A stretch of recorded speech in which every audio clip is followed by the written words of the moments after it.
Pong wants to do it backstage, guys. I don't know what that means, but we're backstage. What's going on, guys? Big key party backstage. Let's go. For all you old enough that know what a key party is. I know what a key is. I don't know if it's the same thing that you're talking about. You know what a key party is, bro. Okay, you don't know what a key party is. Does it involve any white snow? No. Okay. Well, I mean, it Those could. are the type of keys that I know of. It could, but that's not. Okay. That's not the idea behind a key party. Okay. Chat. I'm gonna let this one simmer here while we're backstage and I'm not gonna bring it up live, but we'll do it while we're live. But I'm saying backstage, not part of the main show. We won't keep this for the audio listeners. But I'm gonna let this simmer for a minute.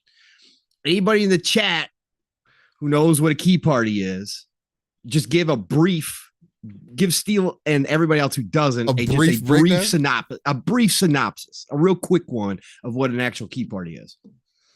Because I'm just gonna let that simmer. Again, the only keys I know about are the keys that involve white snow, and if that's not. No, You said sometimes. This type of key is the actual like a key, like what you think of. Oh, it is a key, like it unlocks a door. Yes. Oh, yes. Okay. Yes. Pong is a swinger. Chio Walker knows what I'm talking about. Chio Walker knows what I'm talking about. Okay. There we go, Chio. There we go. I knew somebody would in here. so it's for the swingers, huh? That's all into. Blue Moon knows what we talking about. Let's go, Blue Moon. Y'all like to take a key and unlock a door to some special places. No. Those types of events could definitely involve some white snow. That's very true. Oh, Legend doesn't know. Dragonheart doesn't know. Yeah, Calorie knows. Tim the Sorcerer knows. Let's go. Car keys are randomly handed. I need to join one of those. That's crazy. Sixth Slayer coming in with the actual descriptor. A group sex event where participants' car keys are randomly handed out, determining which couples will have sex. Yes, otherwise, also, right? It could be rent out a hotel, drop off the hotel keys in a bowl, and basically what they did was they mixed them all up, and then you just randomly grabbed it, and that was your partner for the night, right? Whoever you were taking back. And yes, it was a couples thing. So you'd walk in, couple would walk in, one room key, one house key, one car key, drop it in the bowl, they mix them up at the end of the night, everybody picks one out, that's who you're going home with. That's a wild event. What if you get another? That's kind of crazy. Because it's a couple. You don't get. Okay. You know what I'm saying? So you come as a couple. You got one key, right? So you come as a couple. So you just It's for another couple, and now y'all really getting busy. That's kind of crazy. Yobi said, "Never mind. Now I know. We talked about this at work a few months ago. No thanks." This is crazy. We're having a very interesting Saturday morning. 70s and 80s, bro. So I mean, that sounds like became big. It sounds like a very 70s and 80s thing to do. Yeah, I mean, I was still too young, obviously, but I know what key parties are. It's been in movies and shit before, so that is a very wild party. Yeah, I can definitely see some of that white snow being there and involved in some of those events. Just to add on to the ecstasy that's already there, right?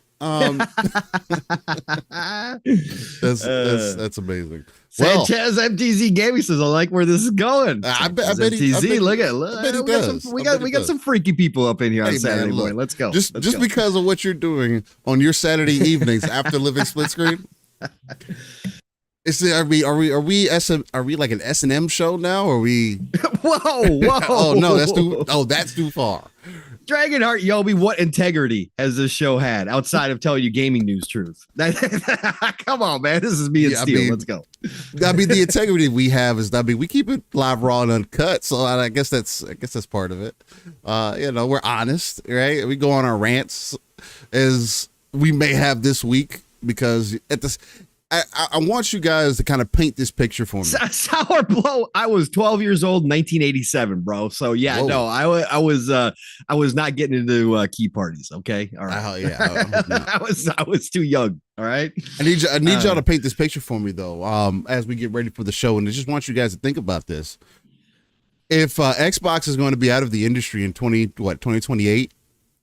Yeah, 2020. Yeah, 2026.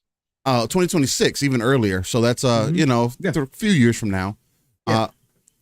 Do you guys think at the same time they're just going to completely destroy the gaming industry as they exit? I mean, I'm very interested in that topic. So, once again, for those in the back, because maybe you guys didn't hear me, do you think if Xbox is going to close by 2026, right? Because that's the kind of the rumor, that's the thing that people have been running with again. Also, according to the leaks, that's what some people are now using as their proper evidence. Do you think that they're also going to just take everybody else with them? Nintendo's out of the window, Sony's out of the door. We're no longer going to have the hobby known as gaming. It's just going to be a casino. Everything's going to be like all the sports games. You have to pay battle passes to get into anything. You have to pay $100 a month to access any type of server. It's all going to be run by Apple. So this is legit scorched earth. Yeah. So really, it again, because in my eyes, both things can't be true. But the way that the stories have been running this week concurrently is that Microsoft is exiting the game industry because of Phil's words, because they're not going to hit those Game Pass numbers. Because Steel, there's no way Game Pass is ever going to hit those numbers. It's stagnant, Paul. So if that's the case, then Phil, under oath, during testimony, said it has been discussed that they will exit the industry. Of course, avoiding a couple words in there that are quite important, right? Potentially, that they would have to look at things differently, is what Phil actually said. But the stories are that they're going to exit the industry, but also because Phil and the team at Xbox have an email out there, with the thought of purchasing Nintendo at some point down the road, that they are also going to monopolize this industry and destroy it, as Steele was just saying. So those two stories are running concurrently through the community at the same exact time. So explain to me how this is possible, unless what Steele is saying, the scenario is that Microsoft, the devil, according to Spaces this week, Xbox, the devil, is going to laugh, buy everybody up, and then just shutter their doors and lay everybody off. Yeah. That's the ultimate scorched earth scenario that is being presented this week, according to some people. Like, make it make sense, because it doesn't. Yeah, and Nick's Phil did actually say that I mean, they would be interested in acquiring Nintendo. And again, I'm using those words loosely, and there's something that we'll also discuss when we go live on the show. But again, when you consider gaming is still a business at the end of the day, there's a reason why it's called it's a hobby, it's a passion. Some people are employed within the gaming industry outside of devs and things of that nature, that support it, right? It's a form of entertainment. So with that understanding, it is part of the reason why I say that we, as the consumer, still have a lot of say-so what happens in this form of entertainment. Is, as a business, you have to make decisions that are going to be best for your business.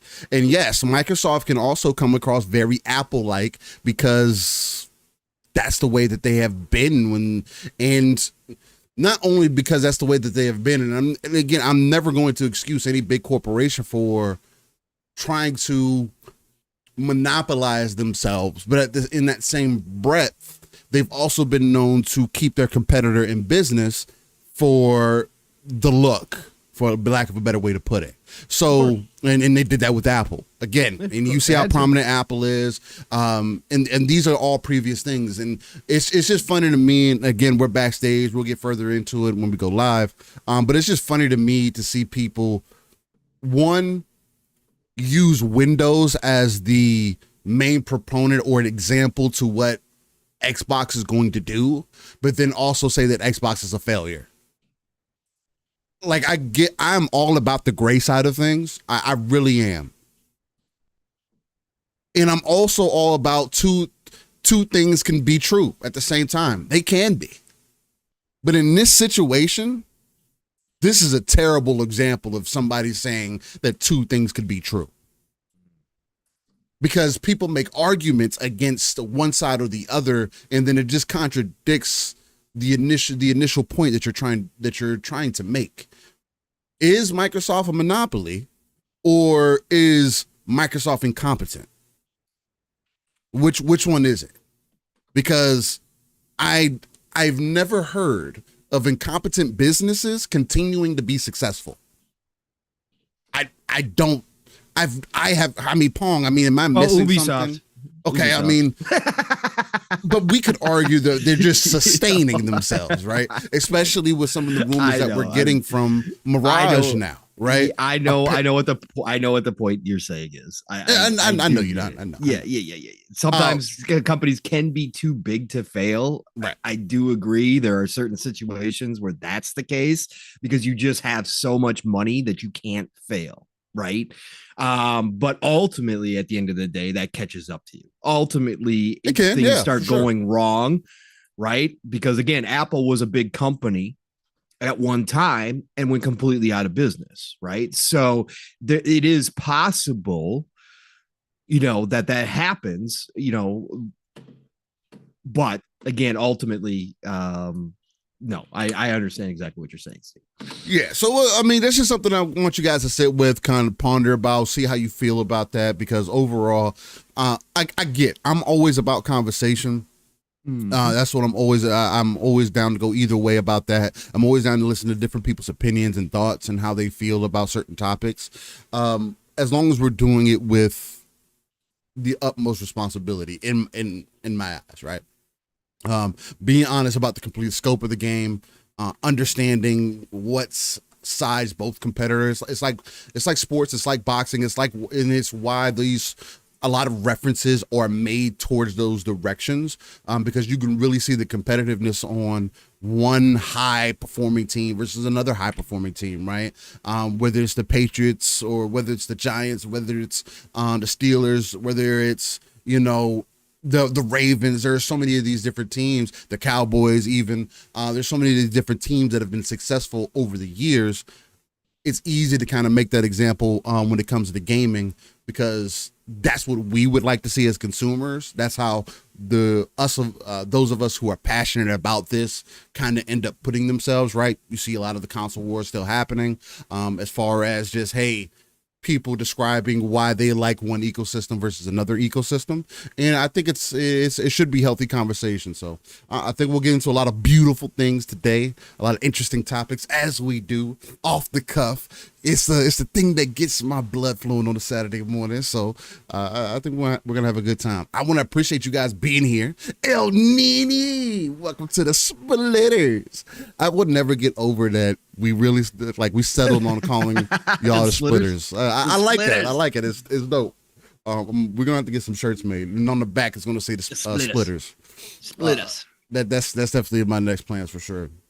But ladies and gentlemen, Lady Foxfire is in the building. What's going on, lady? Wonderful to see you, Lady Foxfire. Thank you for joining us. But ladies and gentlemen, we're going to shout out the rest of y'all as we go live, because I want the audio listeners to be able to hear that also. I am going to be able to record the show this week just live, and it shouldn't cause any issues. So things are looking great and we're feeling good. Hopefully you are ready for your morning. Let's get into it. Pong, are you ready? Let's do it, bro. Let's do it, man. Let's do it.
are we live? I think so. Do I need to knock on a mirror to see if the people are with us, Pong? Or are we trapped in a snow globe, like some have said? Not yet. No, not yet. Not yet. Well, if there's one question I do have for you guys, how's your day going? How's your night going? How is your morning going, especially if you're tuned in right now with Living Split Screen, your Saturday morning show, where we give you that live, raw, and uncut perspective. We talk about many things across the gaming industry, and overall, we come with that RTS perspective, or approach, I like to say, just pulling ourselves out of the world, looking at the darker crevices of the map, pulling those resources together so we can build up that foundation to potentially reach those 3 billion gamers that Phil Spencer always talks about. Now, speaking of Phil Spencer, he had some interesting things that he has said this week, as far as we know, from leaks that have been put out there. A lot of people are saying that this is one of the biggest news expos for Xbox in quite some time and gaming in quite some time. I kind of think it's more so the biggest thing since Sony got hacked. Whoa, maybe that's too much smoke. Let's not go there. So we definitely got to get into that today. I think that's going to bring a lot of interesting conversations, mainly because you always have your detractors, right? And people could feel like we're detractors also, but you have people who bring other perspectives to a conversation. I know me and Pong, a lot of the times we feel that some of these people may be being disingenuous, but that's just our perspective on the topic. Again, I know a lot of people don't see things from that RTS approach. They damn sure don't come with that ECP, that educated consumer perspective, because you can only go off of your personal experience and professional experience if you have any. So, but I think there'll be a lot of value added to today's conversation. But nonetheless, I have to introduce an uncanny gentleman himself, the X-Men, who is not Cyclops. He's not Iceman either, although I do think he could fit the bill if he really wanted to. No. I wouldn't put him in that suit. That'd be kind of wild. That'd be kind of disrespectful to his liking. But it's okay. My guy, my brother from another, the one and only Paul Saul. How you feeling, man? I'm feeling good, brother. I am here on a Saturday morning with my brother from another Steel Rain, with this beautiful chat. It has been a hell of a week of news yet again. Xbox on all sides, good, bad, in between, all the way around, like craziness. Of course, Tokyo Game Show. I had some good announcements, some good stuff coming out of Tokyo Game Show, as well as far as actual game stuff, which has been really cool to see. I know it's not for everybody, but yeah, man, it's been a week. For sure. Obviously, gaming wise, it's Starfield, man. I'm not stopping. I'm not slowing down. Hey. I'm not grazing elsewhere, even though plenty of cool games have dropped in between that I certainly in a normal year would try and play. I talked about this on PM and the PM on Thursday night with Mav a little bit, that, Party Animals, Payday 3, like I would be jumping into these games with you all, obviously on a normal year, but Starfield is life. And I'm not close to even getting into the main line. I just started the Crimson Fleet faction side because I had to, right? Because I'm carrying around over 500,000 in bounty across the entire universe. That's a heavy weight on a pirate's head, because anywhere I go, I can't touch really down in any city right now. So, and that was purposeful, right? That's something I decided to do. I decided to go open warfare on everybody. And it got to the point with carrying around 6,000 mass in my ship that I eventually had to find some place to call home because the kiosks, the trade kiosks take way too long to try to sell a lot of stuff at. So I was like, you know what? Gotta go find a home. All right, let's go make peace with the Crimson Fleet. Let's start their faction quest. So at least I have a place I can go back to and sell everything at. So that's what I've been doing. I want to get into outpost building. I've updated my ship as much as I need to at this point. I can now carry over 7,000 mass in my pirate ship. I lost a little bit of agility, but I more than make up for that in overall firepower. Yeah. So anybody under level 40 right now, 3, 4, 5 ships, I'm having zero issues with. Like, they're just getting wrecked. So I've got a couple crew. Now, I did hire one girl early on. I think I told everybody that. I actually found another one at the Crimson Fleet, random crew in the bar, and she's running from the Varoon. And so I felt bad for her because she's like, I can't go anywhere without the Varoon attacking me. And she's like, I don't have a home right now. I was like, come on board, girl. Come on. I got room in my pirate ship for you. You're already a pirate. Let's go. She's got that attitude. She's got three skills. One of them ballistics, and I do carry ballistic weapons on my ship. So I was like, you know what? You're going to help out. So, and she's not a main quest line, partner, right? She's not the normal. But she's given me gifts already, Steel. She gave me credits last night. So I was like, cool with this. So yeah, so that's been my trajectory in Starfield. Like I said, I want to get some outposts going. Mm-hmm. I do want to dive into that. This person on Twitter, Nico, been posting some of the outposts. Mm-hmm. Again, taking a lot of time because you can give directives to your outposts on how to manufacture. And this person has mastered or come close to mastering outpost and what you can actually accomplish with them without mods, without anything like that, just straight up what's in the game. Mm-hmm.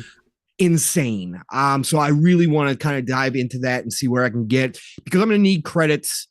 I'm going to need a lot of credits to eventually get rid of my bounty so I can start doing the other stuff when I get there. But right now, it's a pirate's life for me, and I'm not slowing down. Starfield is still my game of the year, game of the generation. And that's where I stand at, man. So yeah, that's been my gaming week. All of it. I haven't done anything else. I've seen a lot of people post clips of party animals. Looks fun as hell. It does. I think I'm playing. Sit down. Yeah. It just looks like a good time, man. All the different kind of games, mini games they got in there. It looks kind of cool. So yeah. Outside of that, man, that's it. Steel. I know you, sir, finished up Starfield. I also know, and I was curious to have a conversation with you today. Yeah, because your opinion of Starfield changed over the past week as you wrapped it up, as you closed it up. I know just from talking to you when we were in party earlier this week that things definitely turned down a little bit for you. And I saw your final score that you posted on X, formerly known as Twitter. Yeah. You gave it an 8 out of 10. Yeah. I don't know if it's still your game of the year. I have a feeling it's not, but maybe I'm wrong there. So go ahead, Steel. What you been up to this week, brother? Yeah. So you're definitely 100%. I did post on X. I did beat Starfield after 106 hours, something around there. So that's to say that I did put time into it. Of course, I didn't go as far as going into the outpost building and things of that nature because the game, I'm very about the game kind of leading me where it wants me to go. And the feelings that I get in those moments, because that's what gaming is to me. So I didn't really get pulled that direction, kind of like, and that's very different in comparison to like No Man's Sky, where I was pulled that direction, right? Where it's just like in No Man's Sky, it's easy, it's immediate, it's as long as you have the resources, and it's things like oxygen and wood and whatever other materials that I can't remember right now. But as long as you had those things, you could build whatever you wanted right then and there. Where Starfield, it didn't seem as welcoming. And a lot of the planet traversal that I did experience, because some of the knocks that I have on the game are some things that other people have mentioned, but not in the way, I don't think it's as dramatic as other people have made it seem. So the repetitive nature, because of the procedural generation, the procedural generation does need work. It does come across very samey. Especially after you've traversed many different places. But again, I probably have visited less planets than Pong has even visited, as an example, or will visit as an example for those that are interested in those things. And part of that is because the things that you do find on the planets, it is some of the same objectives. It is set up some of the same ways. And in that, it becomes very Ubisoft-like. If you go to every planet and do that, clear the planet, look at it, and you will get a lot of loot from that. And there is enjoyment that can be found in that. But what made it, I'm not going to say necessarily a turn off, but why I didn't adventure that more is because the AI is extremely inconsistent. That kind of takes you out of the experience more than anything else in the game for me, right? When my own companion AI is consistently running into the wall. Again, the only person I didn't really have that problem with was Andrasia, and even that kind of situation makes me feel some ways about the overall narrative of the game in comparison of what I've heard and even what I've experienced with the Elder Scrolls Online story-wise. That just seems inconsistent for a Bethesda game, and I don't understand why it was that way. Though in that same breath, the faction quests I do think are the strongest parts of this game, not the main story. I think that's another thing that kind of pulled my grade down, because I did feel like a 9 at times, but towards the end, my last 10 to 15 hours of the game, I had some very low 7 moments with it. Whether it was the game AI, whether it was bugs that were keeping me from progressing to the point where I had to go back hours, literally sometimes, because I was stuck on a floor, or just something game related that made it annoying, right? Up to this point, why am I dealing with these issues now, right? The issues that I was dealing with my ship, for example, and I know I built my ship custom, but it's not a mod, right? So it's like those times where I do go out to space, and it's one of the things that turned me off, because I don't fly the ship first person. I understand why it's cool. I did the grav jumps quite a few times in first person, and that stuff does look cool. I like the way they hit the buttons and makes it very personable. Especially when the grab jump takes time. It's cool to go first person while building up, so you can kind of see those animations, because that's why it takes time. There's actually, and that's attention to detail. So for me, it's like the game is wishy-washy a bit for me. It's a fucking fantastic game. It really is. This game should be a 10 out of 10. It should be. And I think what's annoying is that it's not. Even after all the polish that has been done, and I understand when people say that, people that are Bethesda fans, they say, oh, well, that's the Bethesda charm, and that's things that people have been talking about also, trying to talk it as negatively as they can about Starfield is, people just say that that's part of the charm. And I get that perspective. But we also have to be honest and say that this is another one of those games that is doing much more than any other game is doing right now. Even Dragon's Dogma 2, from what we just saw from Capcom, as beautiful as that game looked, as you could say they doubled the map size, that's nice and that's impressive. But it's not going to be Starfield. It's not going to be a Bethesda game.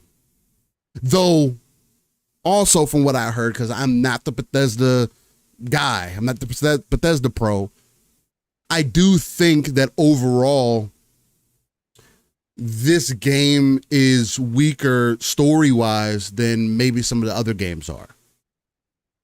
Everything else supports the game a lot, but it's anticlimactic in a lot of ways, and I don't want to get into spoilers because Starfield's still new, right?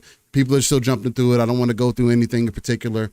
But there's so many positives about the game that the negatives are kind of disappointing in ways, but not disappointing enough for me to say, you know what, this game's a 7.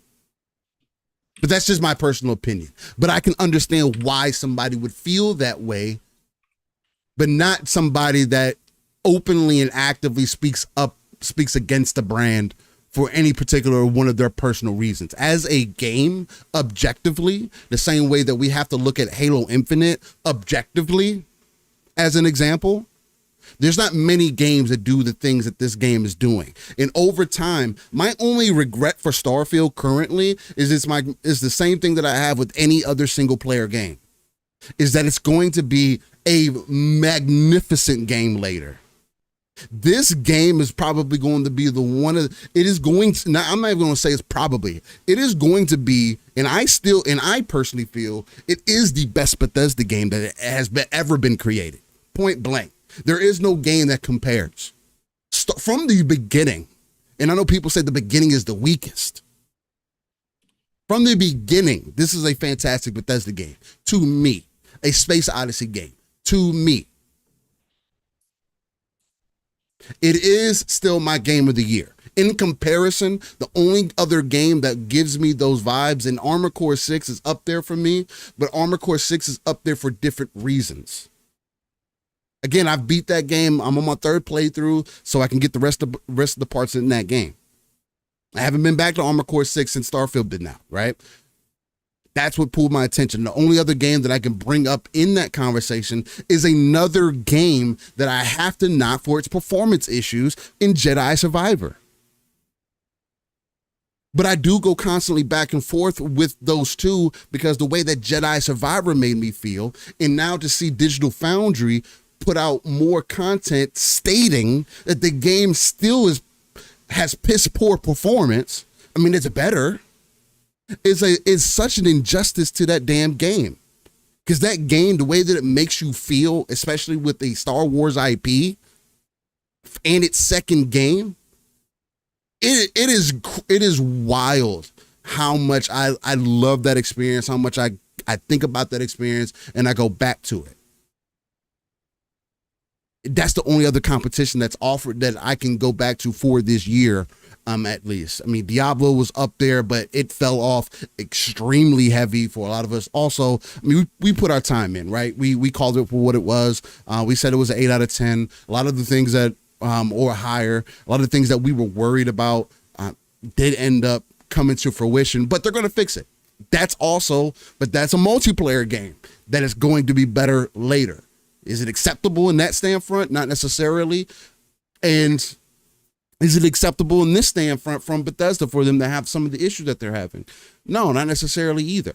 But that's why I can't see it as the game of the generation, although it will probably be a game of the generation by the time an anniversary edition comes out, because we know that's coming. If there was ever a online mode thought for Starfield, that's coming, because honestly, that's the only thing that's missing. And that would fill in the gaps of what everybody else is looking for that they wanted from this game. Starfield is a magnificent game. I'm glad I played it. I loved every ounce of the 106 hours that I played of it. The twist on the story is really dope. I'm not going to play that game in New Game Plus. You essentially throwing away everything that you did in that one playthrough. For an example, Pong, if you spend 100 hours in Outpost building, you go into your New Game Plus, that's gone. Yeah, I know. Every ounce of it. I don't personally, I feel like that's not a respect of your time. I get story-wise why they do it. I get it. Yeah. But I just don't think that that's a good respect, or even shipbuilding, because that gets erased also. And it's like, well, that's not a good feeling that I can't go either buy those things back, or you don't give me an option to access those things again to give me somewhat of a backbone for me to continue these playthroughs. And I get that there is a perspective out there, and I can't get into it really without spoilers. There is a perspective that you shouldn't be worrying about those things after that your initial playthrough. So Again, that's the other thing, because after every New Game Plus, it is sped up for the story mission, how they go and everything. So again, that's kind of my thoughts on that. I have been in also the First Descendant open crossplay beta. I got gameplay of that too. That's going to be coming on the channel. If not, I'm just going to show it on Living Split Screen next week. But that game is in an excellent place. It's a looter shooter for those who are interested in that. More in line. Again, I've been using the comparisons of Warframe, mainly Destiny, and Lost Planet with how the game just feels overall.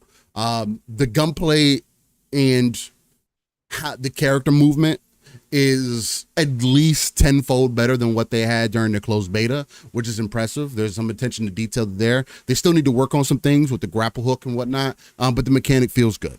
My main character is definitely going to be Bunny. I love the way that character looks. The thought of being Flash-like. This is one game that really portrays I know why you like the her. fast nature very well. I mean, she's a good looking chick, and she got a full suit of armor. You know what I'm saying? Yeah, I'm all about the armor, man. You know, Yeah, I'm all about the armor. I'm sure you are, man. Yeah. But she's definitely. I mean, she's a good looking character, bro. They got some good character designs in here. Even the male characters are pretty dope looking, and I like the main one, Ajax, I believe. That he's called. He uses a shield and a bubble shield, very reminiscent of a Titan from Destiny. But the main reason I compare it to Warframe is if you're familiar with how Warframe works and the different frames that you can get and the mod system, it's literally exactly the same.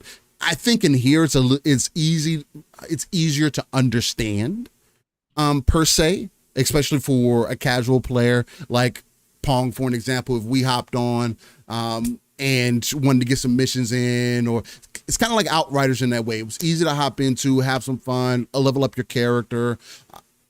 The only thing is that because of the free-to-play side of it, there is the timing to build certain things, whether it be weapons or new characters, right? So you'll have like a 12-hour time period. So it's half of what Warframe is, or something to that nature, that you can speed up with in-game currency, which is a powerful thing from what I've seen so far. But it could just be given us because we're getting it through a mailbox. So it could just be because we're in the beta and they want to make sure that system's working, that they were getting a good amount of that currency. So that's something that I would be aware of. But they do give you currency. If it's going to be similar to Warframe, like they have Platinum, it's going to be similar in a way where you have a way to maybe trade on the market or whichever the case to build up this currency or get it through in-game events, like doing world bosses and things of that nature. And just help speed up the progression of getting that character, right? So instead of 12 hours, you can get it instantly. Or you could do it like I've always treated it, like I've always done in Warframe. If it takes 24 hours to build the character, a lot of the time, I think in Warframe, it took longer than that. It was like 3 days or something like that. But nonetheless, you would just spend that time grinding, doing other things, leveling up your current characters, making sure you're getting your build stronger, because that's what that game's about, is that loop. But it feels really good. Much improved from the closed beta. I'm excited for it. I think it's one of the hypest games as far as looters go for me right now. That third person perspective really does something for me. And again, with those comparisons that I use, Lost Planet, Destiny, and Warframe, those are all good games and very classic games in their own right, that have done a lot of things right. And this game is seemingly pulling things when you want games to pull from other games and learn from each other. I do think that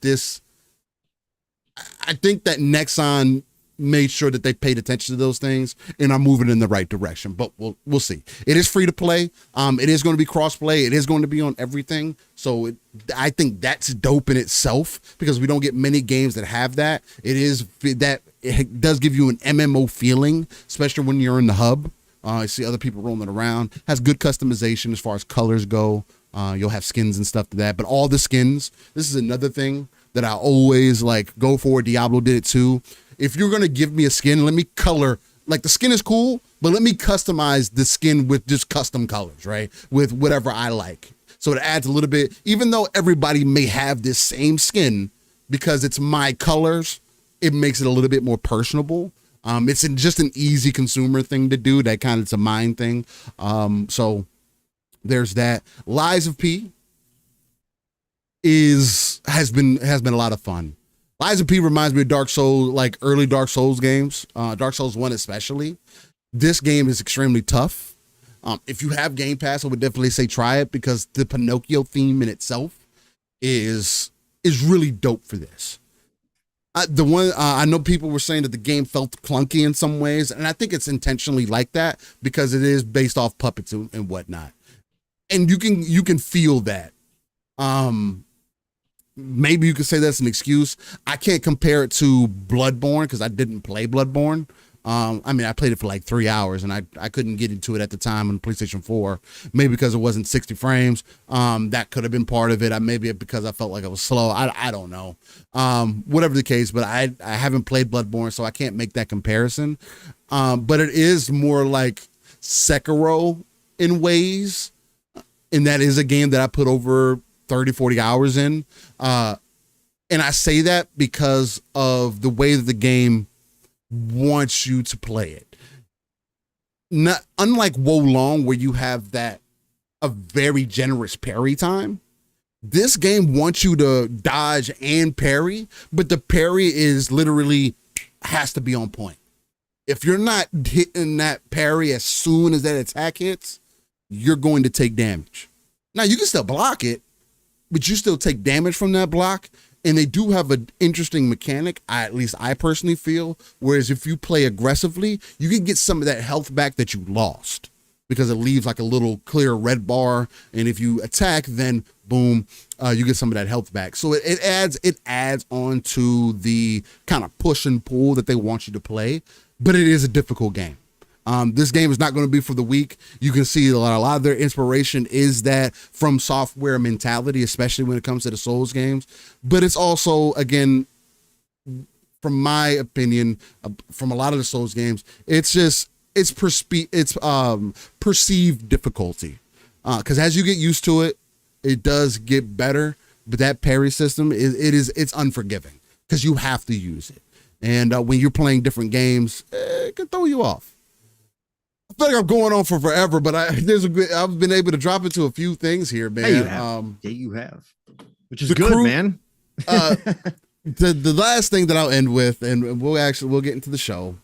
Yeah, Nixie asked if I was going to take a break from Starfield to play Cyberpunk. No, I'm not, Nixie. The Cyberpunk, I will go back.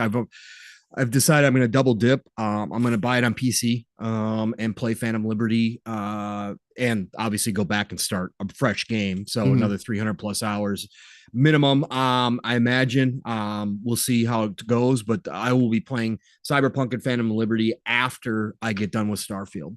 So I'm not planning on taking a break from Starfield and going to play it. I want to, as far as just what I've seen. But Starfield's my addiction right now. So no, this is one of those rare games that I won't dip out of to go play something else because Cyberpunk's going to grab a hold of me again. I already know it. Everything I've been reading, everything I've been seeing, all the changes. That's what I'm saying. This is going to be a new game. Yeah. Right. From everything that I'm seeing and hearing, it's not the same. This will be a brand new game. Cyberpunk 2077 from day one, right?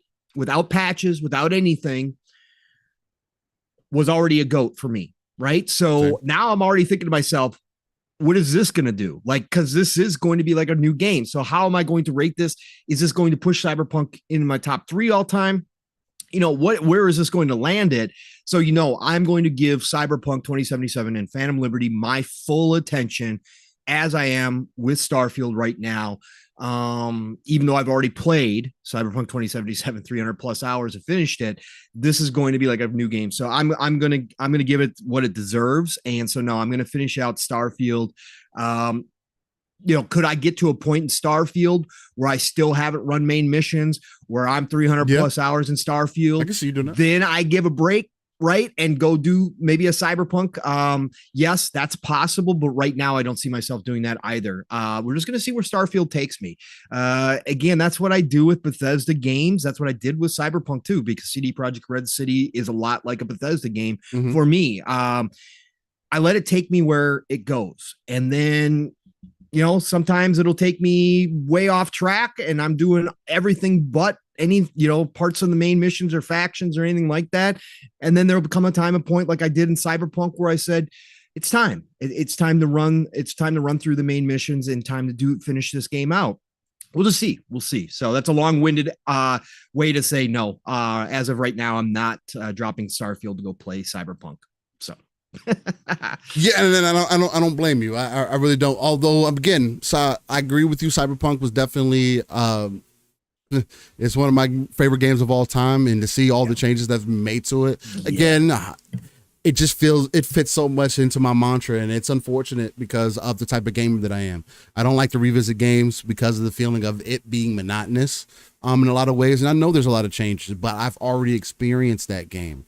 And to see the game be revamped as much as it has, it's unfortunate for me. And I would love to see somebody drop in a third person mod that's actually viable, that doesn't look twitchy, because there are some out there, but they all look twitchy because the game wasn't designed for it. But I would love to have seen somebody drop a mod in there for third person, because I think that game would be, if the same way that I had that, was able to get that in Starfield, that third person perspective did everything for me. That game is amazing as a third person game. I personally believe one of the best. Again, I put it right up there with Mass Effect. Again, story-wise, it doesn't hit as hard as Mass Effect does, but again, it does many other things. The faction quests, I think, more than enough do make up for some of that headroom. But last and not least, the Crew Motorfest. I was able to jump into this, and I was actually able to change some settings because that was the first thing that threw me off, because I play manual, and I use my right stick to shift up and down. That's just not a personal way that I like to play these games. Although I was finding that a little difficult, because the main thing about the Crew Motorfest, and I do agree that it wears its Horizon inspiration very heavily on its sleeve. It also offers many things that Horizon doesn't. Again, NOS, having motorcycles, having the boats and planes in there. It's just like how Need for Speed and Midnight Club kind of used to be back in the day, where they both had things that were very similar to each other, even ripped kind of straight directly from each other. Midnight Club ended up having the most customization out of any of those games at the time, especially Dub Edition. It was crazy the amount of things you could do in that game, especially for the time. Like, goddamn! Yeah. Not only was the driving fucking really good, again akin to Need for Speed, but different enough that you couldn't just say, oh well, this is just a ripoff. And that's kind of my point with Motorfest. I think it has found its place. I don't think that they could do this again, not in the way that they've done it. And I only say that because, to me, it doesn't feel as good to play as a Horizon, but I'm also a Forza fan. Forza still plays like Forza. Although Horizon may be more arcadey, it's not arcadey like Motorfest is. Motorfest is trying to decide whether it's Need for Speed or Horizon. It doesn't know. That's how I would describe that experience. Because sometimes you're going through turns. Wait, no, that is okay. But like, I'm trying to describe it more so for the people, because I'm still. Because I want to play the game, but in some ways, I don't know if the game feels good. And you can adjust like the steering and all of that, and kind of dial it in some more, so you can play with it and maybe to get to a good point. And the game does feel good in ways, but there's like certain sections, because of, I don't know what locomotion they're using or the game feels overly heavy in some ways. Like much heavier than Horizon does, which is really weird. But then it also, in some ways, feels like it's trying to be Need for Speed, where it's like, oh, you hit certain turns, it drifts a certain way, but you don't really get any bonuses or boosts from doing that. So it's kind of punished. Like, I don't know. It's really weird. But again, this is my first Crew that I've jumped into, so I don't know what else to compare it to. Maybe this is the way that Crew has always been and how they drive, but it is accessible on everything, right? So that's one of the main benefits that it has. Again, I just think that it does fit in the space, and I think they finally reached a point to where, I mean, it took them 3 iterations. Hey, I mean, it is what it is, where they kind of have settled into that Midnight Club, Need for Speed kind of thing, where Horizon has its place and Motorfest could have its place. I just don't know how many times they could do the festival thing in comparison, because if Horizon goes to Japan and they do bring in all the customization that we want, oh, it's a wrap. And bring police in, oh, there would be no competition because of the way that game feels overall. So that's kind of my thoughts on Motorfest. It has a place. I just, I don't think. You have to decide for yourself whether it's for you. They had the 5-hour trial. If you got Ubisoft Plus, you can jump in, $15 a month. Jump in, check it out, see if it's for you. If not, unsubscribe, get your money back, and go from there. And if you don't have access to Horizon, especially on like PlayStation, or you just don't enjoy more of that, because even in Horizon, I play more so simulation everything. So my perspective's also going to be different from maybe the average Horizon player. You have your options there. So it's cool. It's interesting. And that's yeah, man. So. Well, you played a hell of a lot more than I did, Stu. Yeah, That's going to be it bit going forward. So I'm glad I got you on here with me on Saturday mornings, brother, because you're going to give some extra flavor to my intros for the foreseeable future, which are going to be Starfield. So that's good to it's good to hear, man. I'm glad you jumped into some of that stuff, because I seeing what I've seen from Motorfest, it's definitely something I would try out normally, especially with the 5-hour trial. And I've heard a lot of people say a lot of good things about it, saying that it's a Horizon ripoff, but it does what it does well, and it's a fun time, and it's that's different. Yeah, it's different enough. Yeah. It's different enough. I just saw a headline posted. I swear Metro UK or just Metro UK, not Metro the game, but Metro. They do the readers feature in their video games. I think they do it in a lot of their sections, where they supposedly allow a reader to write articles. I swear to God, it's just their own writers under ghost names that do this, and they publish them and say, "Oh, it's just one of our readers' opinions." But I swear, especially in the video game side, when it's Xbox trashing every week. From that side, they never post an Xbox fans article. Right? They never post an Xbox fans article talking about PlayStation or Nintendo. It's always about Xbox. The latest one. Today, the headline, and I haven't read the article, obviously. I just saw that somebody clipped the headline. Xbox leaving the games industry would be better for everyone. You can't. Wow. You can't take people seriously. That's a strong opinion. You can't take people seriously. No, you don't like that? You don't like that? You don't think that's a serious opinion? That's the same. No, I don't. Well, it could be a serious opinion. Like, somebody can hold that opinion. Again, you can hold all types of opinions. I could sit up here and say Xbox owning the entire industry would be better for everybody, right? I could come out and say that. I don't believe that, but I could say that and say that's my opinion. Of course. The fact is that any one of these companies, Sony, Nintendo, or Xbox, exiting the games industry would be bad for the industry. Less competition is bad for everyone. I don't care what anybody wants to talk about. That's why I would never, if it ever came down to a serious point, if it was just the big three, if nobody entered this space with another console, and Xbox did go try to buy Nintendo, my opinion on these shows would be this is bad. Okay, this is one of those scenarios where consolidation, I would say, would be bad. You'd be removing one of the big three hardware console makers from the industry, assuming that Nintendo is still making hardware. Right. I would say that's bad for this industry, and this is not a good consolidation move. Again, outside of the fact that obviously, as regulation stands right now worldwide, that would never fly. Okay, you think it was bad now with ABK? If they seriously tried to buy Nintendo, you'd see a whole lot more blocking going on than just the CMA and the FTC. Okay, you would, because that's not the same as an ABK move. Okay, you are taking a competitor. Again, you can frame it how you want to, not a high-end console maker, not a premium console maker, different market. It wouldn't matter. You're taking one of the major players off of the table. That would never fly with regulation as it stands right now. Right. But I would say personally that it was a bad thing, right? Okay.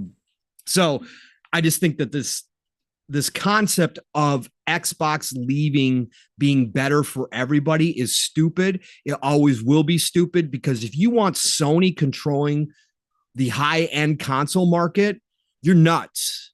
You want to talk about resting on their laurels and just charging whatever they want to charge and doing whatever they want to do. Right.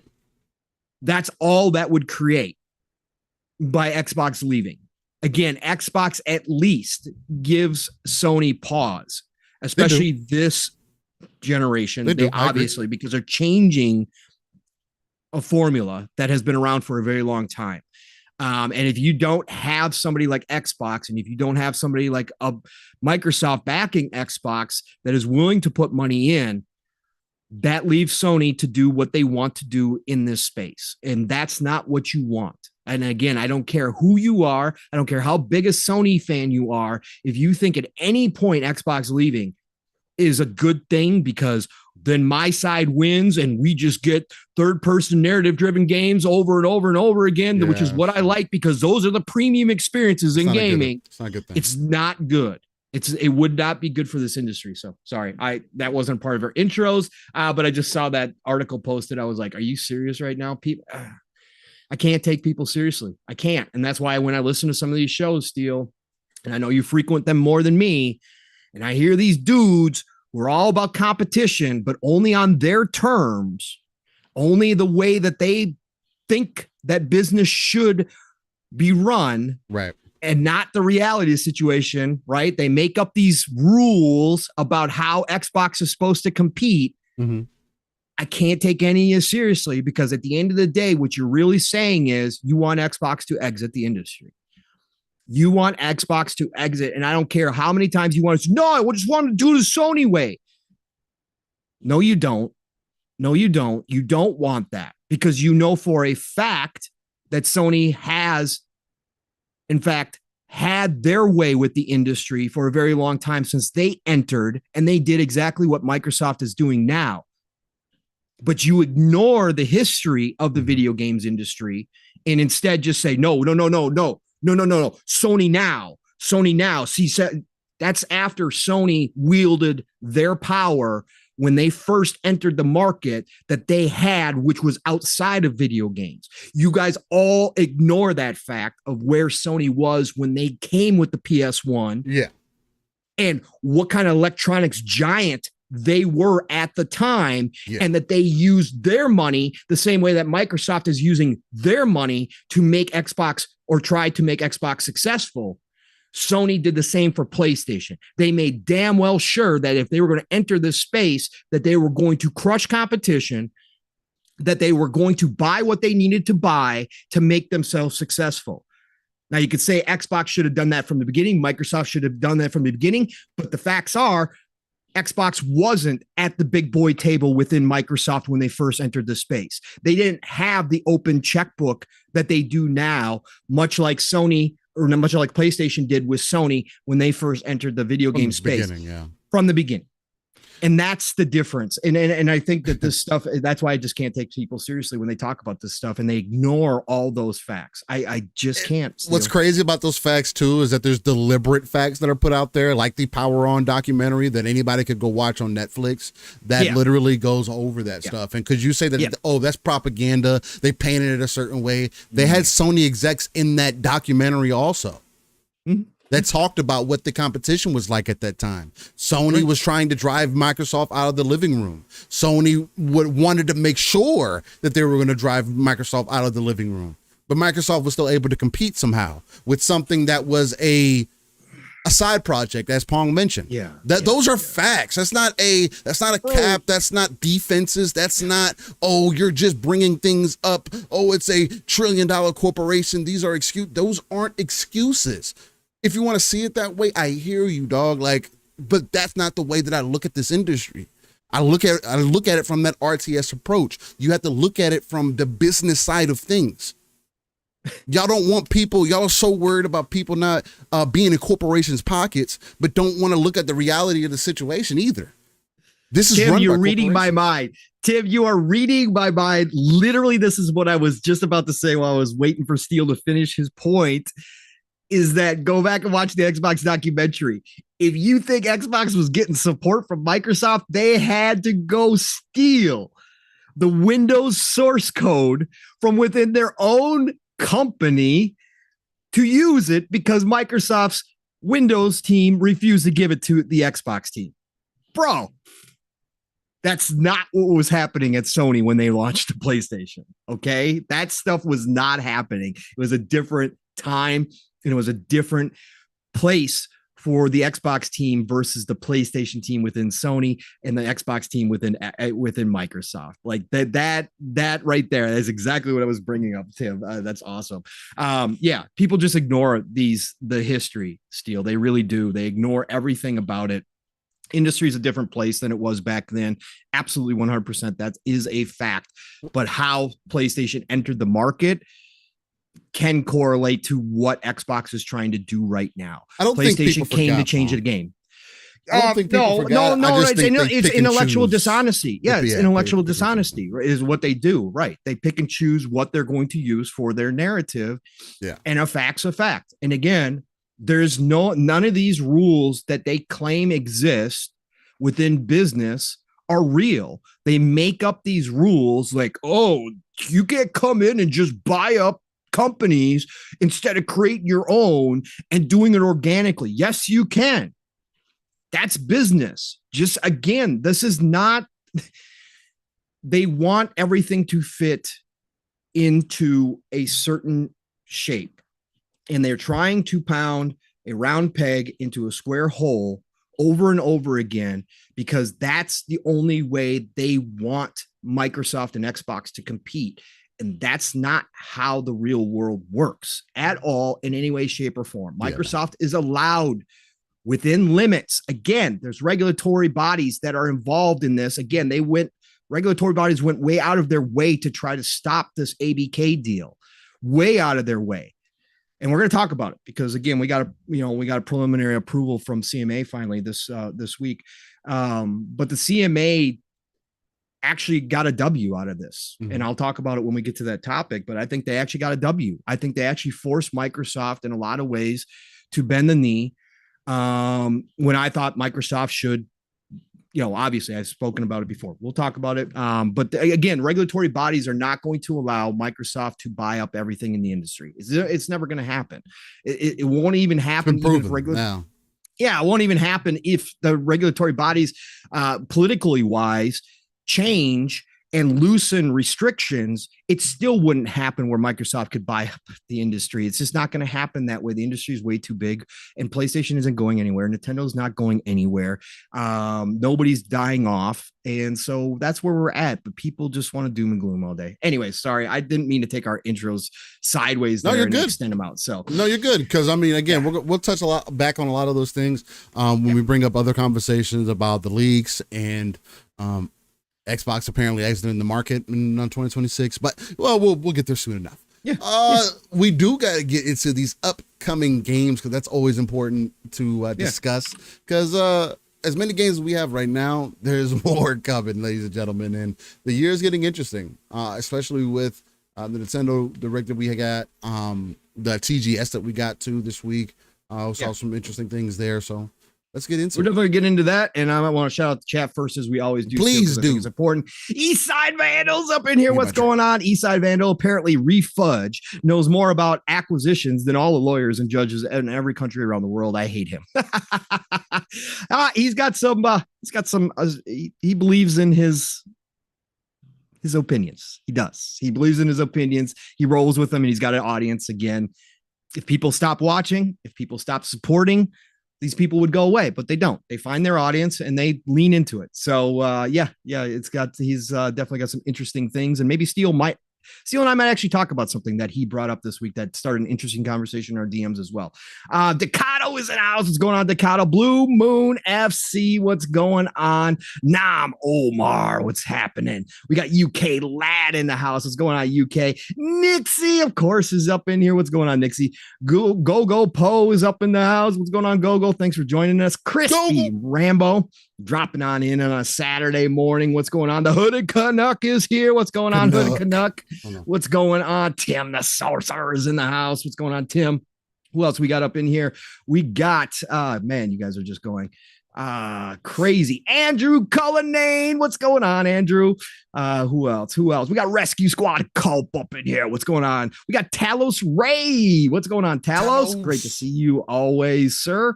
Lady Foxfire, again, we shouted at you backstage, but great to see you in here as always as well, giving us your time. M. Gene, thank you for being a part of the show today, M. Gene. Thanks, Gene.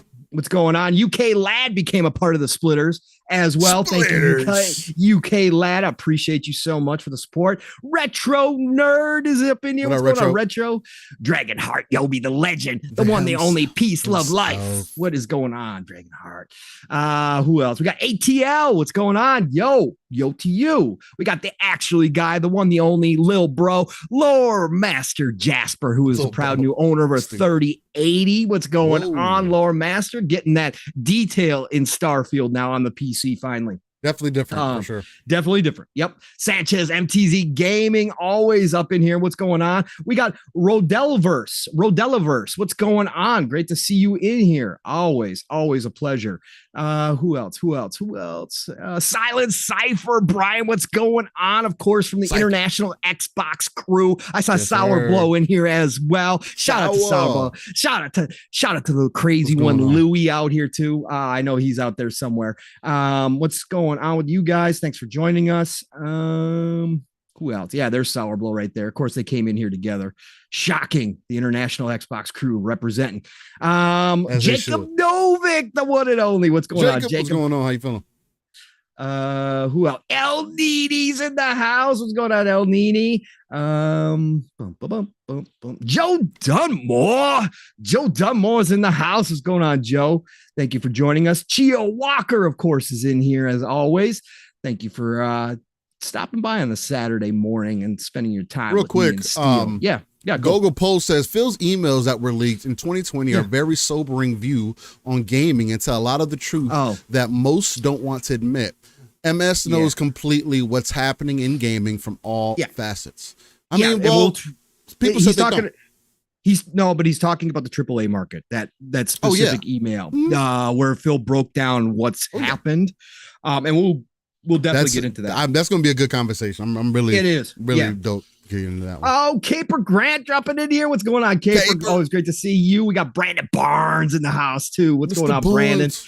Oh man, so many beautiful people on a Saturday morning. Y'all make us smile, man. Every time. Thank you for dropping in here. Yeah, let's get into this upcoming week of gaming, Steel, which is going to be the week of the 25th, September 25th and forward. So we're going to start out the gate with the big one. And we kind of talked about it a little bit because Nixie asked me about it. Cyberpunk 2077 Phantom Liberty actually drops. And this is, of course, I hit it.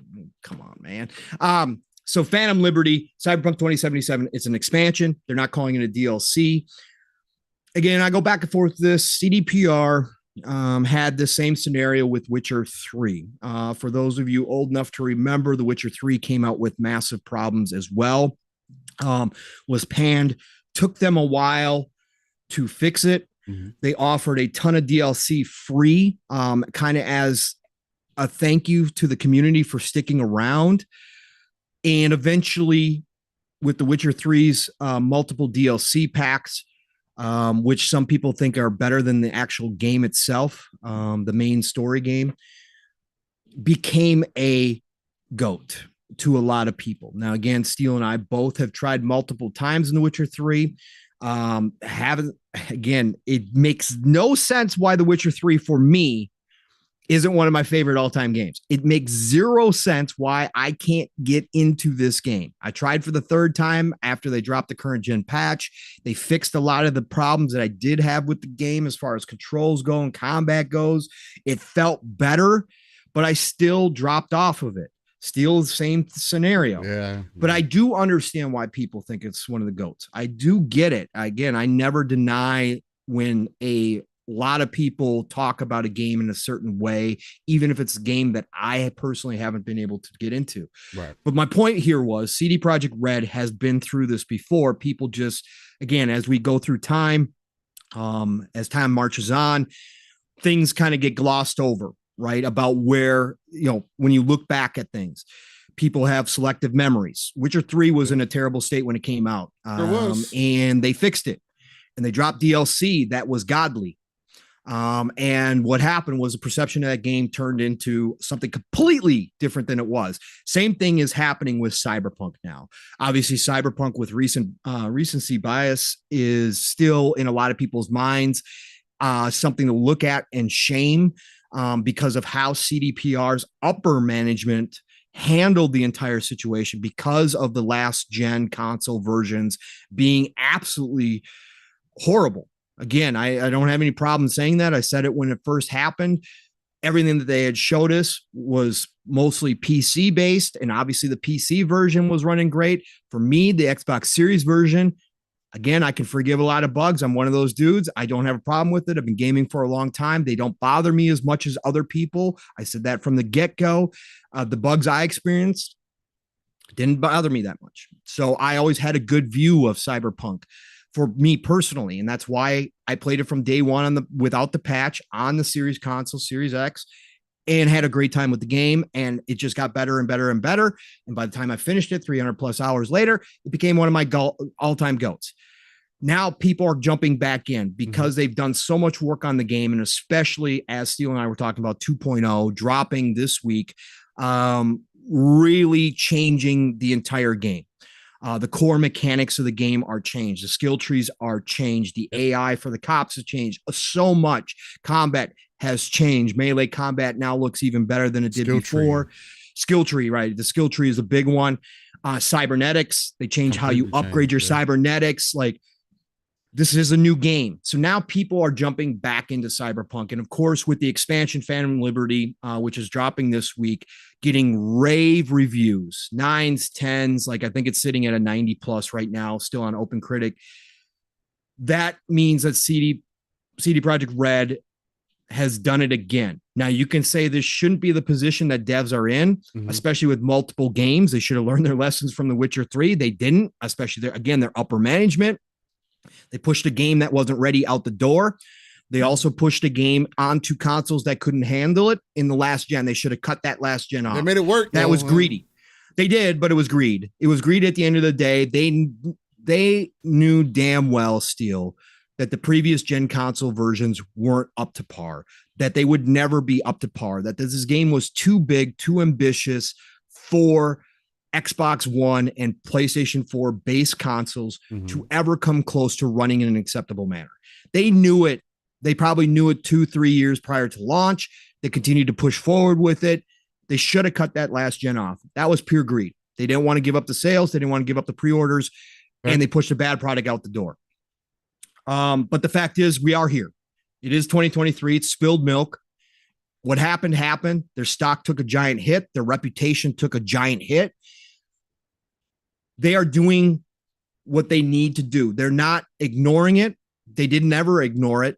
They never tried to shy away from the criticism, especially the devs. They got down. They grinded it out just like they did with The Witcher 3.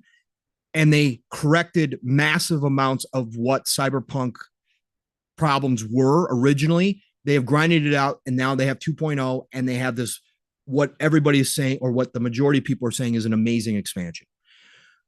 This game is going to be looked back upon differently as more and more people jump into this game, I think, Steele. I'm happy that people are jumping back into it. I'm happy that people are getting to experience Cyberpunk in the best possible light now. I'll let you know what I think about 2.0 when I eventually get there and play it compared to the original way. As somebody who did obviously invest a lot of time with the original game, I'll be able to, specifically talk about the differences and what it means for the game. I'm interested to see that when I do. But at the same time, I just think it is as bad as it is that CDPR has to do this twice. It still is a testament to the talent at their studio to take a game that is fundamentally, for a lot of people, broken in the beginning and turn it into what a lot of people are going to consider one of their favorite all-time games, or already do. That is a testament to the talent within that team. Again, they need to make better decisions in the future. I can't wait for Cyberpunk 2, which we know is in development. That was one of the things that scared me the most about the failures of Cyberpunk 2077 was, do we get a number 2?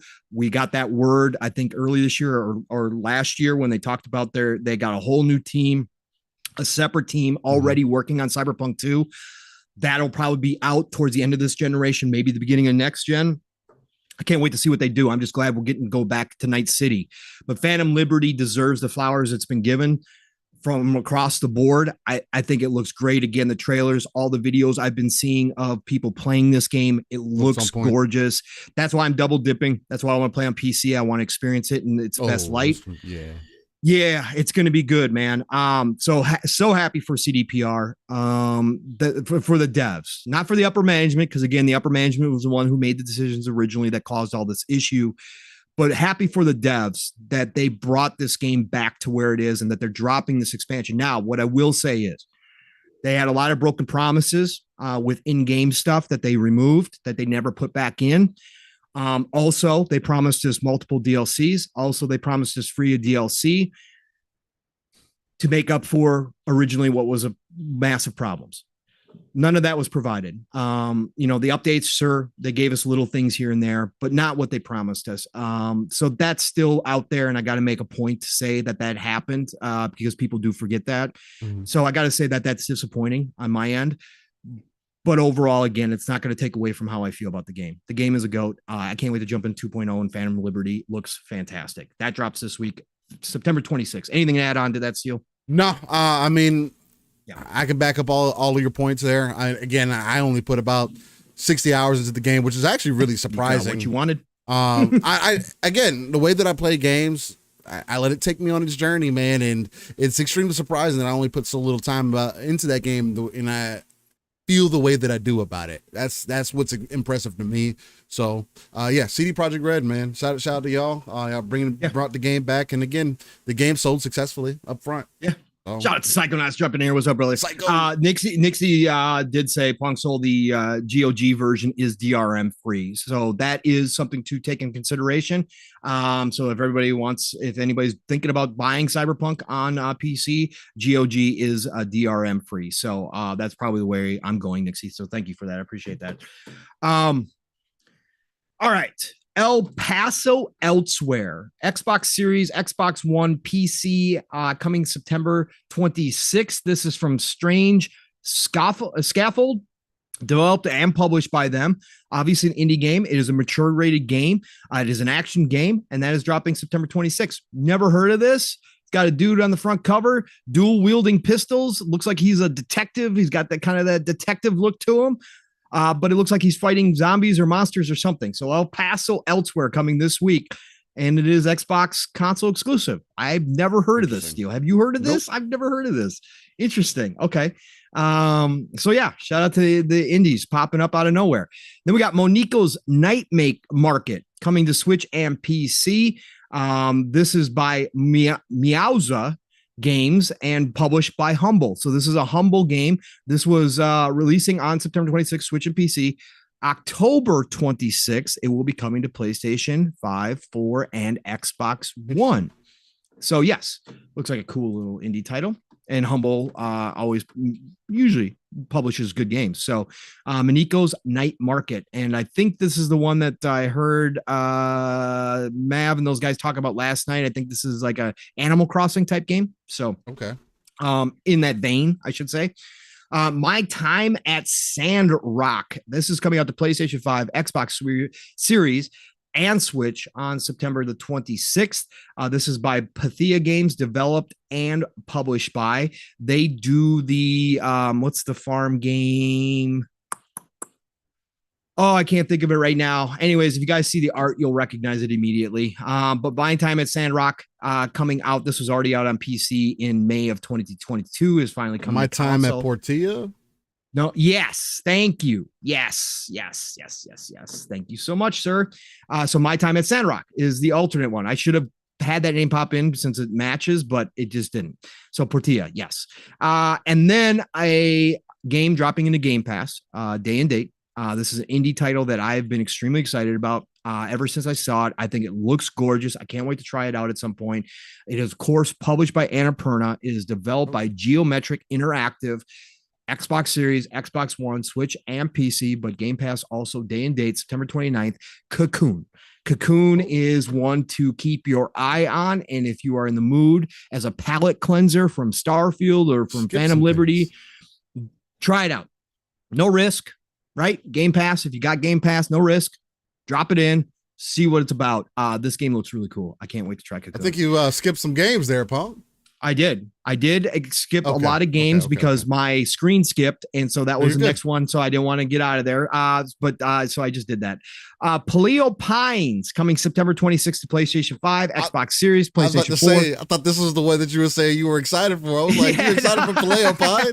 And then you said Cocoon. I was like, oh, okay. Let me back out of here. I was about to say, bro.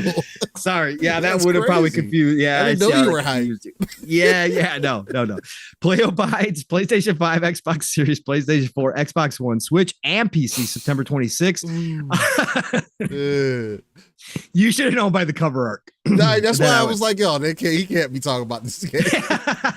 Italic Pig is the developer, published by Modus Games. Modus does a lot of publishing, and this is a sim game, Paleo Pines. So this is definitely another farm sim looking game, but with dinos, dinos in it still. So Paleo Pines. And then we got Infinity Strash, Dragon Quest, The Adventure of Dai. Steel, do you remember me grabbing that little action figure? And then I bought it 25 years ago in Mexico. Yes. And I got that action figure. That's Dai, right? Oh, wow. So pretty, yeah. That's based on Dai. And this was obviously it is a separate game from the normal Dragon Quest games, right? It's a separate storyline based off the manga. And so Infinity Strash, I don't know why it hasn't gotten the marketing that most Dragon Quest games do outside of the fact that it's not a mainline Dragon Quest game. This is also an action-based RPG. It's not going to be turn-based like a lot of the Dragon Quests are. It's not going to be a hybrid. It is a straight-up action RPG, and we're going to get into that conversation. That's funny. But Infinity Strash, Dragon Quest, The Adventure of Dai looks gorgeous. I love the action in it. Again, not buying anything right now, but I do think that this maybe might catch people off guard if people actually see it. The problem being is it hasn't been. We saw a little bit more at TGS, but there hasn't been a big push for this game. But it's coming to PlayStation 5, Xbox Series, PlayStation 4, Switch, and PC, September the 28th. Again, go check this out. If you're a Dragon Quest fan, if you like the artwork in Dragon Quest, it follows in that vein. It's just going to be more. It's going to be action. So, but this looks really cool. At some point, I'll jump into that game. It looks like it controls like the Tale series. You can switch between characters and whatnot. So, correct. It looks pretty damn cool. So, that's Infinity Strash, which is really weird. But anyway, it's a crazy name. Sonic Frontiers: The Final Horizon. Steel. Yeah. That's right, Steel. This is the DLC, right? PlayStation 5, Xbox Series, PlayStation 4, Xbox One, Switch, and PC, September the 28th. So I gotta get into Sonic Frontiers at some point, Steel. I really do. I don't know when it's gonna be, but I do want to try it out. I liked it from the get-go. I don't know, man. I got to get into Sonic. It'd be dope to see it come to Game Pass. I think that would help it out a lot. With it. Because I did have it on Xbox, but I stopped playing it because the thing that I knew that was going to happen is the mods dropped in, and a lot of the mods are dope in this game that they have already dropped for Sonic Frontiers on PC. Also, I know it's going to feel and look leagues better, especially with some of the visual quality mods that they have out there now too. And again, it's another one of those games that was definitely going to be better later. I'm kind of excited that I chose to hold off on it because I think I got to the second stage. I think that was the desert level, the desert open world that they take you to, and I had just gotten there, beat about half of it. So to see the Final Horizon come out and add some additional content and also touch on and again, as a Sonic nerd, maybe this may not be interesting to other people. But see that they're actually going to touch on the super to hypersonic thing that's always been like in question.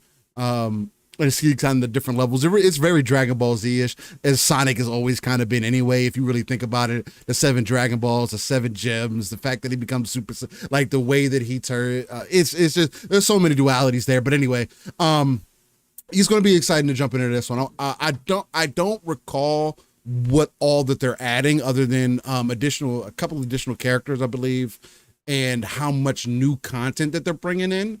But it's amazing to see this game get some DLC, period, right? I think that's the most dope thing to me. But this one may be one I'm gonna have to double up into so I can have it on PC. So yeah. All right. Hey, all you Bond fans out there, there's a new Bond game coming.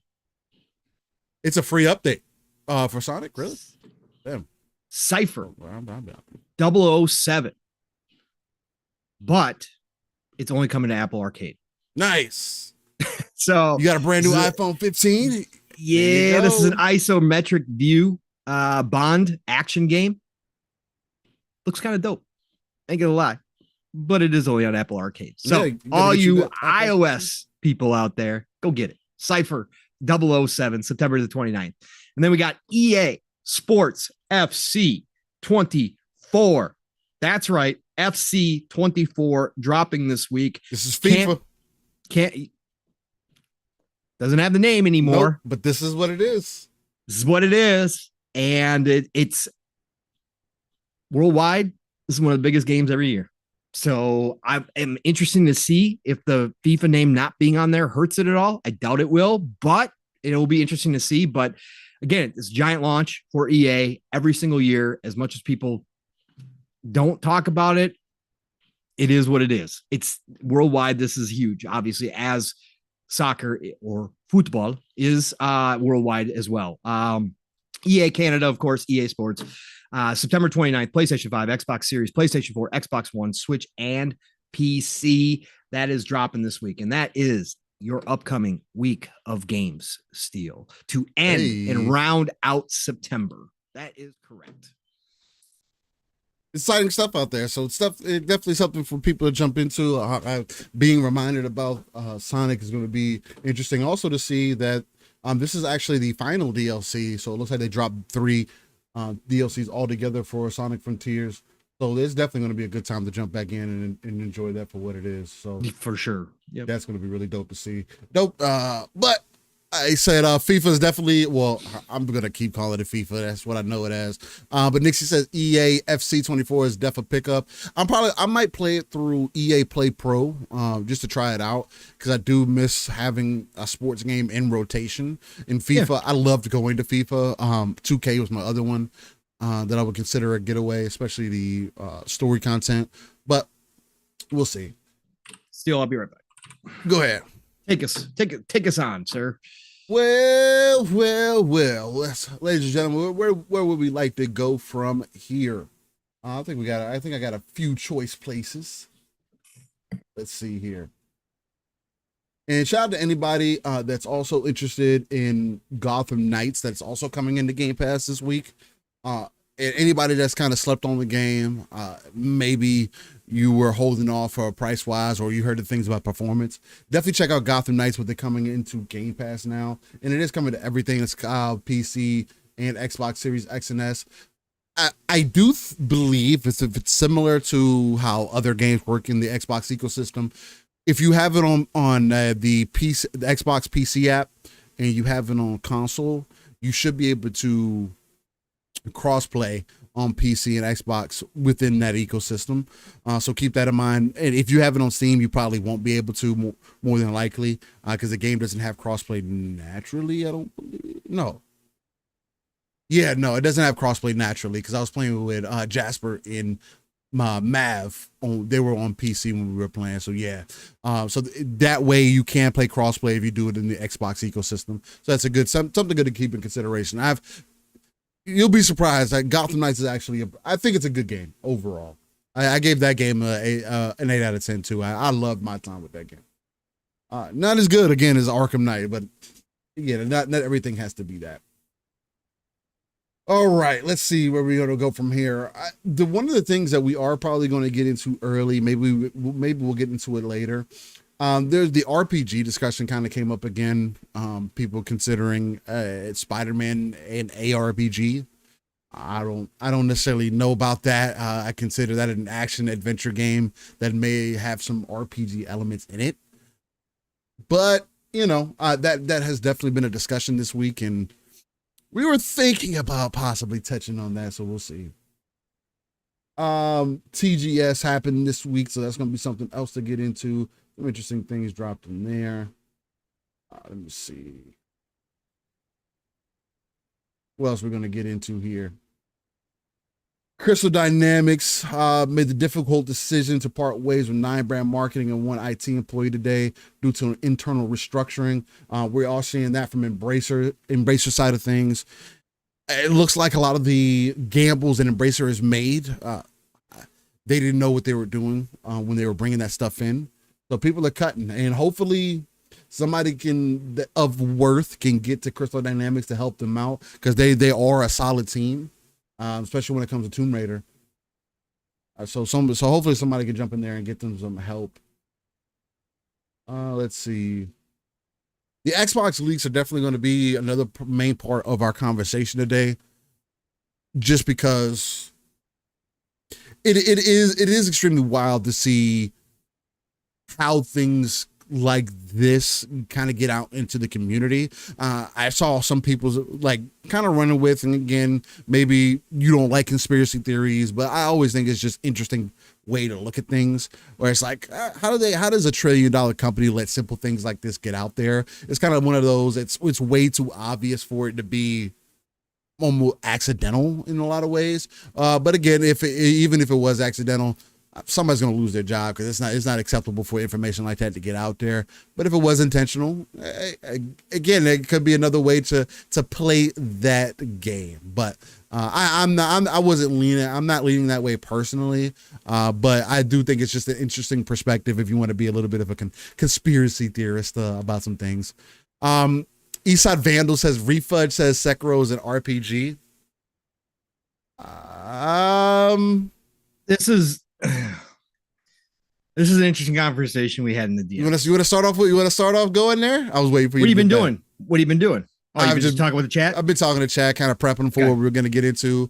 I was going to go into the whole RPG thing, but I was solid to let you get back, because I know that's something that we're just going to have an interesting conversation about. Because I think me and you overall agree what RPGs are, but I think we also agree that it's become so skewed also that it's it depends on who you're talking to. It feels like, this is a different conversation from what most people will have out there, I think. I mean, we let's dive into it. And chat, I want, as Steele and I talk about this, right? Chat, if you guys have thoughts about what an RPG's definition is, please provide them, because again, this is, I think, a multi-layered conversation that is interesting to have in 2023, because as Steele just said, the lines are blurred. We also have like ARPGs, JRPGs, WRPGs, MMORPGs, like, and then in the ARPG genre, like you say Diablo, but then there's also other games that fit in that. So it's like, how is that also considered ARPGs? But by definition, it fits in that, right? So it's like, it's so weird, man. My fault. Go ahead. Well, no. Let's have the conversation. If you want to lead it, man, because you're the one who brought it up in the DMs. Well, I mean, you brought it up after somebody had posted, Reforge's Gaming's comments about it, right? Because what started this conversation, for anybody who doesn't know, because some of you don't, see that stuff that happens or whatever, you've got yourself pretty filtered. Reforge Gaming, started was talking on his show and said that Spider-Man and Ghost of Tsushima are action RPGs, are ARPGs. And I know why he's doing it. Okay, again, if you understand what those guys do to drive engagement, the question is, or it's been put out there that Sony is lacking in RPGs. except for JRPGs, right? But they are lacking in Western RPGs because of obviously the acquisitions that Microsoft has made with Obsidian, Bethesda, and on and on and on. Outside of CDPR, Microsoft has a lot of Western RPG developers. Mm-hmm. And that PlayStation, that's one of the areas that they are missing. Open world RPGs, right? That's one spot now that obviously Microsoft is making Bethesda games like Starfield and now Elder Scrolls 6 we got confirmation, which we all knew, are going to be exclusive, that Sony's got an open world RPG problem. Okay. And so I know why he did it, right? Gets people fired up. This conversation has been had before because of when that conversation comes up. People, when that's brought up, people are like, no, Horizon Forbidden West is an RPG. Okay, so this is what started our conversation. So, like I said, this is multi-layered at this point in time because lines have been blurred. I guess I'll start here, Steele. I'll start. Before you, I want you to start. Definitely start. But I want to lead off by definition what an RPG is. And I get why the lines are blurred, because by definition, and there's not a committee to come regulate this like they have for roguelites. There has been a committee that's been created to say that, hey, no, this is what roguelites are. Y'all can't say that it's all these other things. No, this is what it is. Well, we haven't had that for other genres. So by definition, this is what an RPG is. And again, if you're not interested in this conversation, I get it. But obviously it's not new because people are still arguing about it today, about by definition what it is and how it can be interpreted. And some people are using it more than others. Yes. And others are also using it in a, as we say, in a disingenuous way. But a role-playing game is a game in which players assume the roles of characters in a fictional setting. Players take responsibility for acting out these roles within a narrative, either through literal acting or through a process of structured decision-making regarding character development. At a very basic level, I get why people can conflate this, but there is layers to this onion that we're going to peel back. So, Paul, you go ahead. Yeah. For me, I think that there is a difference from games nowadays like Horizon, like Spider-Man, borrow from RPG. They have elements of RPG. They are hybrids. Yes. But my point in the DMs, and it's very hard in DMs, and that's why I kind of wanted to have a more of a long form discussion here, is because it's hard to come across all the time, especially when you're working and typing and trying to get your thoughts out. My point in the DMs was that I think with these hybrids, they are not trying to be RPGs first. And that's what I think differentiates them. I think they're trying to be action games first, but obviously they sprinkle in RPG elements to flesh it out, to give it more playability, to keep people engaged in what's going on.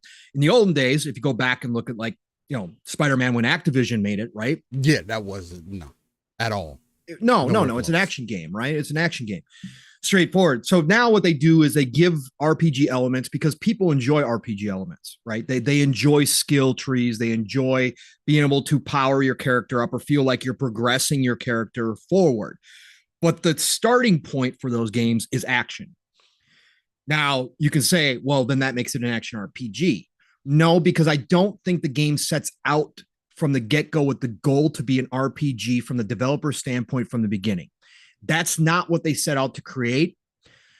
And I think that there is a different, and this is where it gets tough. Maybe I can't find the words to correctly describe what I'm saying.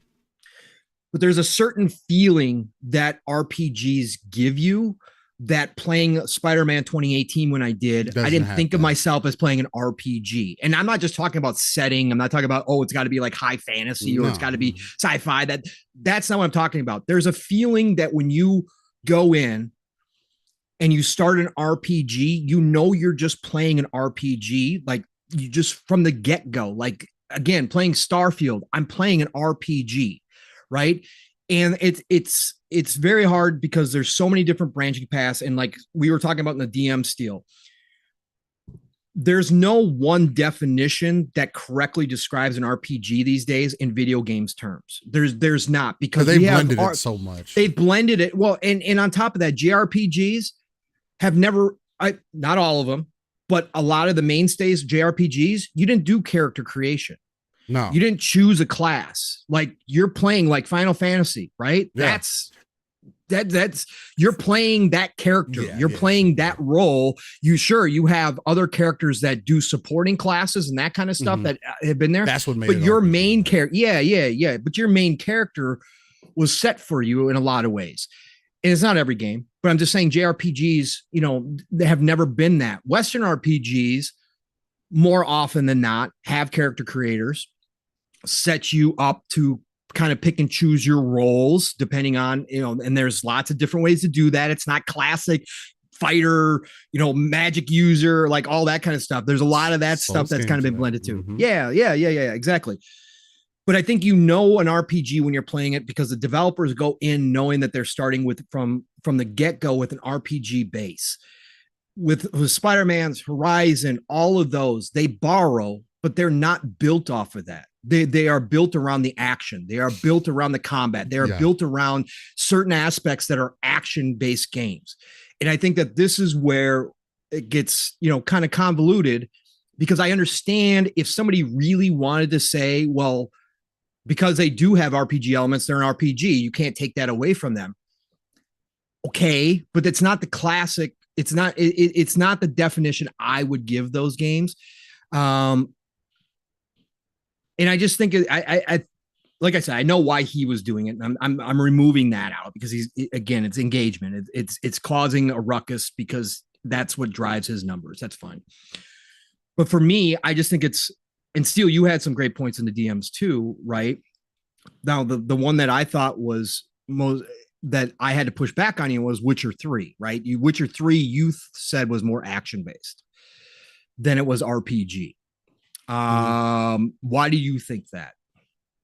Because I think it sets out to be an action game before it sets out to be an RPG. You're playing a single role. There's not multiple classes that you play. It's kind of similar to Spider-Man in that way. You're playing as this character. You're going to level out this character. The story can only go but so many ways. And again, that can also be some of my ignorance because I haven't put enough time or played The Witcher 3 to get that experience. But in the 30 hours, the 3 different times and 10 hours a piece that I've put into that game, it comes across more like it's trying to be an action game, an action adventure game, and then an RPG as you're playing this role or playing this characters. Because also as a Witcher, a Witcher is a Witcher. Like there's no difference there. Like you can't change Geralt to any degree. You might change some of the abilities that you use or whichever the case, but outside of that, he's just the Witcher. And other Witchers are very similar in that way. They have a similar style, right? So they're not giving you I don't know. For me, RPGs are more so that I'm gonna put this in the DMs. RPGs are more defined by being able to create a custom character and having a direct influence on the outcome of the story and gameplay with a focus on stats and leveling. But that's what okay, so that's where my pushback is though, right? Because you just talked about you're the Witcher, right? But right. JRPGs are like that. You're just see, that's the blend. But that's the issue though. That's the blend. So it's like, and that's the argument that like I get that some of this could be coming from Reforged, but like when you dig deeper into this and you look at people having these conversations, people are saying that exact same thing about The Witcher. It's like it's hard to classify what the game is because by definition, the game is a RPG. By definition, like if you want to follow the literal definition, you have to consider it an RPG. Are you talking about Witcher? Yeah, Witcher 3. Well, of course. Well, The Witcher overall. Yeah, you The Witcher would have overall. to consider that. But again, I consider it an action adventure game with RPG elements in it. No, I see because The Witcher 3, okay, here's where my pushback is. Because The Witcher 3 has a focus on equipment. It has a focus on you leveling up. It has a focus on you can actually, when you are leveling up in The Witcher 3, you can somewhat choose a class because you can decide to focus on potions and that kind of stuff over combat. There is different ways to play The Witcher 3. And people, if you go watch videos of people who've done it, there are different ways you can play The Witcher 3. Now, yes, you're a single character, of course. You're Geralt. So, from that standpoint, I understand what you're saying. But again, we've already established that doesn't necessarily make a character creator long ago wasn't a mainstay for RPGs either, right? It just, that's tabletop, that's classic D&D. That's where the influence comes from. But JRPGs went away from that formula long ago, right? So my point being, though, is in The Witcher 3, you also do have choices. You do have consequences for those choices within the game, which do affect the game itself, and the world. So I think through and through, The Witcher from the get-go is an RPG. Now, is it obviously action-based? Yeah, of course it is. It's action-based RPG. It's an ARPG. The fact is that the developers from the start made the RPG elements a core function of the game, because you could not play The Witcher 3 without ever leveling up your character, right? You could not play through the entire game. You could play Spider-Man without ever leveling up. I know somebody like you, Steele, could have Spider-Man with his base abilities and beat that game, right? I mean, yeah, because the game is based off, because it's an action game. Right. That's what I'm saying. Witcher 3, you could not beat that game with base. Because of how the game scales with you, yeah. Right. And the game scales also. And that's what I'm saying. That's another which RPG element. Right. Which is why me personally, I can't argue either. I can argue literally either side of it that I would want to, but in my perspective, it just comes across more action based, because if that's considered an RPG as an example, then Souls games are damn sure RPGs. Because you have more control over it than anything else. But some people don't see it that way. Or maybe it's just considered more so a Western RPG, which is what I was talking about, that blend where, again, we confirmed that JRPGs didn't have to do that. But at some point, things became mixed. So it's like when people it's blatantly obvious for certain games, right? Which is why I think this conversation is interesting, because if you want to consider Spider-Man an ARPG, I guess. But at the same point, I don't think it has enough of what makes it an RPG for it to be under that classification. No. That is definitely an action game. That is, you have minimal impact on the story. Yes, you can level up your gear. Yeah, you can level up your skills. Yeah, you can level up. But you wouldn't need to beat the game. No, yeah, you don't need, it's not like you're putting like specific stats into strength and dexterity. And I think those are the things that define an RPG, being able to spec in these certain elements. So again, that's why I can hear that conversation about Witcher, because that's interesting. You can kind of say you could probably argue either side of it, which I've seen people have genuine and smart conversations about this on Reddit, on YouTube, and just conversation pieces. So here's the thing about Spider-Man. I want to go back to your Souls talk, right? Real quick. I think the deal with Souls is because Souls has created its own genre. That's why people will push back against it being an RPG, because Souls games have become their own genre. Which I agree with that too. Yeah. You know what I'm saying? They're kind of outside the bounds because of what From Software. Again, they're the ones who mainly made this genre. Obviously, they brought it to popularity. Once that was established as actual, I play Souls games, people don't want to hear, that's an RPG. No, it's a Souls game, right? I think that's where I wouldn't disagree with you that at its core level, a Souls game is an RPG. It's a hardcore RPG, but it is an RPG at the end of the day. So no, I don't disagree with you there. I don't disagree with you. I just think that's why people push back against that, because Souls is its own thing now, which is fun, which is fine, because that shows the power of what From Software did to take a game based on one genre, but make it its own thing, so much so that people just call it that now. It's a Souls game. And then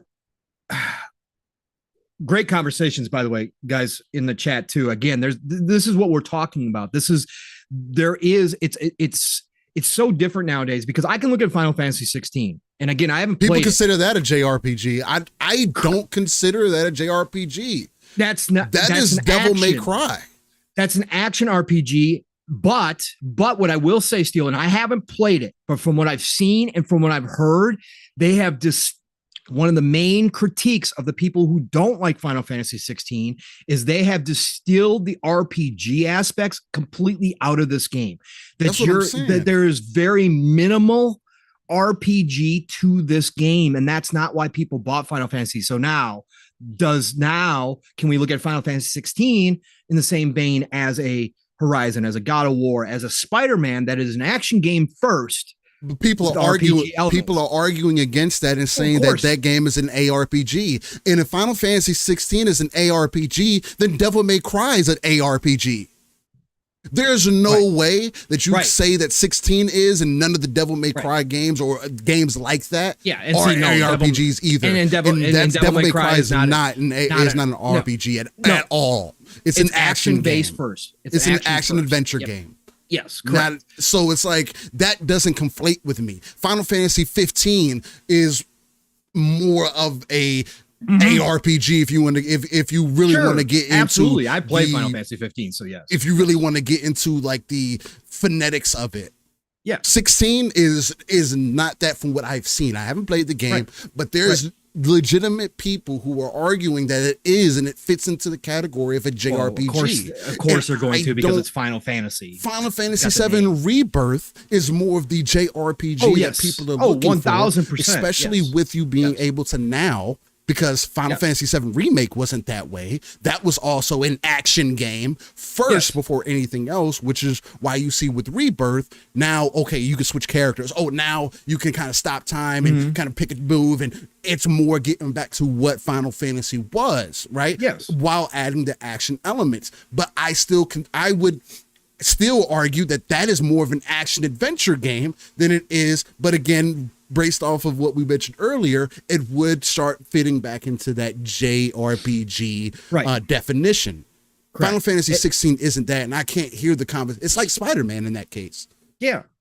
Right. And until I played, I don't, but just from what I've seen and from what I've heard is that they have distilled everything that makes an RPG pretty much out of this game. Like that they have filtered it, I should say, not distilled, but they filtered it out. And yeah, Tim the Sorcerer. True RPG demands chance, like dice. So per definition, it's turn-based. That's the classic, right? That's where the D&D influence and all the tabletop influence came from. The forefathers of what we see in RPGs and video games these days. That's what they had established, right? And that's where CRPGs come in. If you want to come across one of the most pure forms of RPG, it's Baldur's Gate 3, right? That's the most pure form that we have in video games today. One of the most pure forms. CRPGs are the base form of what RPGs came from. Then we got JRPGs, right? That were born around the time of Nintendo or became popular around the time of Nintendo, right? And JRPGs became their own thing because of the style behind it, right? That Eastern flavor behind the RPG mechanics. And again, they changed the formula too in their own direction, but they were influenced by CRPGs. They were influenced by Dungeons and Dragons and all the other tabletop games at the time. And that's what started to split. And people came up, and I've seen this conversation happening too, Steel, and I don't get it. JRPG is a term that's been around for a long time. Some people are trying to say it's a racist slander. I'm like, again, what? Yes. I'm like, what are we talking about here? It describes a certain style of RPG. That's why we have Western RPG and JRPG, WRPG and JRPG, because it describes a different style. Right? And there is a difference. Dragon's Dogma and Dragon's Dogma 2 is a perfect example of an Eastern company making a Western RPG style. Right? It's still got Eastern flavor, but it's got that Western feel. JRPGs are different, right? There's no slander, but that's what started breaking it and splintering off. And then Diablo came around and it didn't fit the traditional turn-based tactic style RPG that CRPGs were, right? It went to Even that changed. continuous action. And the action RPG described how the battles took place. That's where action RPG came from, because people needed to differentiate it from, well, I'm playing Diablo, right? Or I'm playing the CRPG. Well, no, because Diablo isn't a classic CRPG because it's not turn-based. So then people started with ARPGs. And again, there was other games as well, but I'm picking the big ones that kind of just blew up everything. Diablo really set the tone for action RPGs, right? That's what started all these kinds of talks and these different qualifications of RPGs. Now, again, as we've progressed, back in the day, action games were action games. You could pick up different weapons, but you didn't have skills, right? You didn't gain levels and gain powers per se in action games. They were straight up what they were, right? And that was what you played. Now, again, as we've gone forward, they've blended in those RPG elements, but I'm not going to call those games RPGs because I don't think the developers from the beginning are sitting down and going, hey, we're going to make a Spider-Man RPG. That's not what Insomniac did. Okay, we're going to make a Spider-Man RPG. Hell no. If you were going to make a Spider-Man RPG, there would be differences from the current version of Spider-Man that we have if you set from the beginning that I was making an RPG version of Spider-Man. The base game is an adventure game. They tack on the RPG elements to keep people engaged, to give people that sense of increasing progression, all that stuff that's become normal in games these days. But I'm still not going to categorize that as an RPG. Somebody came up to me and said what Reforged said, yeah, I'm playing this Spider-Man RPG from 2018. I'd be like, what Spider-Man RPG? Well, Spider-Man 2018 from Insomniac. I'd be like, whoa, what? No.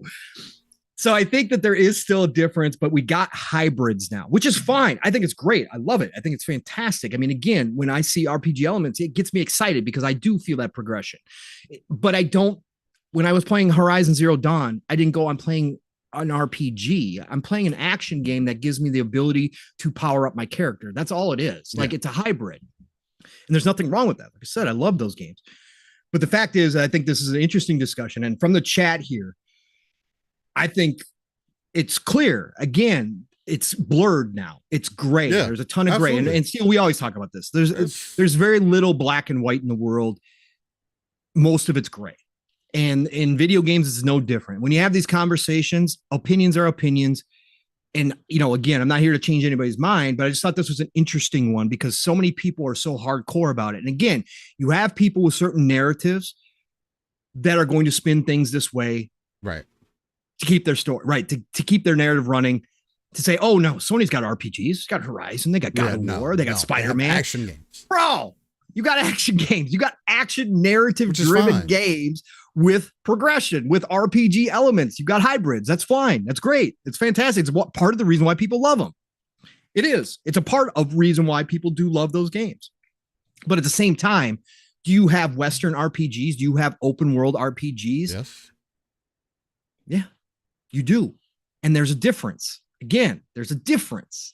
When you're playing those games, and like I said, it's hard to find words to describe it. It's just that I've been playing RPGs and I started, D&D. Again, as I was telling Steele, everything changes and things mechanically wise change and evolves. And again, my second edition D&D is not the same game as what fifth edition is currently. Okay. It's a completely different game and it's changed. And they took out some of the hardcore RPG elements to make it more accessible to people. Right.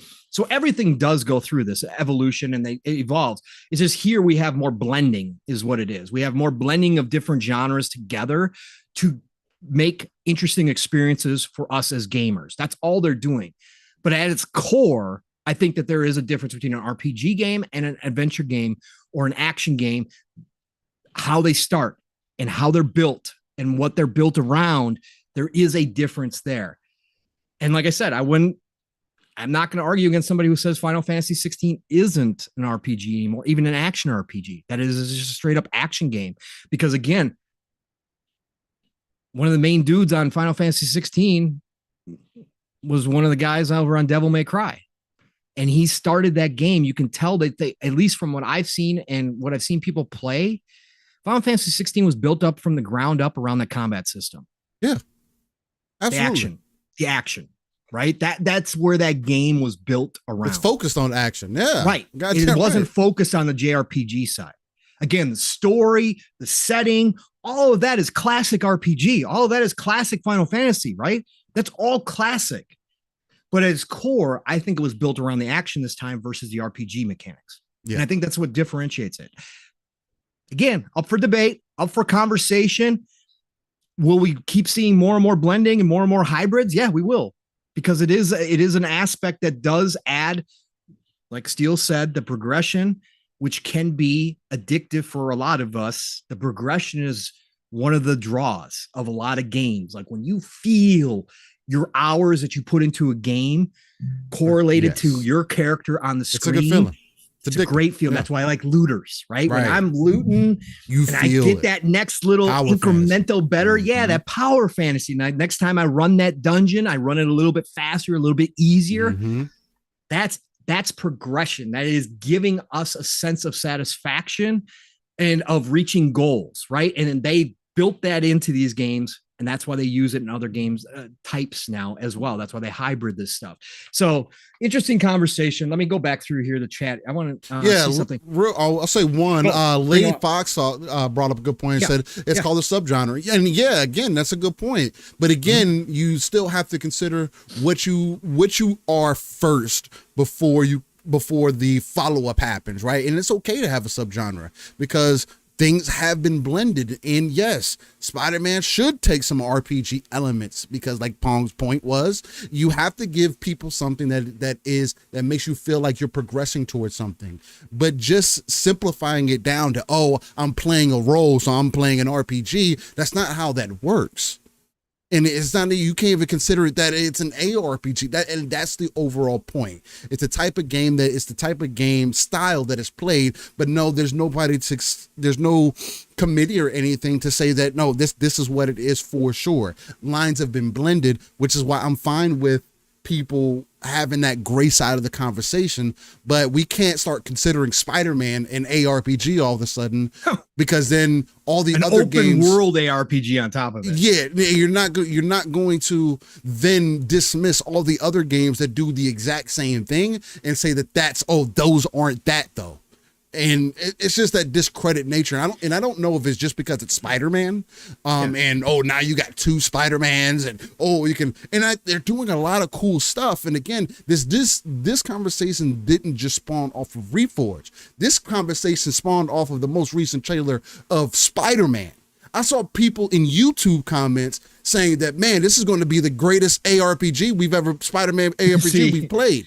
And I was like, well, you're going to be able to level him up and his abilities, and we're going to have two of them, and there's going to be multiple play styles, and there's going to be different ways you can approach the game, and there's going to be different. And it's like, bro, no, this is an action adventure game. It might be the best action adventure Spider-Man game we've ever, open world action adventure game you've played, but it's not an RPG. It has those elements though. So that's more so where it came from. And Reforged kind of lit it up, at least within the community. And if you're not involved in the community, maybe it's not that big of a deal. But again, that's why I also made sure to do research to see, hey, how do people really feel this? Is there people really being able to define this?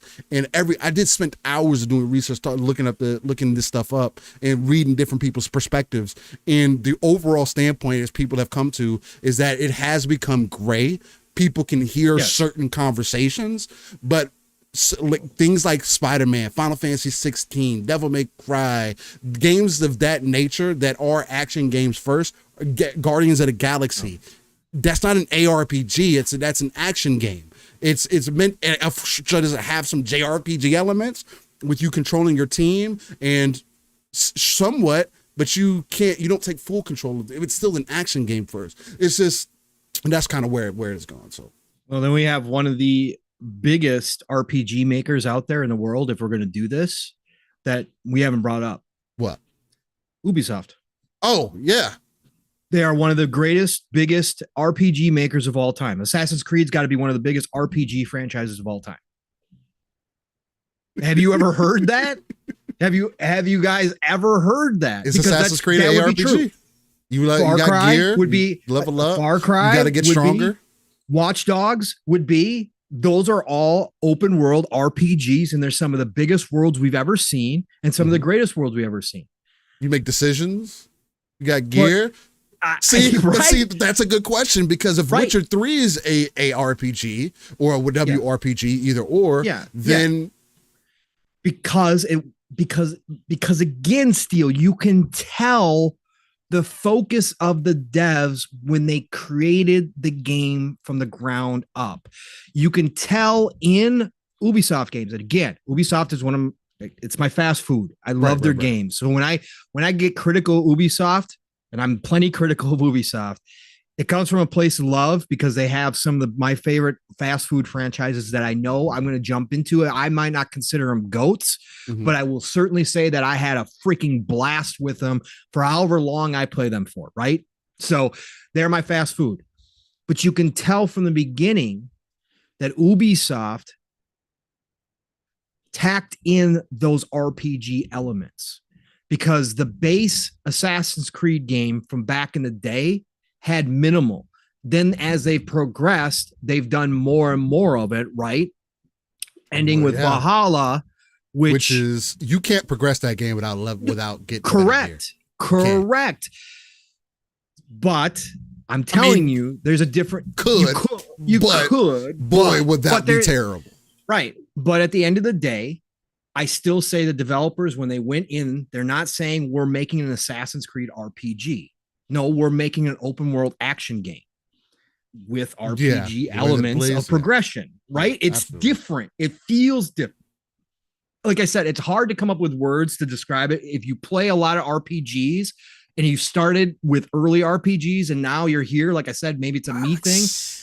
It's just you get this sense when you jump into a game of what the basis is. And I would never say that Assassin's Creed Valhalla is an RPG to me. Like, I just wouldn't. It just thought doesn't cross my mind when I play them. Like, it just doesn't. Like, I just think of it as a hybrid. It's an ultimate hybrid. Though. Yeah, I mean, it definitely is the ultimate hybrid. It definitely is. It is. It is. So it's just an interesting conversation. Chat, thanks for joining us. Let's see who else in here. Yeah, Deus Ex. I saw Eastside Vandal. Deus Ex is. I haven't played it, but I've heard people talk about it. It is an RPG. Gameplay. Absolutely. That's a Western RPG through and through. For sure. They built that game from the ground up that way, for sure. Let's see what else. Who else have we got in here? I saw some good Love Hybrids, Vampire Survivors, definitely an action RPG on the lightest sense. That was from Tim the Sorcerer.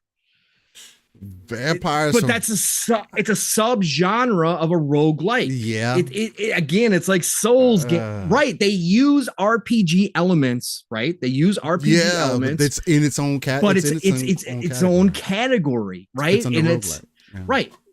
It's like Hades, right? Yeah. You die, you progress, you progress. That's exactly. It's yeah. That's why this is so crazy. Ducato says, "Woo, that Dragon's Dogma 2 gameplay from TGS." Looked really good. Dragon's Dogma, again, if you haven't played Dark Arisen, the updated version of Dragon's Dogma, I would definitely recommend it. I would recommend it more so on PC so you can get the 60 frames. But overall, it'll give you a good perspective on. And Blue Moon 100%. When RPGs became cool, video game companies wanted some of that. Right. Yes, because when engagement started becoming a measurement within the industry, what are the games that give you the most engagement? RPGs. Overall, RPGs. Well, I mean, outside of Call of Duty, Madden's, right? People that play those constantly, right? But RPGs, generally speaking, are going to give you the most engagement consistently over time because people play them for a lot longer than your standard single player game.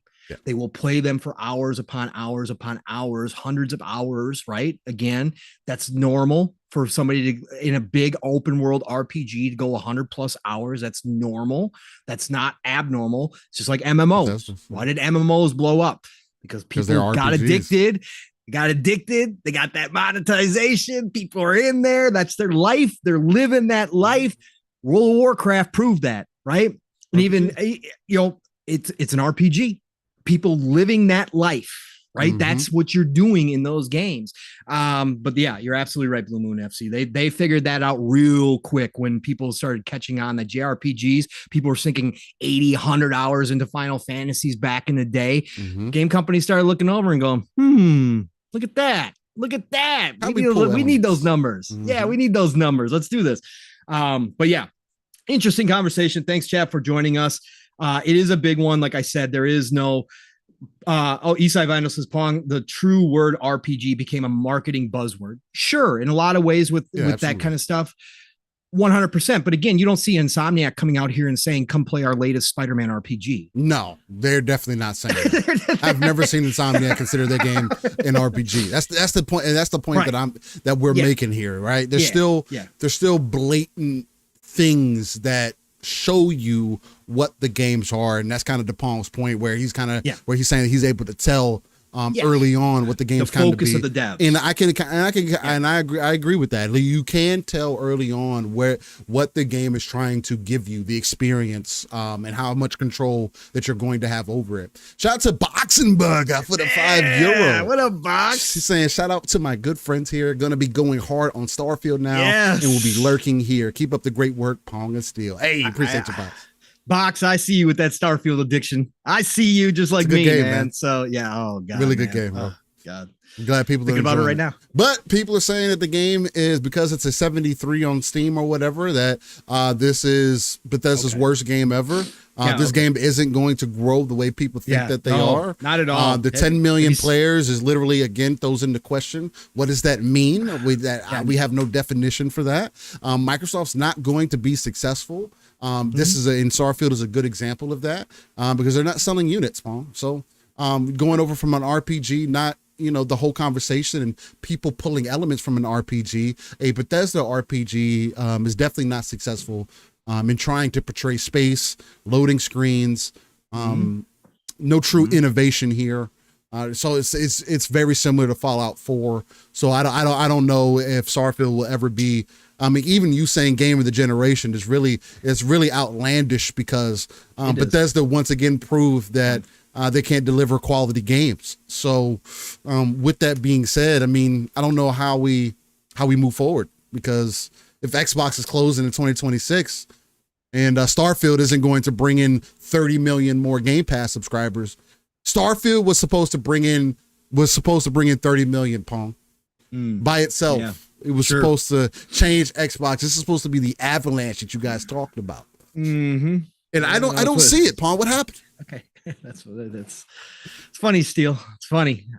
We'll be having this conversation 10 years from now, 15 years from now. Starfield's still kicking around and coming up on Starfield 2.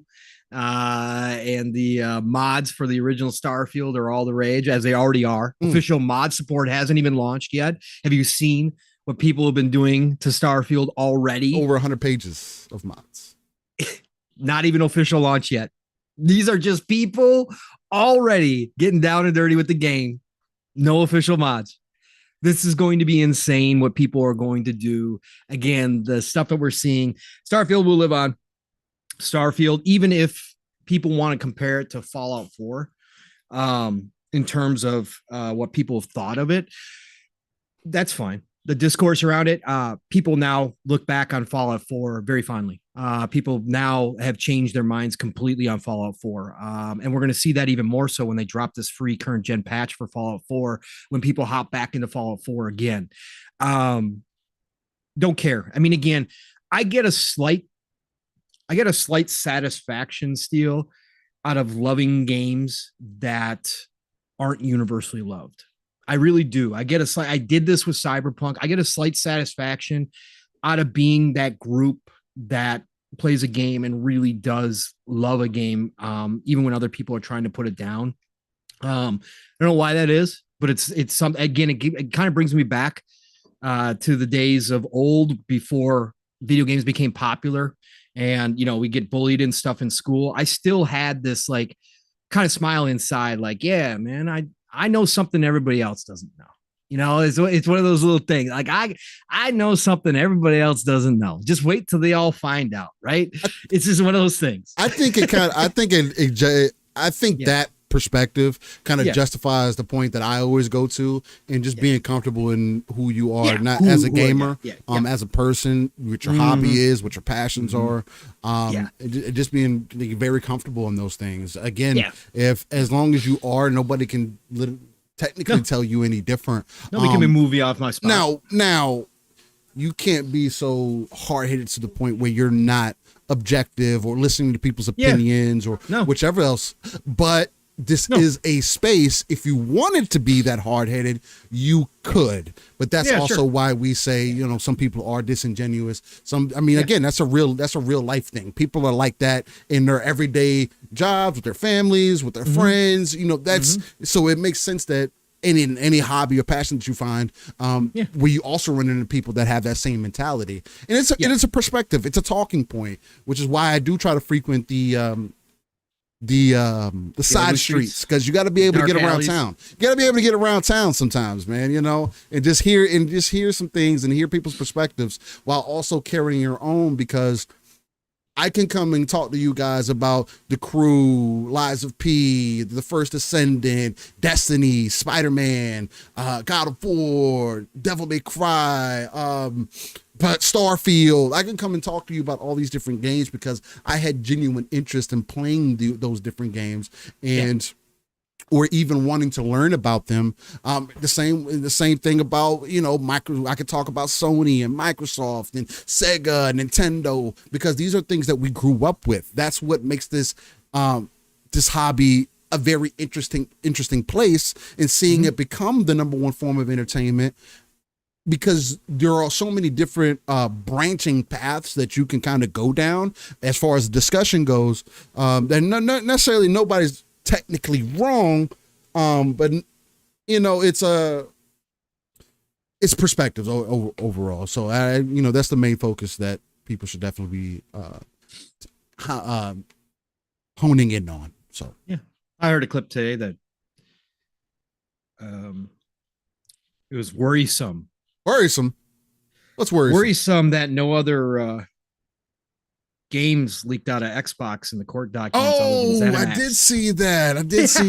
We should be worried that there were no games in those documents. I mean, Palm, chat. This is an election. Are you guys worried that through all the leaks that we got this week, the biggest Xbox leak that we have ever gotten, are you guys worried that there was not a single game mentioned within those documents? Does that make you shaking your boots? I mean, outside of Zenimax, for sure. We have their roadmap more so, which is also an older roadmap. Obviously, things have changed. But are you guys worried? Let me know in chat if you're worried about this. Is intellectual dishonesty at its finest, Steel. Intellectual dishonesty at its finest, chat. Somebody actually did say this, that it was worrisome that the Xbox Studios roadmap did not leak out of these documents, that only the Zenimax one did. So, which means that there's problems, obviously, within Xbox, that they don't have the roadmap that everybody thinks they do, because we didn't see it from the court documents. They totally ignore the fact that obviously the Zenimax documents leaked because those were a part of the trial, because they were trying to correlate what Microsoft chose to do with Zenimax to what they potentially could do with ABK games.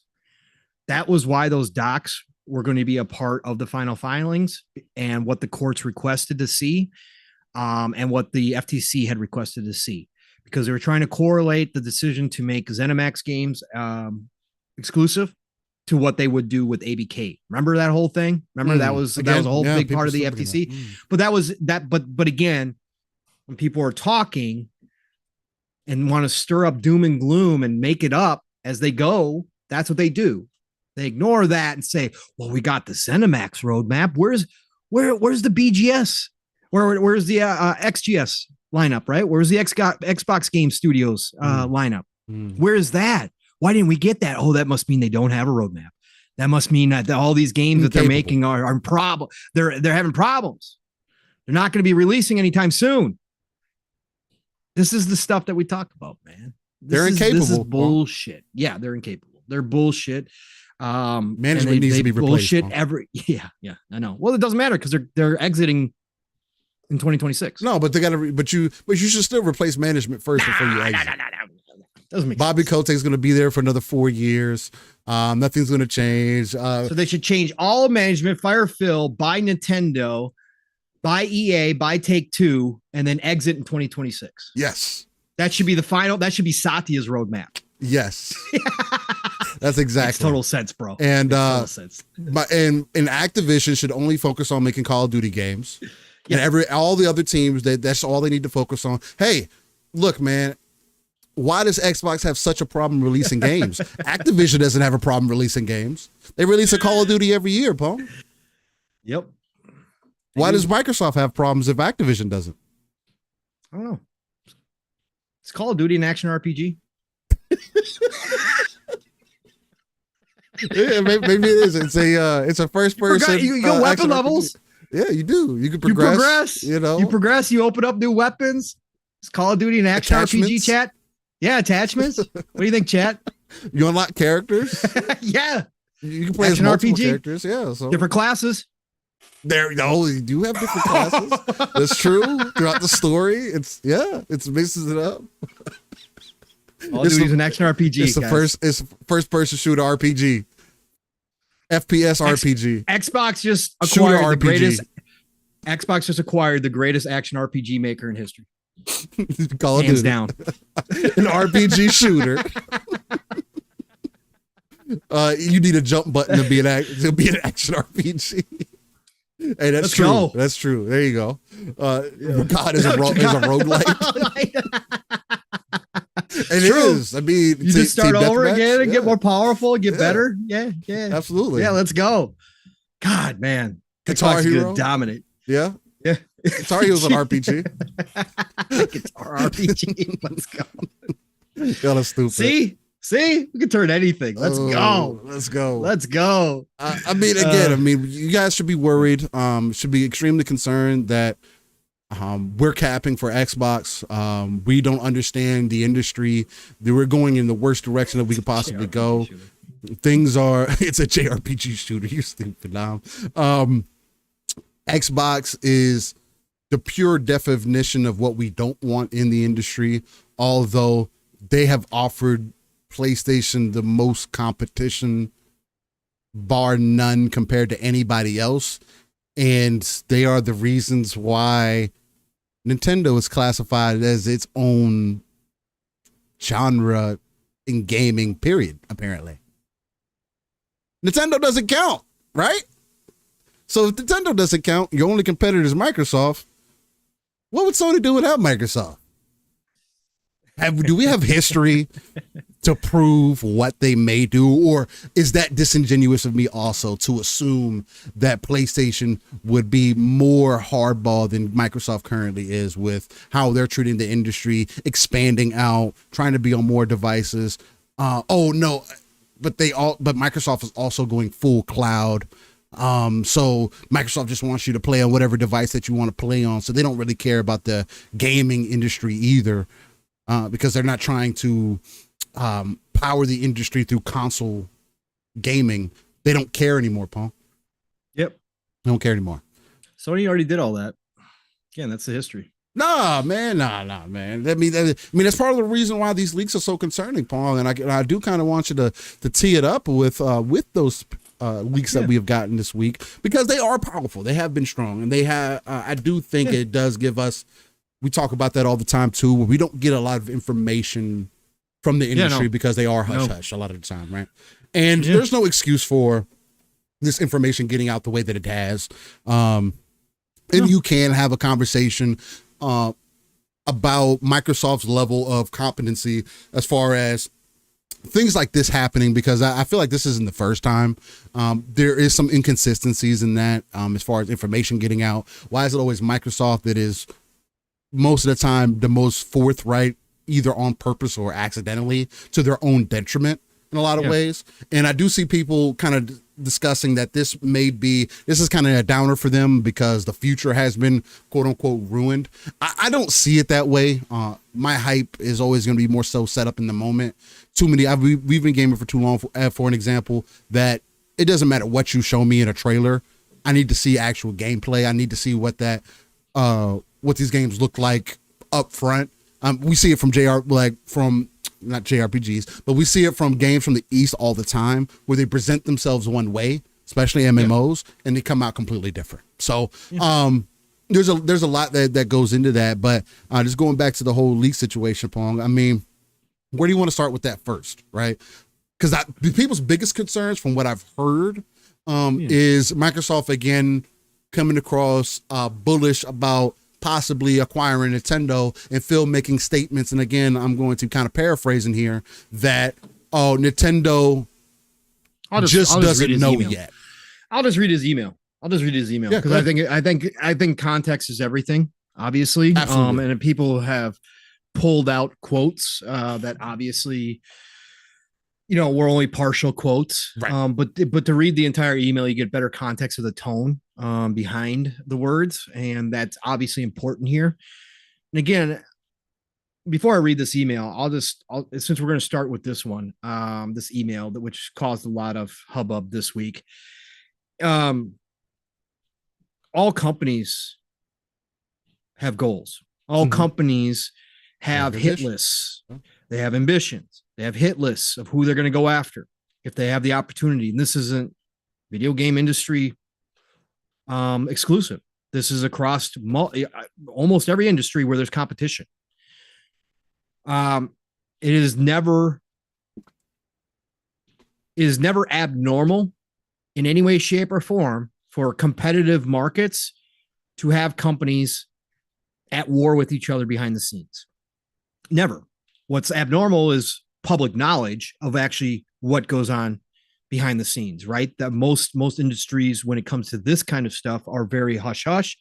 This stuff doesn't get publicly said. But again, this happens everywhere. This happens in sports. You go out every day to get better as a team. And if that means taking players away from another team to make your team better, that's what we see in sports.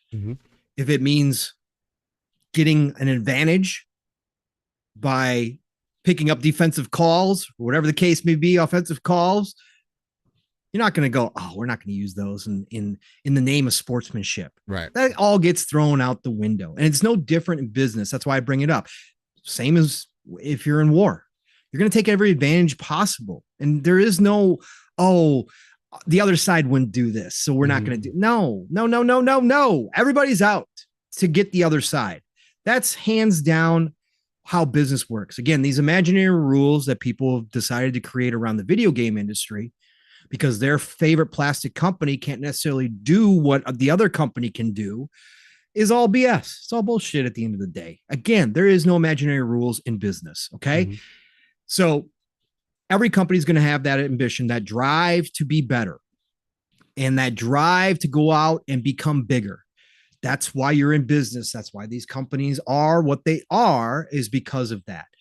Now, again, can it be harmful? Yes, absolutely. It can be harmful. It can be harmful to the industry. It can be harmful to the consumer. It can be harmful in a lot of different ways. It can be harmful to the workers, depending on what they do. So yes, can this stuff create harm? Of course it can. But at the end of the day, just talking about it and aspiring to be better, including acquiring more companies, that's in that's in business DNA. That's how you do things. That's how people move. When you have the ability, you're going to look for advantages that you can take up. Right. So I'm going to read this. This is from Phil. This was sent to Chris Capocella and Takashi Numoto. And it was subject lined random thought. And this was at August 6th, 2020. Random thought. At random thought, August 6th, 2020. Now think about 2020, prior ABK. Prior COVID. Prior COVID. Or we were getting in into COVID, right? going. We were getting into it. we were 5 months firing up. Yeah. Yeah, it was getting bad. But this is a random thought at midnight from Phil. It was sent at 12:03 a.m. Okay. Takashi, I totally agree. And obviously this has been we don't have the prior conversations that have been happening. Right. We just got this one email. So he says, Takashi, I totally agree that Nintendo is the prime asset for us in gaming. And today, gaming is our most likely path to consumer relevance. What Phil's talking about here is Microsoft. Microsoft, why they are investing so heavily in Xbox is because it's a consumer facing business. They are mostly business to business. They don't have that consumer facing market, which is why Satya agreed with Phil's plan when he gave him Game Pass and everything else, because they wanted that consumer facing business. Xbox is that.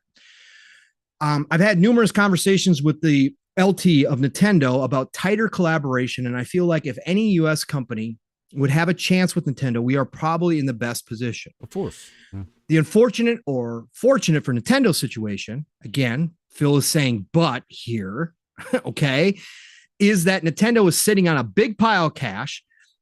They have a BOD that until recently had not pushed for further increases in market growth or stock appreciation.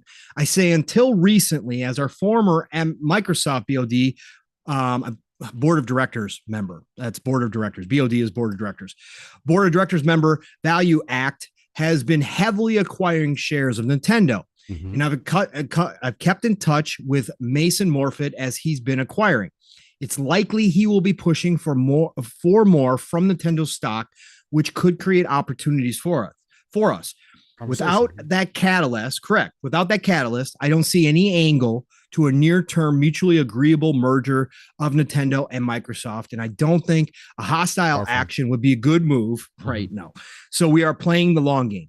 But our board of directors has seen the full write-up on Nintendo and Valve, and they are fully supportive on either if the opportunity arises, as am I. Confidentially, we have two fairly active M&A discussions in gaming right now, Warner Brothers Interactive and Zenimax. I think as Zenimax, I took Zenimax to the board of directors last week, and prior to the board of directors discussion, I asked Amy and Satya if they wanted me to slow either or both of these given the TikTok discussions, and they both emphatically told me no. Remember they were buying TikTok. Microsoft was going to buy TikTok at one point for like what, 40 billion? It would have been better than what the current situation is with TikTok. And people try to defend it. People also made a point to say that if Microsoft's willing to, why would they want to buy TikTok, Paul? You see the big plays that Microsoft's trying to make. And again, yes, I see what you're saying with that, but that's more of a conversation of what is the better of two evils, right? And I would much rather that a lot of that information been on American side than where it currently is, where it's in the Chinese government's hands. So, agreed. They are fine doing all three of these if the deals make sense. I won't say Warner Brothers or ZeniMax is Nintendo, but both are for sale. And gettable by us if things align. Biggest obstacle is WB is the IP ownership. We wouldn't own any of the IP, which hurts long-term flexibility. And the only obstacle on Zenny is valuation expectations of founders. But I think it's likely one or both of these happen, which will help us continue to double down on our gaming relevance. To give a sense of scale, ZeniMax is about the size of our current first-party studios organization. Crazy, it is crazy. So that would be doubling our content asset. Downside is it's more core, less broad, not mobile, more North American, European, etc. I love this discussion and value you looking at opportunities here. At some point, getting Nintendo would be a career moment, and I honestly believe a good move for both companies. It's just taking a long time for Nintendo to see their future exists off of their own hardware. A long time, smiley face. Obviously, this is business idea exchange. This is what happens between higher ups. This is what happens outside of even boardroom meetings. This is what goes on again, midnight on a random August 6th date in 2020. Phil is obviously thinking about a conversation or multiple conversations they had previously about some of these things and put down his ideas before he forgot them and let everybody know what his thoughts were. Period. That's all this is. Again, you can dream all you want. You can talk about possibilities all you want. Does that mean everything that you dream or possibilities comes to fruition? Of course not. Otherwise, we'd all be living on beaches or whatever your favorite place to go visit is, with a multi-million-dollar mansion behind us and a garage full of cars, or whatever the case may be, whatever your dreams are, we'd all be there. This is the same thing. These are businesses discussing opportunities that potentially, maybe at some point down the road, come into play. As I said earlier at the beginning of this deal, if this were ever to come into play. Now, I said Valve is definitely in play. I've been speculating about Valve before I started podcasting. I was speculating about Valve in chats in different shows before I ever even started podcasting, when I was just in the chat rooms. I was speculating that when Uncle Gabe finally decides to step away from Valve, Phil and Satya have repaired their relationship, Microsoft's relationship with Gabe.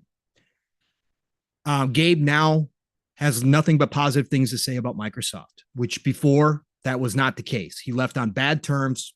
It was not good, but they fixed that. Right. There's very few companies that Gabe will trust Valve with when he decides to step away. I believe Microsoft is at the front of that line right now.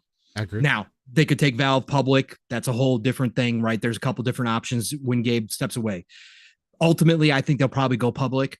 But if they were to think about acquisition, Microsoft, I believe, would be first in line. So that's besides it. They would have would that cause the industry extreme harm? No, I don't believe it would. Would it give Microsoft a lot of power in the PC space? Absolutely. Of course it would. And I don't even know if regulators would go for that either, but it would give them a lot of advantages. Real quick, Pong. Chio Walker says at Pong Soul, actually, Phil was replying to the email thread below. That's why you read email from bottom to top. He was asked about Nintendo.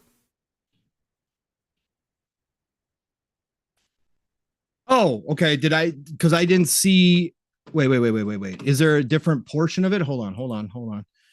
Because I never saw, because Steven Totillo, who posted this, only posted this. So Chio, if there is, I don't see. Okay. Okay. Steven Totillo posted additional context on the MS desire to buy Nintendo. Spencer described his interest after one of Microsoft's chief marketing officers asked him and the company's main CMO about whether trying to buy Nintendo would be a good idea. Okay. Yep. Okay. So that falls in line with what I thought the conversation was this was a conversation they had previously concerning the idea about buying Nintendo.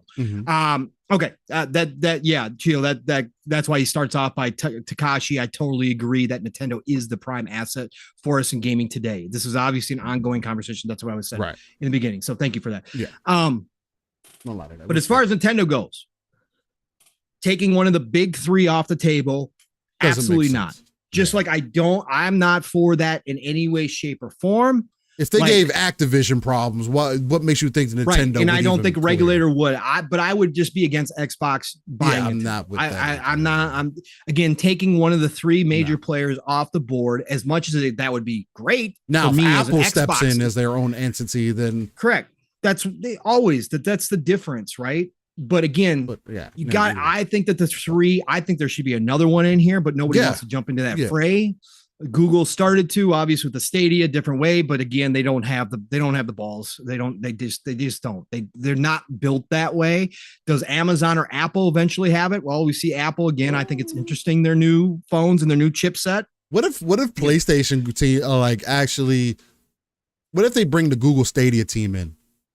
Right, which they could do. That's how they push into the cloud market. Well, I mean, because Google said they're going to license out their Stadia tech, right? So it's certainly possible that Sony could partner with them and get that Stadia tech. That would be competition for Xbox. I mean, that would be huge because the Stadia tech, according to everybody that's used it, it's pretty good. Is great. Yeah, that would fall really well under the PlayStation banner too. So it would help them out a lot. I don't know if that's their vision, the same way like how it is with Xbox's vision on cloud, as they keep mentioning. But there has to be something else there. Again, we know that Sony's interested in the Azure servers overall, as they have invested in that. So, anyway, my fault. I didn't want to. No, that's okay. Again, those are interesting opportunities down the road. Like I said, I wouldn't doubt that Apple, if they want to jump in the game space, is looking at Sony. Again, would it pass regulation at this point in 2023 with the political climate the way it is? I don't know. I don't think so. But again, is that a possibility? Sure it is. Amazon, the same thing. Yeah. I just think overall, removing one of the big three is a bad idea. And I wouldn't want to see that happen. I wouldn't want to see Sony go away. I wouldn't want to see Nintendo go away. And I don't want to see Xbox go away. Right. I think that we have a good balancing act right now. Nintendo swims in their own pond, and I get that. But at the same time, they are still another option for the consumer. They are still another possibility. They still make Sony and Xbox think outside the box. when it comes to certain things and what directions they're going to move in, because Nintendo keeps them honest in a lot of ways, especially in the handheld side of things. That's why you don't see Sony or Xbox jumping into that fray right now, right? Yeah, which you could say is bad, but again, it's Nintendo. I think it's bad too, because I want them to try, but again, they're very afraid of Nintendo, which is and how dominant it is. Because Sony tried, right? And again, I say Sony never gave it enough effort, but that's just me. I think they could have, had they supported the Vita, I think they could have taken a or maybe the consumers didn't support. Right, they could have taken a good share though had they continued to support that. Anyways, maybe yeah, I'm totally against this. I hear the uproar, but again, just this email alone does not indicate Microsoft trying to go for a monopoly. No, just this, even if they were allowed to buy Nintendo, they would still not be a monopoly legally. Oh, now, but again, it's the point, Pong. Right. And I said personally, I would be against it. Right. But again, under legal terms, because of the size of the industry, they would not be a monopoly. Okay. No. Now, again, I don't think it would ever happen, but them just putting this in an email form, if you don't think Jim Ryan and everybody at Sony has these same types of emails, maybe not this scope, right? Because could PlayStation, Sony, could Sony buy Nintendo? Could Sony even offer enough to go after Valve? No, I don't think so. They would take a lot of fundraising. It was proven that Sony in emails and conversation were trying to get Microsoft out of the gaming business. Correct. People ignore this stuff. Yes, correct. So did they do it? No. No. But again, that's what they wanted to do. The point being is that everybody in uproar over this leak here is just nonsense. Okay. It's again, every business is having these discussions. Any business with any type of ambition or looking in the future with major, massive plans about how they're going to shape their business and the industry going forward is going to have these types of conversations. So for me, the context here was, again, talking about dreams, aspirations, talking about stuff. Oh, what about the potential of this? What if we could do this? What if we could do that? They've had lots of those that have never come to anything, right? They talked about AR for a long time. They talked about VR for a long time. Those things didn't come about. Every company goes through this in all forms. So again, I thought it was a little over the top, but still, what are your overall thoughts on this email and the Nintendo and Microsoft going for world domination as always? And it's the end of a gaming industry as we know it, and it's over with because they're going to be allowed to buy it. They're going to be allowed to buy it. Yeah, there's going to breeze through it because Activision Blizzard was so easy to acquire. That Nintendo is going to be just a shot in the breeze, man. Don't worry. 2026, they'll get Nintendo and shut down all of gaming. You have to find a new hobby, unfortunately. For me, the email, sure, is it revealing in a lot of ways, and is this information that they maybe wanted to get out there? Probably not. But again, you as a big corporation, you have to have ambition. You have to have some form of thought into what's going to work to your benefit for the future. Microsoft's biggest play, and again, I think a lot of that and a lot of the issues that people were speaking on more so still show that people don't understand the opportunities that are currently present in gaming, and they would rather focus on the extreme negatives of what's kind of going on with the digital era.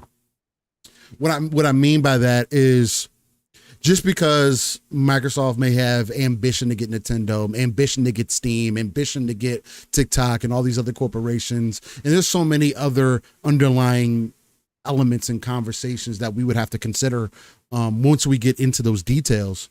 But just because they want to do those things doesn't mean that it's going to happen. We have regulation for a reason, and people cannot like it. That's fine. You don't have to like what Microsoft is trying to do. But Microsoft has also been proven that they will make sure that there is some form of competition in order for them to operate under whatever form of business that they have. And again, that just makes huge business sense, especially as an American corporation who, again, is going to get scrutinized regardless, because let's face it, not everybody overseas is the happiest with how we in America handle things, and American business is always looked at funny and greedy. So it kind of fits into a lot of the things that Microsoft has going on. But we can't also ignore that Microsoft is also one of the top 10 places to work globally.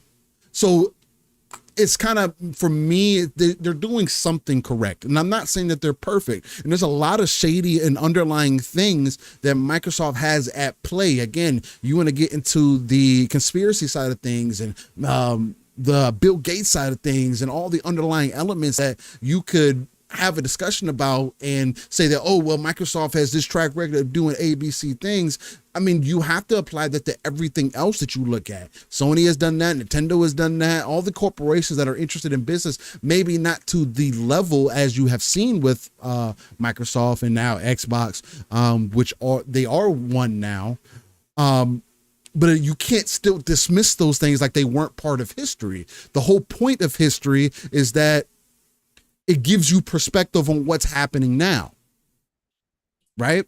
So for me, the emails are kind of a nothing burger, mainly because it's what I would kind of anticipate. Yeah, a big corporation doing big corporation things. And people always draw back to competition. And I see you bringing that up now, Fahim. So I'll get into that part of it a little bit, because I saw that also get drawn up from this email. That people saying that they feel like this is another proven case that Microsoft just wants to buy their way into competition. And sure, could we have that conversation about it? Yeah, we could say that they're taking advantage of their money and they would rather buy these buy these devs and rather than work for it. I don't think that that's accurate, because a lot of the teams that Microsoft ends up bringing in-house, one, it's been proven that teams like Ninja Theory, if they wouldn't have been brought under Microsoft, what do you think would have happened if they went to Sony? You think they would have got a brand new motion mocap studio to work in? You think that Hellblade 2 is going to have and you can argue that, it's not proven that it's going to be of quality. I mean, what we've seen, that it oozes quality to me. If it's unbelievable to you, maybe that's telling. Or again, they have to prove themselves right or wrong. But do you think that the amount of money that has been invested in the Ninja Theory, that would have happened anywhere else?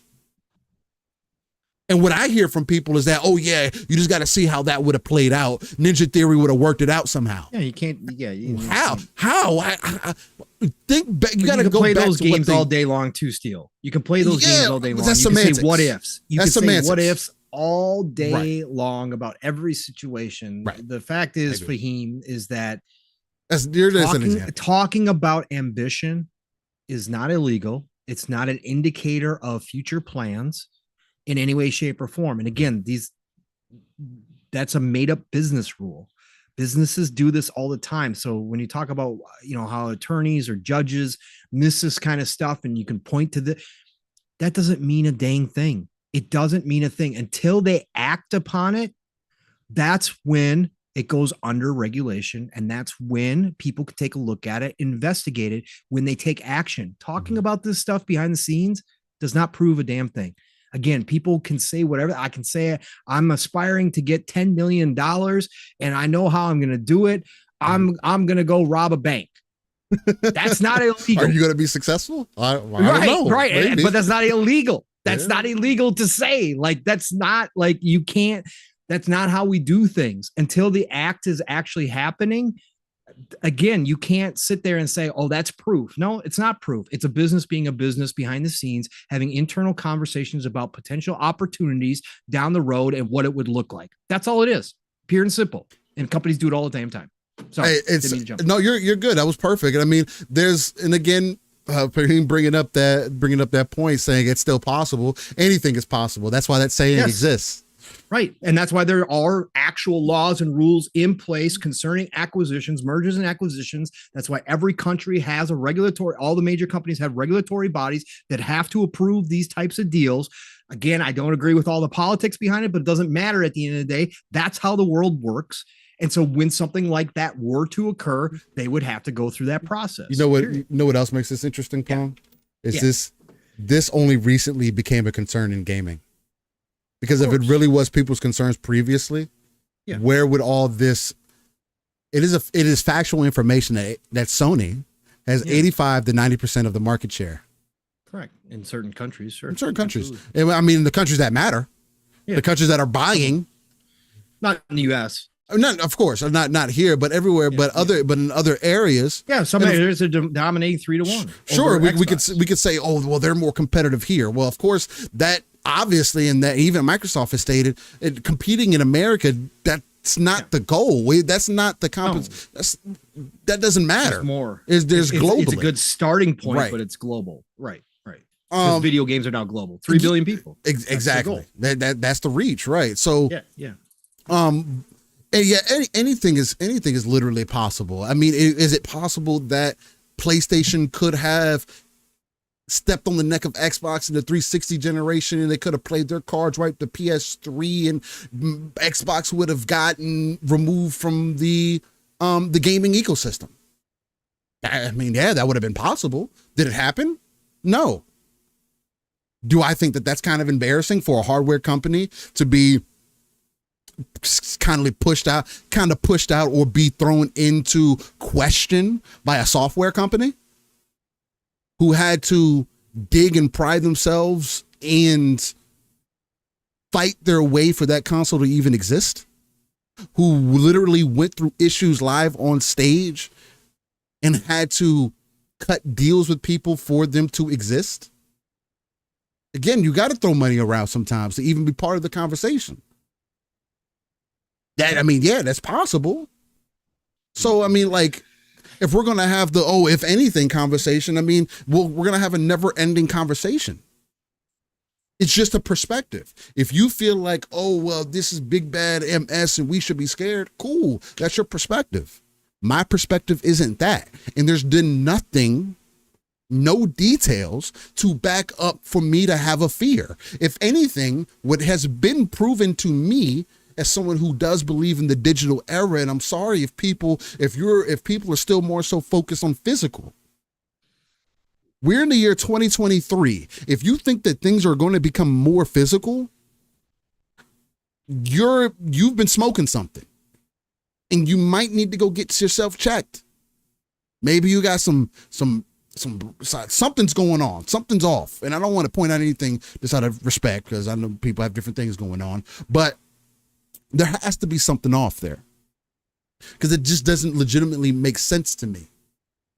So I don't know. Again, I don't think it was anything necessarily major, but it does bring up interesting points, and I can hear every side of the conversation about it. But I don't think it's not a worry point. It's not you're going to monopolize the industry and gaming is over. There's no quality games out, so gaming is done.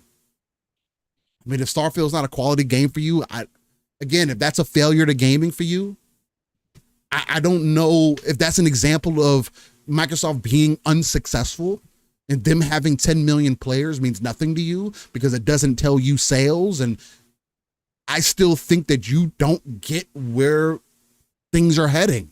And again, it's not proven, but Microsoft has deliberately told you that the digital era is what they believe in. If that's not for you and they're not making the games, that's why you have a PlayStation console. But why can't PlayStation have their games in other places also, as they've been considering? Why can't that be a right step for you as a consumer? Why is it always Xbox? Why is it always Xbox has to do this? Why is it Xbox has to do this? Why is Xbox can't do this? Why is it always the conversation that Xbox? Why can't PlayStation have to? Right. Why? Right. Why? That's the part that I just never will understand about this community, especially from fans of PlayStation. Like, why is it always a conversation about Xbox? again, I'd much rather talk about the games that I'm playing. I'd much rather talk about the stuff going on in the industry as a whole than to focus on one single console all the damn time. And again, it just doesn't make sense to me why it's Xbox has to do this or Xbox can't do this. Why is there never conversations about Nintendo doing things differently? Why is there never conversations about PlayStation doing things differently? Right? Why is it always dismissed when you bring it up? Right? Why is it always just Xbox, Xbox, Xbox? I think it's the stigma against Microsoft. I ultimately think it's their parent company. It is. And that stigma that people have against them that really drives this conversation. People just don't like Microsoft, whether it's from their childhood, if they're old like me and they went through the whole era where Microsoft was the big bad, that they were doing illegal things. They were sued over it. They had to save Apple in order to have a competition to make sure that they weren't a monopoly. Like all that actually is factual, right? It happened, right? The Bill Gates era was a bunch of bullying by Microsoft. Oh yeah. He was very successful. Right. He was very successful at it. And it took a long time for the regulatory bodies to catch up to him. And by that point, they had gained the lead. But that's the reason why a lot of regulation did change was because of what Microsoft did. But the fact is that that's not the Microsoft of today. Again, that doesn't mean they don't have ambitions. That doesn't mean that they certainly aren't looking to dominate in industries. Of course they are. That's business overall in general. But this conversation continuously around Xbox about it just doesn't make any sense.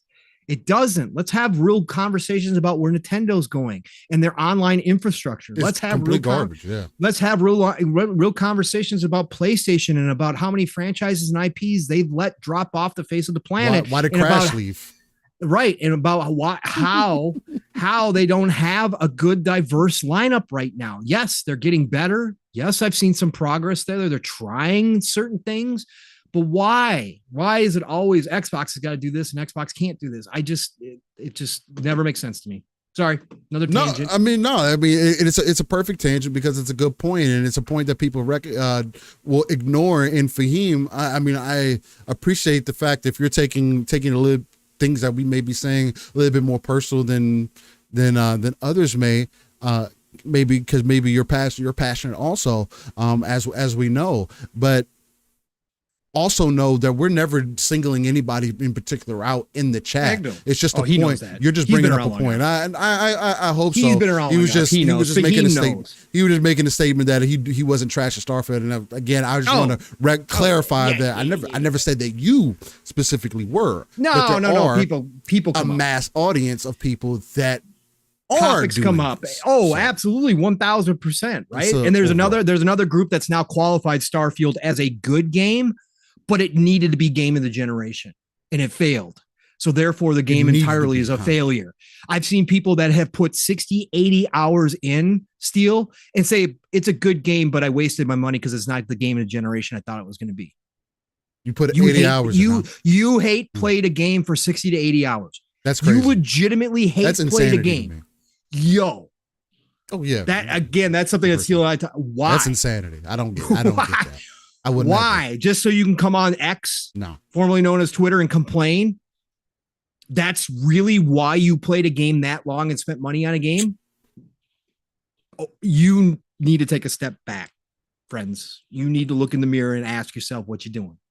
Okay. Yeah, that's insanity. I don't again, but no, again, conversations are going to come up, and Fahim's been here long enough. He knows nothing but love and respect to Fahim because he comes in here with a different perspective. We love it. He's cordial, and it's always good banter back and forth. It's never nasty stuff, and that's what we appreciate here. So shout out to El Nini for the $5. Appreciate you, El Nini. Thank you. Showing us some love.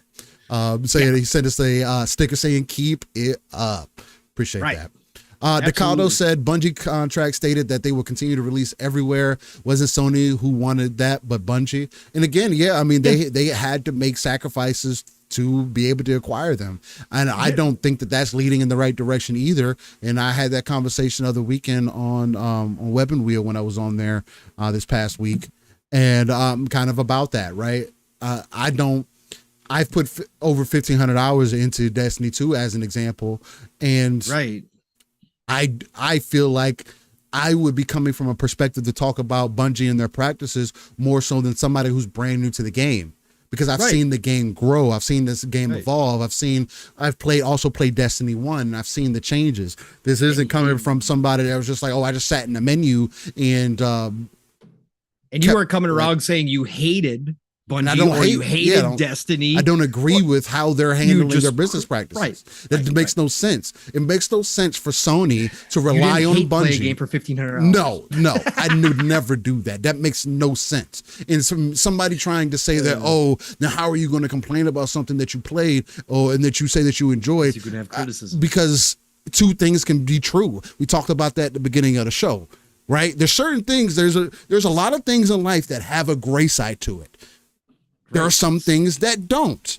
This is one of those conversations where there is a gray. You can enjoy something and also critique it. I love music, but I can critique the god dog shit out of it if I want to, because I am a consumer. You as a consumer have a right to critique. There's honest critique and there's over the top critique. Like I shouldn't have to justify that to you. And if you don't understand that, black and white, people literally try to live their life black and white. Like, it's crazy. I've got 300 hours in Cyberpunk 2077. It's a GOAT, one of the greatest, top 5, top 10, depending on the day for me. Does that mean I think the game's perfect and I can't critique it? No. Starfield, I'm calling my game of the year, game of the generation. I'm probably going to wind up with hundreds of hours into Starfield. Does that mean I think the game is perfect and I can't critique it? No. That just makes no sense. It doesn't. Logic is stupid. It is. It's crazy to me, bro. It's crazy. Oh my God. All right. We are really branching out today, brother. Holy shit. We are all just saying it's all love. Man, it's all love, guys. Fahim. Yeah, no, absolutely, brother. You know that from day one, man. You've been here for a long time. You know where we come from. Yeah, nothing but love to Absolutely. Dark Zone, glad you're enjoying Starfield and you're taking your time with it, man. Yeah, that's what it's about. Play it that's the best part about Starfield and those types of games. Play them your way. Right. Don't let anybody else try to tell you how you're supposed to play the game. If you mainline it and you say it's the greatest game ever, like Jaffe did, great. Right. Fantastic. You got what you wanted out of that game. If you're like me and you're all over the place and don't even touch the main line for hundreds of hours, hey, more power to you. That's the great part about the sandbox, man. Go experience it. Dragonheart Yobi says, are you crying? I'm so sorry, Steve. No, I was coughing. Oh, okay. I thought you were crying that I said something wrong because, okay. It's Dragonheart Yobi says, I had a dude who I don't associate with anymore. He got 1,000 out of 1,000 on Avengers and then said he hated it. That concept makes no sense to me. That I'm not here to share it. Like, if that's what you do is you hate play games to that extent, that is terrible. I'm not going to say it's terrible. I'm just going to take a step back and look, because man, why not put your energy into something that you love? Like, that's terrible. I mean, again, if that's what you like to do and that's your ego trip, is being able to come on X and say, nah, 1,000 out of 1,000 adventures. I just came here to tell everybody I hated it. Okay. I mean, if that's your trip. I thought the game was decent. And I thought the game was a solid game for what it was. I didn't put as much time as I probably would have liked to into it. And I liked what they did with Iron Man and some of the other characters in there. But yeah, that doesn't make sense. It is weird. Man. It's strange. I can't put myself in your shoes. I mean, I don't understand it. Like I said, like I don't understand the circus and I don't understand the clowns. I can't put myself in their shoes. Like, I get reasons why they do it. It's an ego trip. It's a boost. They griff. They build up their channels that way. Like, I understand the concepts, but I can't ever put myself in my shoes and say, I want to totally do that. Like, I just can't, like, that mentality is just foreign to me. Yeah. It sounds terrible. I can't imagine going on every day and being somebody who I'm not, or throwing out crazy shit just to throw out crazy shit because I want attention. Like, I can't do that, man. Yeah. I can't. So it's not, I'm not built that way. Different build. All right, Steel. Yeah. Real quick, Aussie fan 80 says, I have supported PlayStation since day one. At this moment in time, there isn't anything for me anymore. And the roadmap they have isn't interesting anymore. Yep. And that's also a fair perspective. You should be able to say that the same way that I bring that same point up all the time. Again, anytime that people ask me, I ask them, tell me then tell me why I got a PlayStation 4. And they will always bring up games that didn't bring me into that ecosystem. Yep. And I mean, Absolutely. again, it is, everybody's got to have their own reasoning for those things, but don't justify it because of your personal bias. That doesn't make sense. And tastes change too, still, which we talk about all the time too. Your taste can change and evolve as the years go. As somebody who's on a PlayStation 1, PlayStation 2, PlayStation 3, PlayStation 4, on the PSP, on the PS Vita, on the PS TV. Okay. I've owned PlayStation, right? I used to go to them because they had games and genres that I couldn't get other places that I loved, that I wanted to play. I've been there. PlayStation 5 is the first PlayStation that I am legitimately now can see clearly, especially now that I have a PC, which makes things different too, obviously. Yeah, it does. It adds on to it. Because I'm getting some games from PlayStation and I can buy them on my PC. I don't need to own the console. Okay. But this is the first generation where I can see myself never owning a PlayStation 5 because they don't have anything that I've needed. Do they have games? Yeah, that I want to play. Yes. Yeah, right. Sure. I want to play Horizon. I want to play Ghost of Tsushima. Right. I want to play these games. PC is going to take care of that for me. But also the fact is, as these years have gone, my taste has also changed. I used to be gigantic JRPG guy, right? I used to love it. I still do, right? Don't get me wrong. But in this day and age, in 2020s, with the amount of content coming out, with the amount of games coming out, legitimately, is everything like high on my list anymore? No, like my lists have changed about where I want to put my time, right? And again, that's fair. That can happen, right? That does happen over time, right? I used to play Madden every year. I used to play NBA 2K every year. That's not the same anymore. Like I don't do that. I used to play Call of Duty.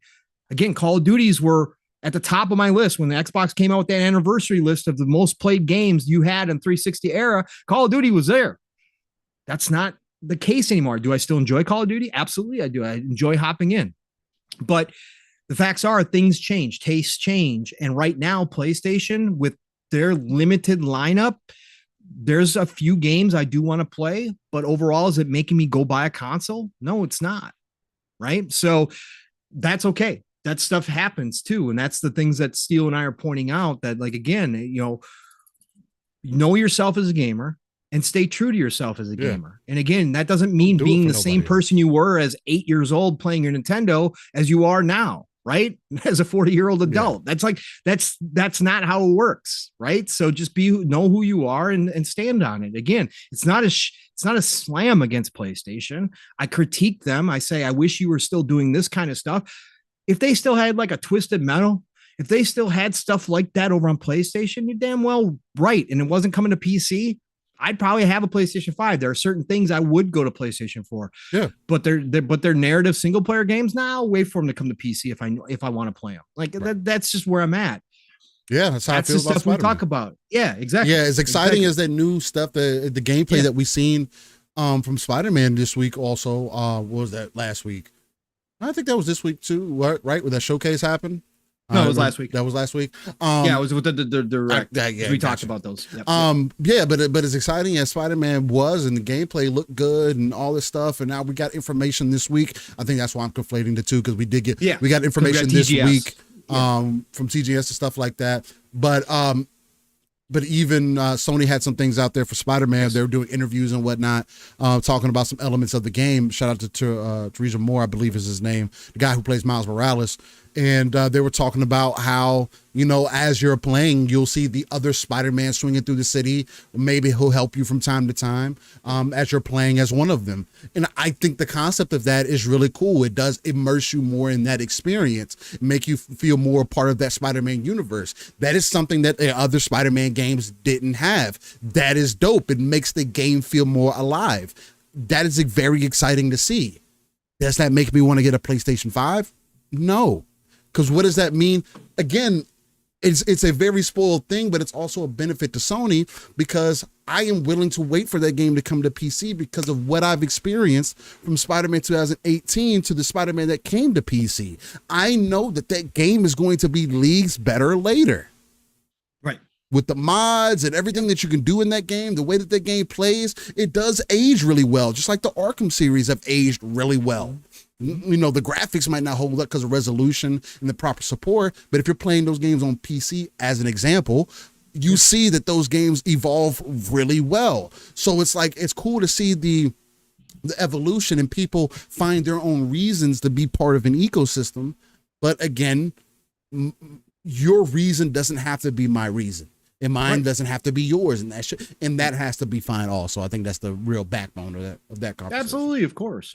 And again, like if people are saying in the chat too, it's a time factor, and you have to. Not all of us have unlimited time. I wish I did. Again, I wish I did this professionally. I wish I could stream games all day long, like some of these streamers. I'm not afraid to admit that I'm jealous that I didn't hop on the YouTube train earlier and develop an audience and maybe have the potential to make enough to stream full time. I'd love to sit around and play games all day. I would do it in a heart. I would sit around and do this with Steel all day. We've talked about that. I would do a 6 to 8 hour show every single day on IGN if they paid me, right? I would do it if I could just sit and talk about what I wanted to talk about in the gaming industry. Like that's how passionate I'm about this industry, but real life is real life. Most of us are now adults and have families and have other responsibilities. So many other, and that takes away from our game playing time. So you really do have to sit back and say, where am I investing my time? Does that mean I miss out on certain things that used to be a big part of my life? Absolutely. Again, Madden, NBA, all that kind of stuff. But I more so now look at the way that the industry is going and who's diversifying their lineups. And now that Xbox is getting JRPGs, now that Xbox does own a development studio, my favorite development studio like Bethesda, and I get a Starfield through their ecosystem, right? And it's cross-buy. I can buy it in the PC store, and then I can play it on my Xbox. So like those types of advantages have changed my priorities and how I think about the gaming industry. And it's not for everybody. Everybody can have a different side of that. But for me, that's where I'm at. And that's why I said, like, this is the first generation where I can see myself never owning a PlayStation 5. And it's okay. That's fine. It's not, I hate PlayStation. Absolutely, I don't. Absolutely, I don't. I don't hate them in any way, shape, or form. I don't like some of the decisions made. I don't like how they fought against the industry changing and evolving. There you go. Right? I was going to say, why does it have to be about the industry dying versus the industry evolving? Evolving and changing towards a digital future. I think PlayStation's been behind the curve, and they fought against it because they became number one through their own way, through that old business model, right? Again, taking Nintendo out of it, but they dominated through that old way. So I understand why they fight against it. But for me, as somebody who's looking down the road and now talks about this industry on a regular basis every week, I look at PlayStation and I go, Jim, what are you doing, man? Come on, get with the times, embrace. You don't have to to copy Xbox. I'm not asking you to do that, but come on, man. Let's move forward, because this is inevitable. The digital age is here. Like, things are going to change. Streaming, subscriptions, whether they fail or they are successful, it doesn't matter. You have to try this stuff. And I want to see a company that that's been a part of my gaming history for a very long time. I want to see them move forward. That's why I asked Nintendo, come on, Nintendo, give me a reason to come back to you after decades. Give me a reason. Show me that you guys understand. And like I said, for the first time, my ears are perked up. Now we'll see if they follow through with the Switch 2. But my ears perked up with Nintendo recently about what they're thinking about doing, some of the smoke. That's all I ask of companies, right? And Xbox right now, for me, is that company, because they're offering something different. They're expanding their lineup. Game Pass is diverse. As a grazer, somebody who likes to try tons of different games, they are the perfect place for me. And like I said, now that I have a gaming PC as well, that changes my perspective too. Just know who you are. And it's okay to change. And it's okay not to hold on to old things. It is. You got to let go sometimes. I've let go of Star Wars. It's okay to let go. You can still be upset, but you got to let go sometimes. Yeah. Because they just aren't what you remember or what you wanted from them. That's all. Period. Yeah, sorry. We are going off on freaking rants today. We were talking about the leaks. I'm a granddaddy now. That's right, Eastside Vandal. Technically speaking, I am. So there's that. All right. Should we get back on to the leaks? Yeah. What else? What other side do you want to touch on? As far as the leaks go? Well, let's talk about the mid-gen refresh, right? Okay. A true refresh, because this is another talking point this Real week, quick, Steele, and I think it's interesting. We've talked about this, right? Because again, this is probably one of the biggest leaks in video game history. For one company, this is probably the biggest leak. Grand Theft Auto 6 leak in alpha stage was pretty damn big. There's been some other stuff out there.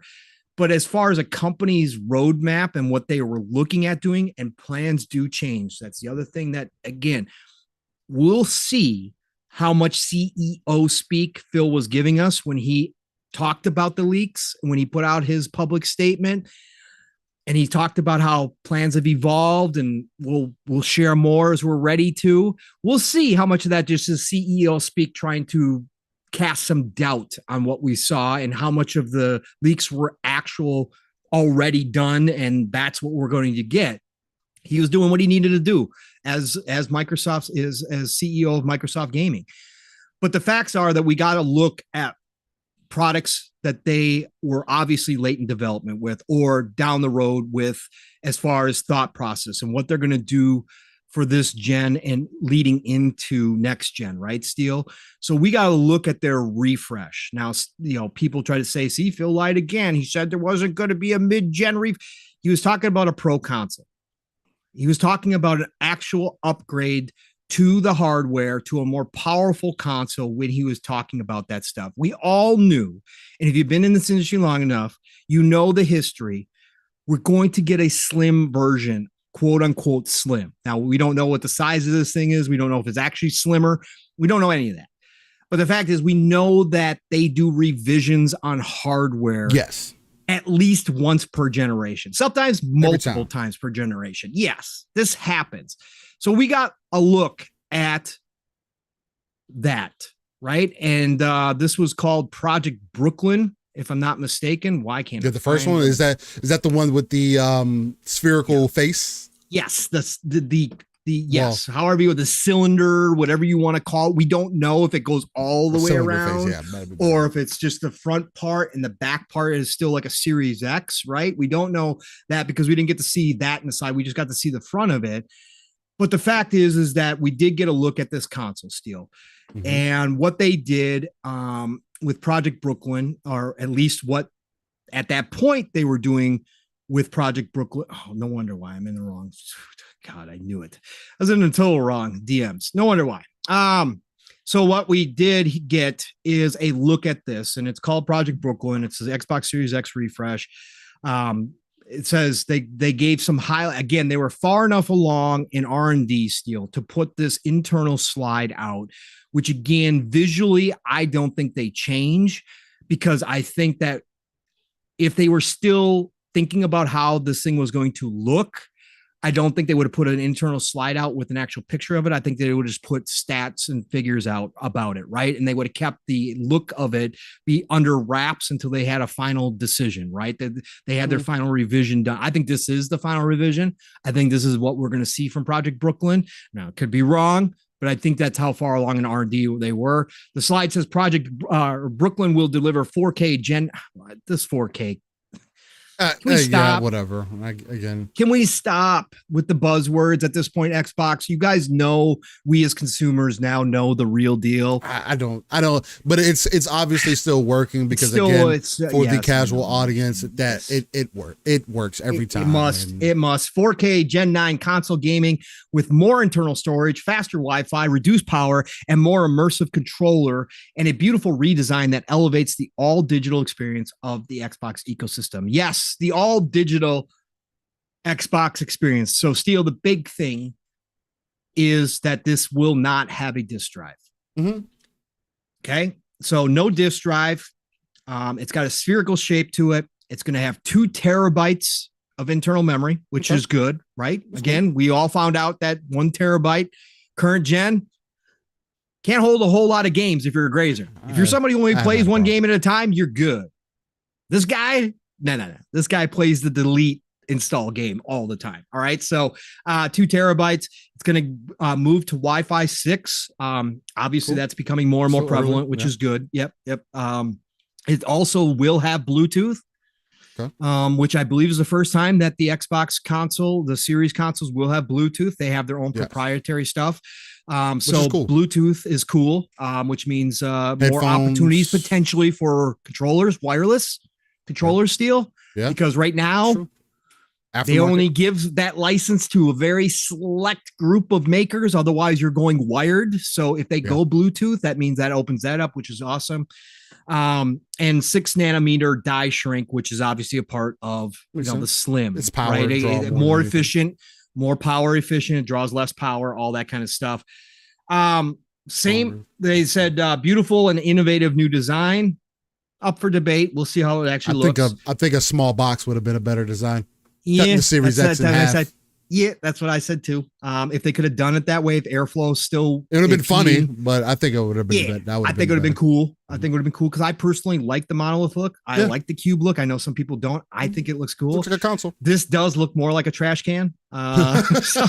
Just to me, it's me. Or an air, circulator, air filters, air circulator, whatever it's called. That's what it looks like. Fan. To me. Fan, yeah, something like that.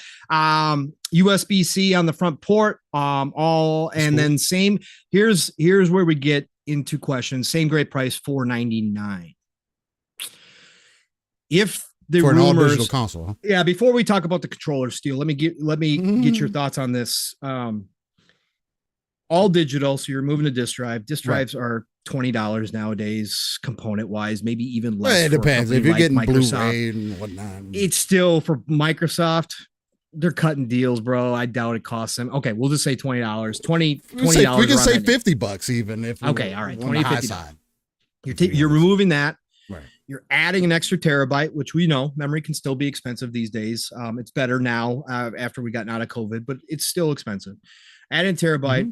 But let's just put it into perspective. If the rumors of the Sony Pro PlayStation 5 are true, and that rumor suggested that Sony was going to launch that Pro at $500, this price point could become a problem, Steel. But overall, your thoughts on that? But just overall thoughts on the redesign here for the refresh. Do you have any thoughts on it? I do think for what we're seeing so far that's not a good design for your quote unquote slim version of your console, especially if it's all digital. And again, it also is going to depend on how much thinner that they can make it.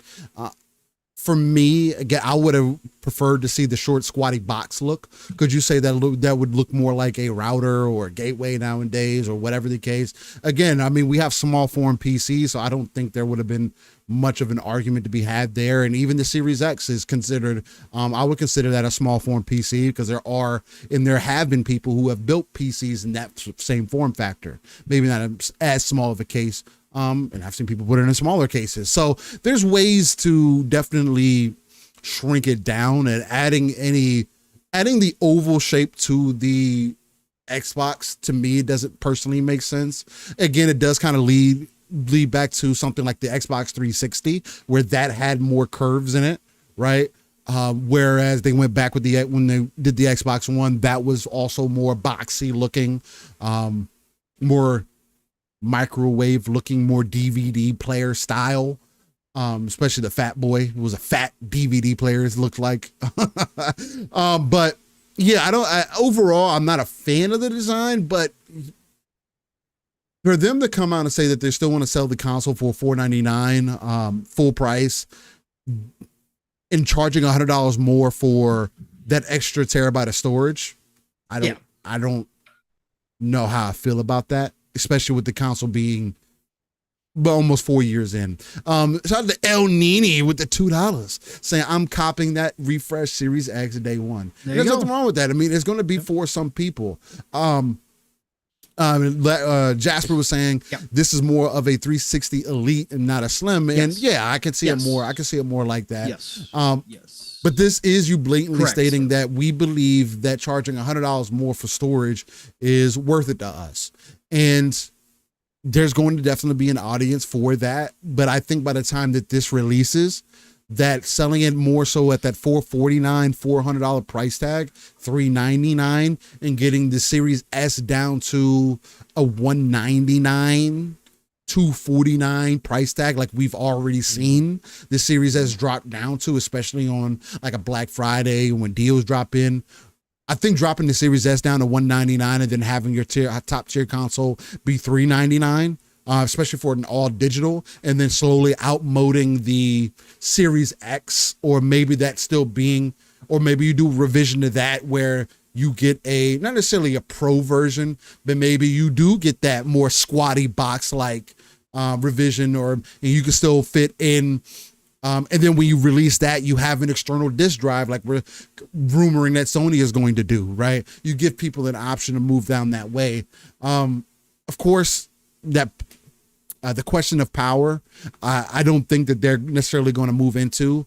If Sony ends up being the box that has a better graphics performance than Xbox does, I think it's going to be fine, because Xbox will be able to pick that power narrative back up the next generation. I just don't think that's the focus. You have enough to kind of consider right now with the Series S and Series X currently, but you going more so the direction of digital just makes sense, right? So that's I'm hoping that they go for that $399, $449 more so price tag. But what's I think they definitely have to. Let me throw this in here too, Steel, because this was on another slide as well. Okay.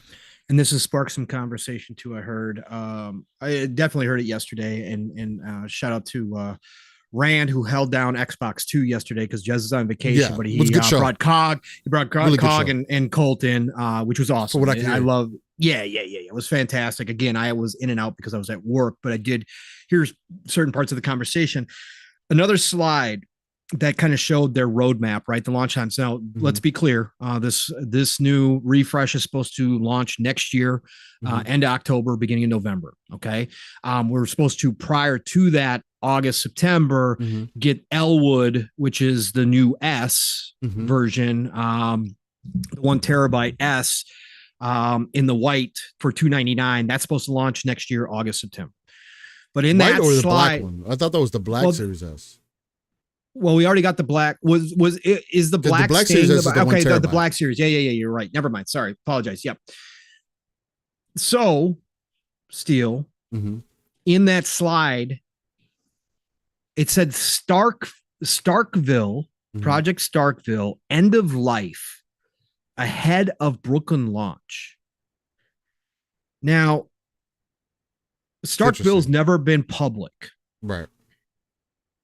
But again, and I think that, obviously Rand believes that Starkville must be the final project name, or the final, or whatever you want to say, for Series X, because that's the only thing that makes sense. Why would they have the slide say Starkville, end of life, ahead of Brooklyn launch?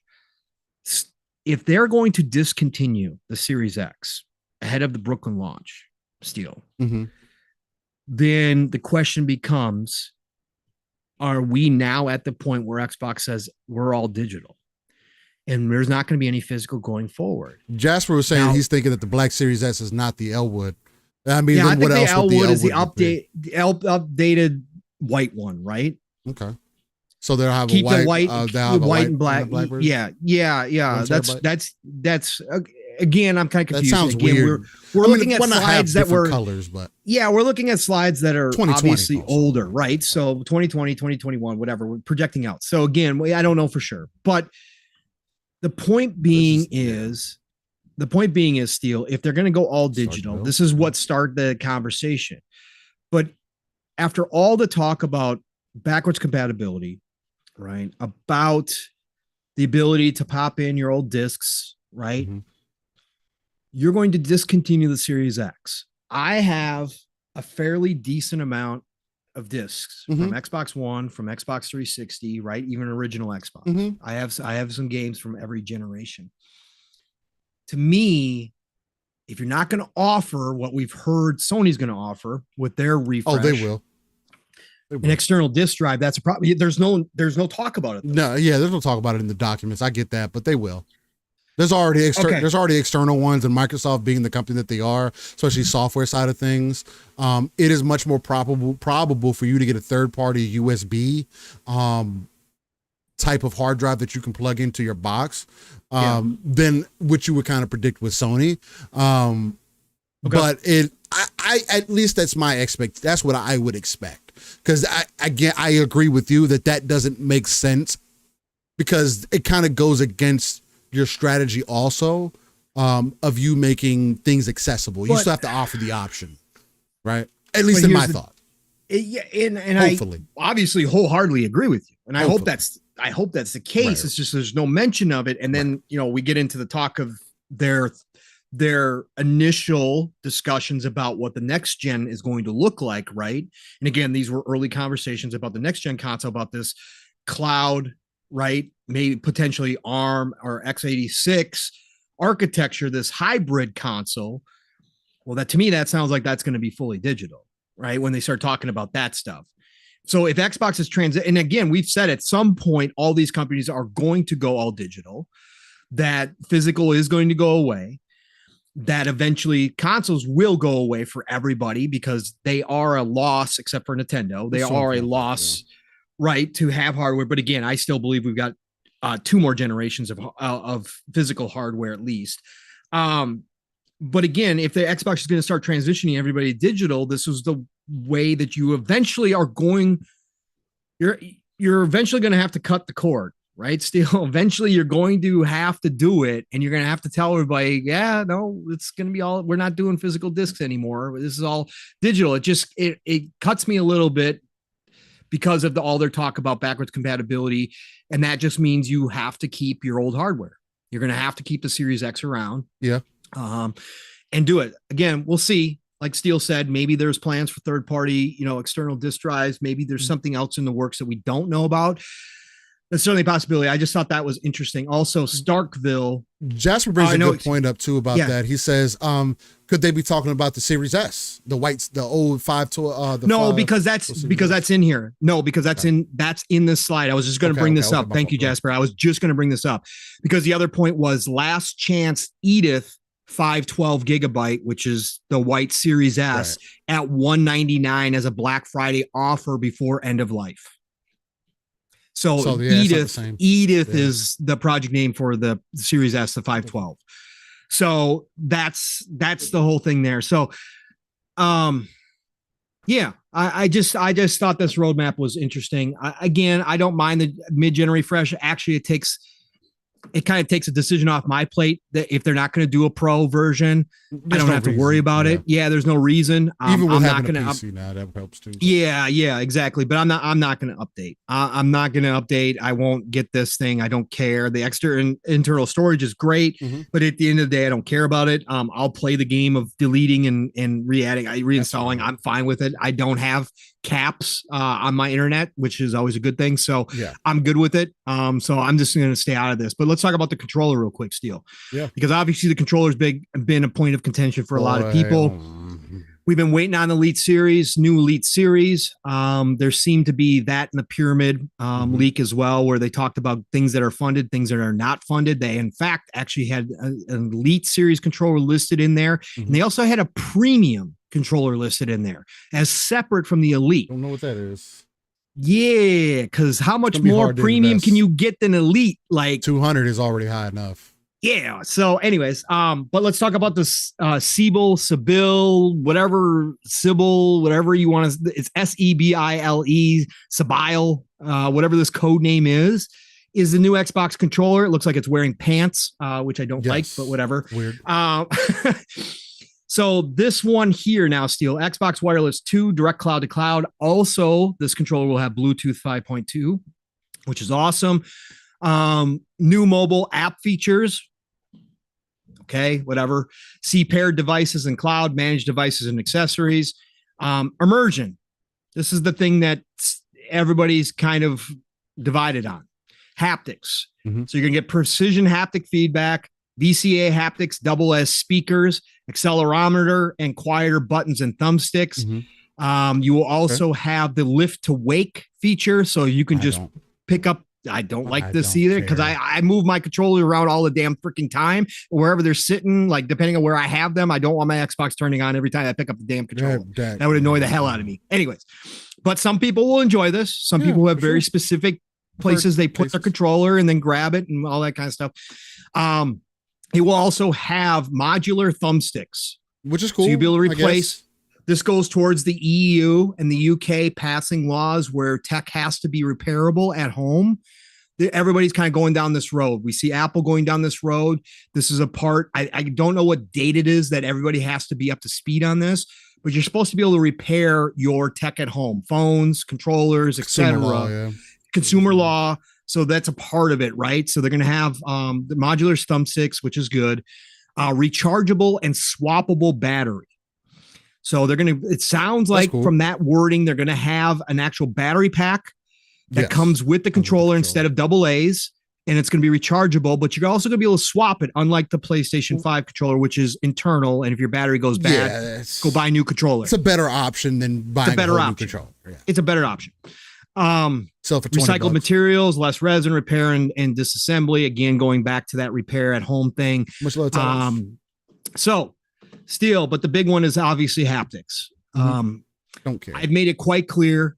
I don't give a shit. I really don't. I turn off Rumble 90% of my games. Yep. I don't feel immersion because I can feel rain or sand on my hands. I've don't care. Played with a PlayStation 5 controller at a buddy's house. It's what it is. I just don't give a shit. Hands, my feeling in my hands, don't care. So, Steel, you're in the same boat. You don't give a shit about this. I am absolutely in the same boat. The only game that I play vibrations in is racing games, maybe. Like Forza is a good example of that. But outside of that, I literally see no point for vibrate. It literally is more of a bother to me. Now, sometimes some games can get away with it, where it's like it's not so noticeable enough to me, or maybe it does add a little bit more. But the last time that happened was Asura's Wrath, and I think they did it in a way that made it interesting. I don't want this. I don't want that in any other game. I don't need my triggers to fight against me. I don't need them to feel. No, that's the interesting part. They didn't say anything about triggers. They didn't say anything about triggers. I'm just as an example. Only, right. No, I agree with you wholeheartedly. I would rather have them had 2 paddles on this new controller on the back. Like the Pro Controller standard. I understand why you know that the Elite is going to be there and that's going to give you all the options, but add 2 paddles. 2 paddles. Like my wired Turtle Beach that I got from my PC has 2 paddles on the back. Just give me 2 paddles, because I think that's more.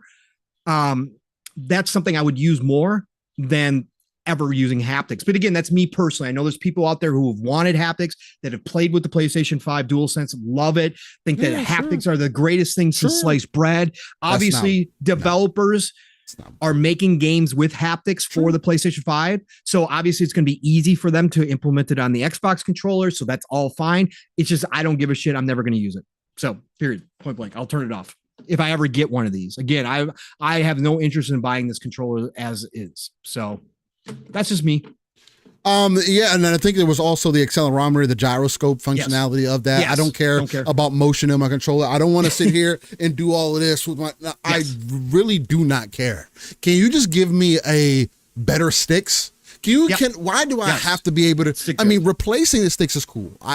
That's a cool functionality to be able to. Part of the reason my Elite controller is cracked is because I had to remove this faceplate to fix the stick drift on my brand new white Elite controller. Now the stick drift is fixed. Like, I didn't have to replace the thumbsticks or nothing. I had to, just spray it, clean it off or whatever, and it is good to go.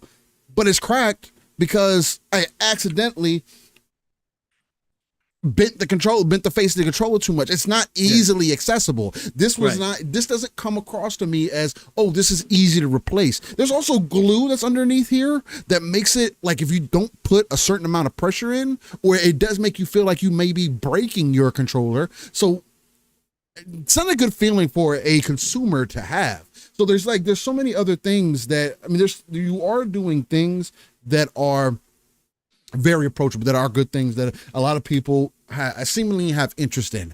I don't think that those things should be standard. I think those things should be in the Elite controller if you're going to put them in anything, because your standard controller needs to be of better quality. We don't have good quality controllers. I mean, you got the battery life on point, Xbox, especially in these Elite controllers. I mean, now this one stays plugged in all the time, so I don't have to worry about it. But typically in my wife's Elite controller, for as an example, when she was playing very consistently, the fucking controller lasts for like 5 days, 10-hour sessions most times. Yeah, that's good time for a controller before you have to be able to plug it in. So you're already heading in the right direction. And I get that because they did put a survey out asking about Rumble features and whether certain things people would like those, and obviously enough people voted for it that's why they're implementing those things. So Jasper says you got to go in from the bottom on the Elite controller. Best way I found. And yeah, I did that same thing, Jasper. But the last time I did that, it cracked the bottom right here where the D-pad is. And it was like, it didn't do it the first time. Why did it happen the third time? It was just really weird. You weaken the plastic. I get, yeah, that's exactly what happened. When you do it multiple times, you have to, because there's not instructions that you can get from Xbox to say, hey, this is how you remove and sure, you can watch videos. But even the videos they're going to make it look much easier than what you would anticipate. But they don't consider everything that the common consumer will go through. But it's one of those things that you got to deal with now that there's so many other things that I would rather than worry about as far as the controller goes than you adding additional vibration. But again, that's me. And I know a lot of people do like those things. Go ahead real quick. Yeah, no problem. No, I agree. And again, some people are excited for this. So again, if you're excited for this controller, great. If you're excited for haptics, awesome that Xbox is adding to it. Again, let's correct history yet again for all the people saying that Xbox is just copying PlayStation. Sony actually copied Nintendo first with haptics. Nintendo was the first to do it. So let's not do revisionist history here, folks. And again, everybody copies everybody across all industries. That's what innovation does. Been plenty of things that Xbox innovated, even though people like to say they never innovate, they never create. That's bullshit. We all know it. But again, at the end of the day, for the people who have wanted haptics, I'm happy for you all. Yeah. It's not going to be a problem for third-party developers who are already doing it for PlayStation 5. Yeah, great. They'll be able to throw it right on Xbox. It's fine. I'm just never going to use it. It's not a selling point for me at all. So it is what it is. Still, last thing I want to touch on, we could go through the whole pyramid of things funded and not funded. At the end of the day, there's been a lot of stuff out there. The handheld is not funded, which we know. We do know that they had a working, functioning handheld at some point, Series S. But again, technology-wise, battery life-wise, it's not up to par with where Xbox obviously would like it to be. I think eventually we'll get there. We've seen Apple now with their new chips. I think that eventually their tech will be there and they will jump into the handheld market. I want to see them jump into the handheld market, but right now they're better off partnering with third parties, which they've been doing nonstop, whether it's ROG Ally, whether it's Steam Deck. They've been promoting Game Pass everywhere. Right. That's what you do for the time being. That wasn't funded at all. But, the list, earbuds, stuff like that, that was all part of their pyramid of things that they've listed out that they think that they need to hit their goal of 100 million plus subscribers in 2020 or 2030, right? Which we saw that chart, which is something I think is attainable. I think that they can get there. Whether or not it's by 2030, we'll find out. But the list of items that they hadn't funded wasn't very exciting and didn't really lend itself to the 2030 goal. But I think eventually those things will. It's just a priority list at the end of the day. But the last thing I did want to jump into, Steel, is the Zenimax Roadmap. Okay. Because this is actual games, right? And that's what we are first and foremost, is we are gamers. So anytime there are leaks that concern games, I'm on board, brother. I'm here for it. Absolutely. Now, this leak was a roadmap that obviously Zenimax had internally prior to Xbox's acquisition and also prior to COVID and the pandemic and what happened. So all of this stuff, roadmap wise, the dates don't line up. However, My belief is, and you guys can hold a different belief is, my belief is that as far as the console PC games goes, I don't think they've canceled any of this stuff. I don't think that Xbox showed up and said, "Nah, we're not doing that. We're not doing that." In fact, I think some of this stuff might be improved with the new quality control, with the extra time given underneath Xbox that we saw was given to Redfall, which didn't translate. Again, didn't translate into anything better. But with Starfield, we know for a fact that they were polishing for an extra year. So I think all this stuff that we're about to talk about in the Zenimax roadmap, while time frame wise is going to be pushed, at the end of the day is still exciting because I think we're going to get some freaking fantastic stuff. And if this is the list that Phil saw and everybody saw when Xbox went into acquisition talks with ZeniMax, no wonder why they were so excited to spend $7.5 billion steel, because this is pretty damn impressive, brother. This is really damn impressive what ZeniMax has got going on. So fiscal year 2020 steel. End of fiscal year 2020 was Doom Eternal DLC, Elder Scrolls Online Greymoor, Fallout Wastelanders, and Deathloop. All those things happen, just different, right? Deathloop didn't happen then. It happened 2021, etc. Again, we start seeing this as we go through this list, year to 2 year difference from when they thought things were going to happen to when things did. And that aligns with COVID, the pandemic, the acquisition, all that kind of stuff. So again, when we get to the future stuff, start thinking 2020 next year, end of maybe, but start 2025, 2026 and beyond, right? That's when we're going to start seeing some of this stuff. Okay. Then fiscal year 2021 steel was supposed to be Starfield. Well, that just came out now. So 2 years, right? Yeah. Elder Scrolls Online expansion, which we just got.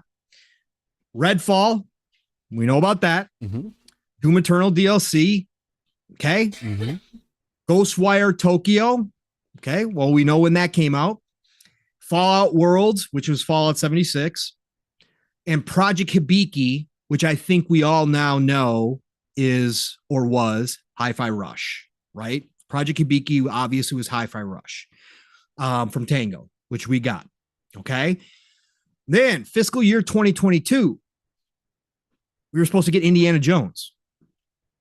Well, we're in 2023 and they're not even talking about it yet.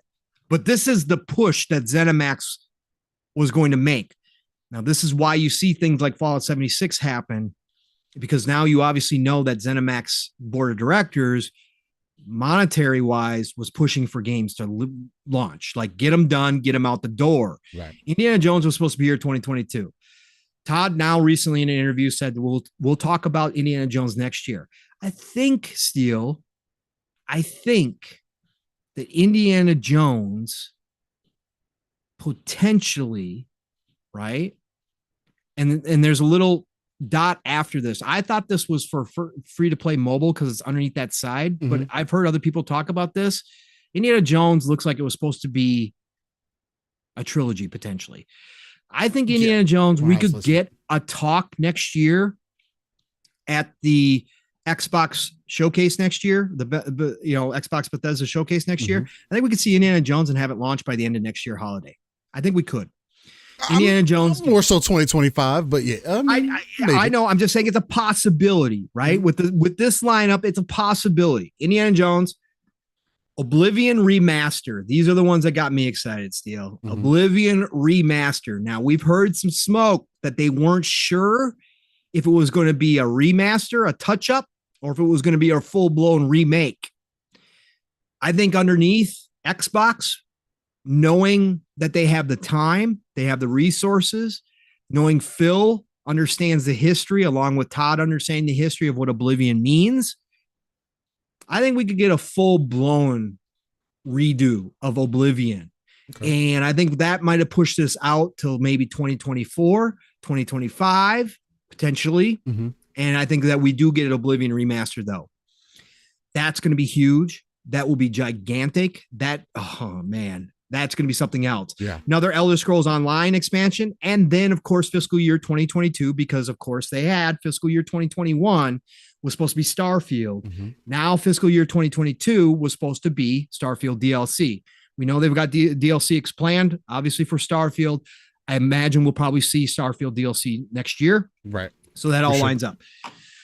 Then still fiscal year 2023, we were supposed to see a Doom Year Zero, brand new Doom game. There's been a lot of conversation, Steel, about what is it doing. There's been rumors of a Quake remaster, a Quake reboot. But everybody obviously assumed that they were going to finish off Doom here.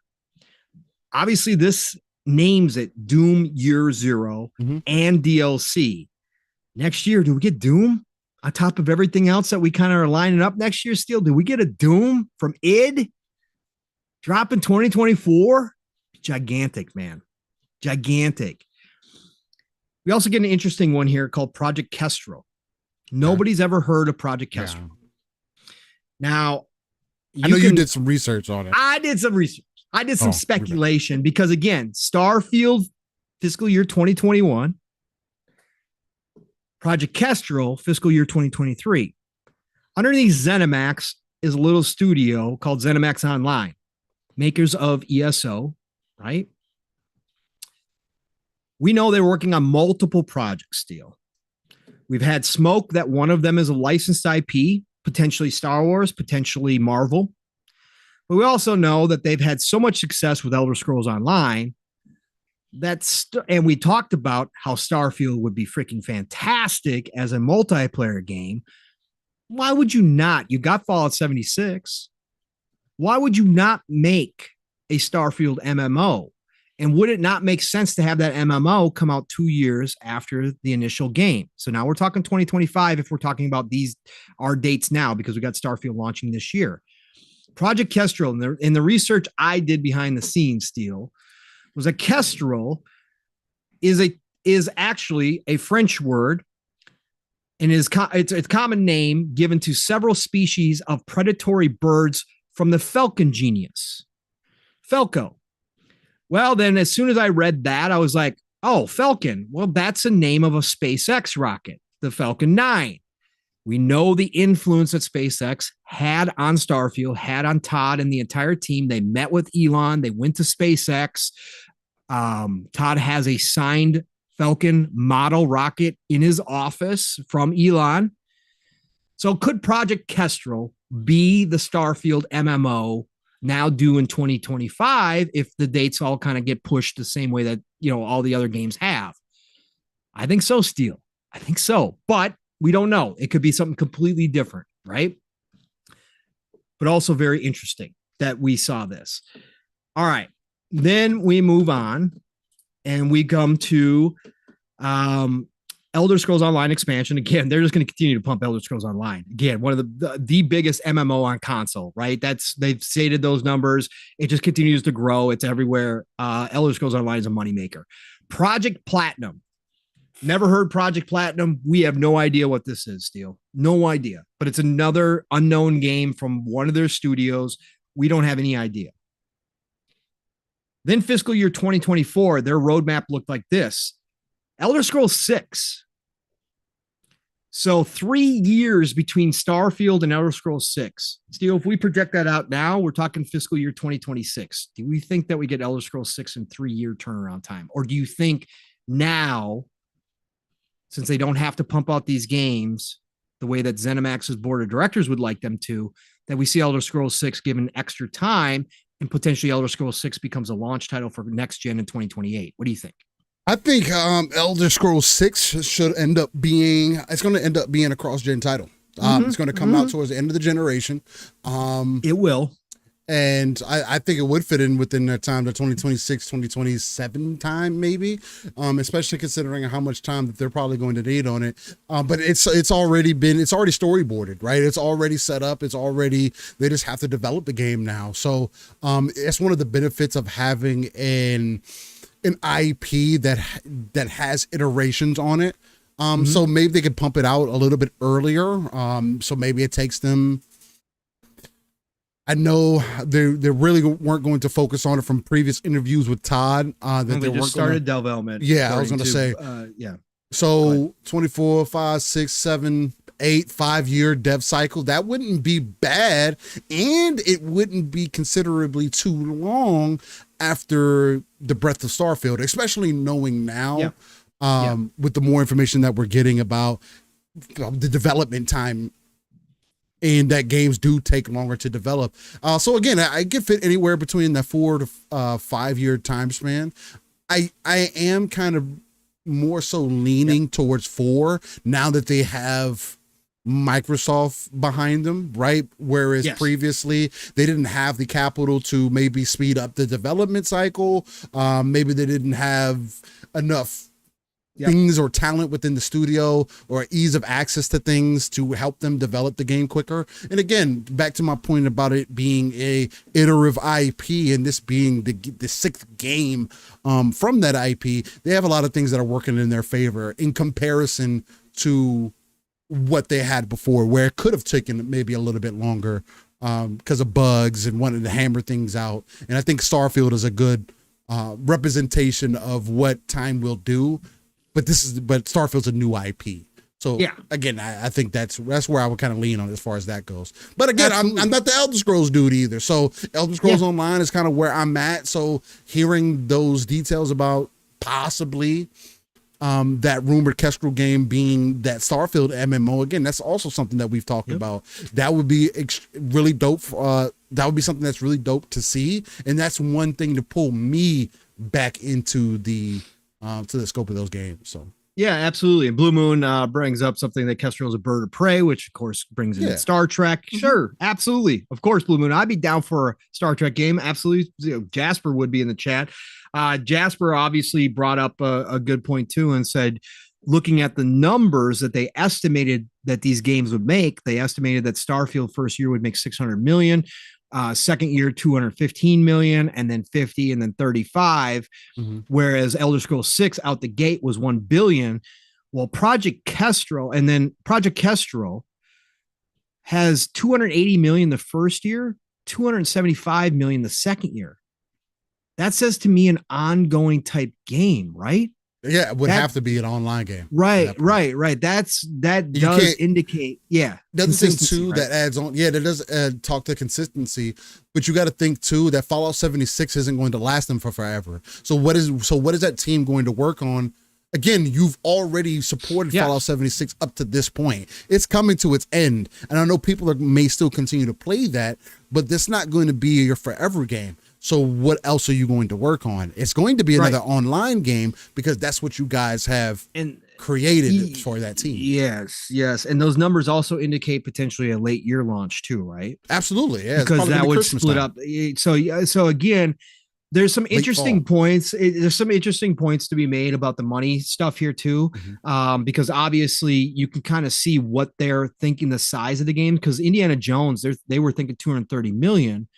Whereas the next game on we had Project Kestrel expansion in fiscal year 24. So obviously they expect that to be a big expansion to continue to make money, right? And then they had a licensed IP game in here. Now everybody's assuming this is the Zenimax Online stuff, either Marvel or Star Wars, or potentially maybe one of the other studios is working on a licensed IP as well. They projected that to have 225 million in the first year. Fiscal year 2024. I think it's Star Wars. You think so? Yeah. Okay. I think that solidifies that. I mean, there's already rumors about maybe there being a Mandalorian type game coming into in existence, and with how also what we've heard previously about Disney licensing out IP and more people jumping into the Star Wars IP to try their hand at it. I think things are just starting to line up too much that makes more sense than a Marvel IP. Now, if it is more Marvel based, it would be cool to see like instead of like a DCUO, DC Universe Online, which is an MMO, to see a Marvel type version of that game. There were some iterations of something similar that wasn't successful, but I mean, that would be dope, but there's just too many things leaning more towards, especially with Starfield. I think that Bethesda is wanting to play more with space than they have. So they'll have the high fantasy kind of thing that they have with their Elder Scrolls and things of that nature. And then they'll have their space kind of iterations to talk to that. And Starfield's going to eventually turn into a Star Wars game with mods, right? So I mean, absolutely. So it's already started. Decado says Pong and Steel is good. If it is a Starfield MMO, a live service, will it be available everywhere? Everywhere that Xbox exists. Game Pass exists.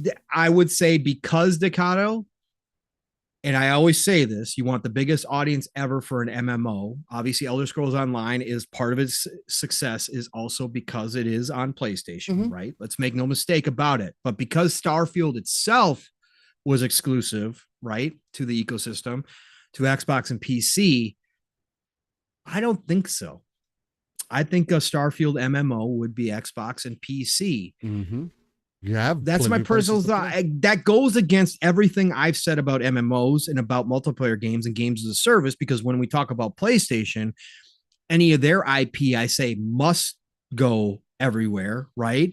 But I still think that their in-house stuff from like Haven, I don't think their games as a service is going to show up on Xbox. It'll be on PC. Yeah, but sure. I certainly don't. I don't think that Haven's game from Sony is going to go on Xbox. Even though I would say that for that type of game, they have the most success. You need more people. So no, it does go against what I usually say. But I think here, because Starfield's exclusive, I think it stays within that ecosystem. I don't think it does. So yeah, and that's mainly because of being a new IP. Yes. And again, you can say that for other games too. Again, it's gonna be difficult because to Palm's point, it does go against some of the things that we do state. Because I do think that MMOs should be everywhere, so you have the biggest player base. Correct. That gives them the best chance of success. But it's also a lot of those examples are also more so from third-party games, second and third-party games, than there are from first-party. We don't have any first-party MMOs necessarily to state that those need to be the baseline, right? And because Starfield, to Palm's point, was exclusive to the Xbox ecosystem, or is exclusive to the Xbox ecosystem, I think it makes more sense if they chose to do it that way, that it's only available in the Xbox ecosystem. And mainly because, again, the conversation is still, you do have multiple places to play in comparison to that's the difference still, right? It will always be the difference. By the time that game releases, there is nothing to say, especially for the type of game that Starfield is, unless they involve heavy levels of PvP. And I don't think a Starfield, well, maybe it does. Maybe it would be interactive. It would. I would hope so. It would. I would hope so. Yeah. Keeping those things as a consideration. So cool. I would love to see it go everywhere, but I don't think it will because of the where the IP started. Yep. And Blue Moon, I agree with that side of things. And that's where my thinking generally leans, is that if you were to put the Starfield MMO, it could entice those players to invest not only in Starfield, but potentially Starfield 2 single player to go get an Xbox as well, to make sure you play Starfield, the single player experience. And I do understand that you could influence some people by giving them a taste of Starfield as an MMO and getting them to go, I really want to play that single player game. I'm going to have to go pick up an Xbox, or I have to get into Game Pass, or whatever the case may be. I do see that, Blue Moon. And I saw your other comment too. You don't want necessarily Starfield MMO. You wish they would just start immediate work on Starfield 2. I hear you, but that's the A team. That's Todd. Those are his babies. The mainline games are going to be made in the time frame that we're going to all have to wait for, Elder Scrolls 6, Fallout 4, and then, or Fallout 5, and then obviously Starfield 2. That's the rotation. And I don't see Todd changing that unless they expand the A team to a big enough point where they can work on 2 games at one point. And he can oversee both teams. I just don't see it happening with Todd. He might let Obsidian do an offshoot, another New Vegas 2, or whatever the case may be. In the meantime, I don't think that's out of the realm of possibility. But I think mainline, Todd, as long as he's there, he's always going to say, no, we're making the mainline games, period. And the story. And the other reason, too, that I think that it would be ecosystem exclusive more so, or Xbox exclusive, we want to keep it that way, is the whole thing about honoring legacy titles. And Starfield is a legacy title to the Xbox ecosystem.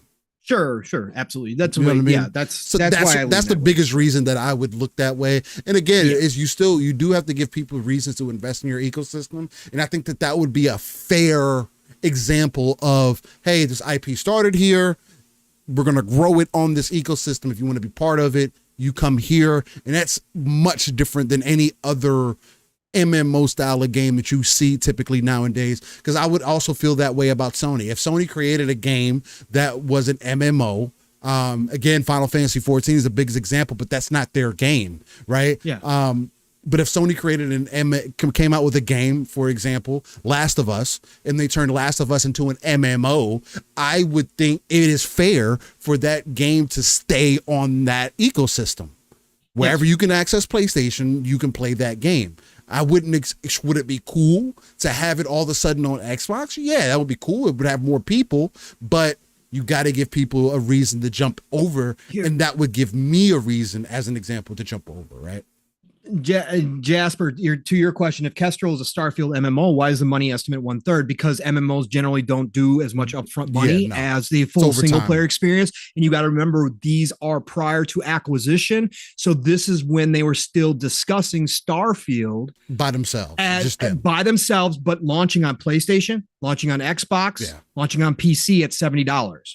Right. So you got to remember, those are the estimates there. And again, with the MMO, and potentially that 600, maybe that was a deal they were discussing with Sony as well to be exclusive, right? So they would include that in the money to go exclusive for a year, 2 years, whatever the case was.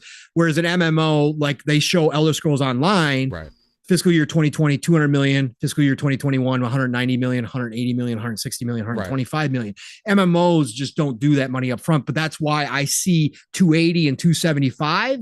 And I go, that's an MMO, right? That's an MMO. I think that, and it's a bigger title. With the success of Starfield at 600 million the first year, 280 is a good number for an MMO brand, coming out for the first time, right? For the first year, that's a pretty damn good number, right? Because of the hype behind it, right? So, and I'm trying to think, when ESO launched, was that a full price, or did they launch it at a $30 or $40 price point still? Because they don't. I believe it was a full price game. Was it full price game? I think it was a $60 game. MMOs just draw a different audience. So I think that's probably why they have those estimates in there that way. But we'll see. We'll see. It just makes sense that you've done MMO for Fallout. You've done an MMO for Elder Scrolls. Why would you not do an MMO for Starfield? And Starfield, honestly, $60. The way it's set up. Yeah. With the way it's set up, is made for an MMO. And then $15 a month. It was $60 up front and then $15 a month. $15 a month for the premium. Yep. Right. Yep. Which that was optional. So it was optional, but there's benefits. But ESO for sure. You had to have the premium. If you were going to play you're playing it, it's worth it. It was worth every bit. Okay. Let's get through this. Fallout 3 remaster, fiscal year 2024. Look, they had high hopes for this too. If we're just looking at those dollar amounts, 190 million. They knew this would hit big. Fallout 3 would carry us over between the wait time for Fallout 5. I think it's the perfect lineup. Again, that's even outside of them doing something with like Obsidian doing a Fallout New Vegas 2 or whatever the case may be. A Fallout 3 remaster would be gigantic steal if it's done right. And again, I'm assuming now that they are underneath the umbrella, that these are going to be full remakes or remasters. Like these are going to be Mass Effect Legendary Edition level. If they do Oblivion and they do Fallout 3, I'm expecting them to come out with a full boat of updates. Right? I really do believe that. And these are going to be gigantic titles for them. And I think it would be a huge deal. So Fallout 3 remaster, another Elder Scrolls Online expansion, of course, Ghostwire Tokyo sequel. Now, obviously, this was prior to Ghostwire coming out. Right. Has it had enough success? I think they reported 5 million or 6 million playing once it hit Game Pass Steel, I think. Did Tango see enough success? Did Microsoft and Xbox see enough success to continue to have Tango do a Ghostwire sequel? I hope so, because I think that game, while it didn't do it for everybody, had the base of what could be setting up for a really good franchise. And I think that we've seen this time and time again. If publishers allow devs to make a sequel, the sequel tends to be a better product and a better game. So I got some stats here for Ghostwire real quick. Yeah. It says the game has reached 4 million players by May 2023. From what it's reported right now, this is just Steam stats. the game sold 440,000 copies. Yeah, right. On Steam. Right. So, and I know it was on PlayStation also, but I'm not getting any real numbers as far as real numbers. How many the game sold overall. It says 6 million people played now. There's another one from PC Gamer. Yeah. This from 7 days ago that says 6 million people played Ghostwire Tokyo. Yeah. So I think it's a good number for the first time out still.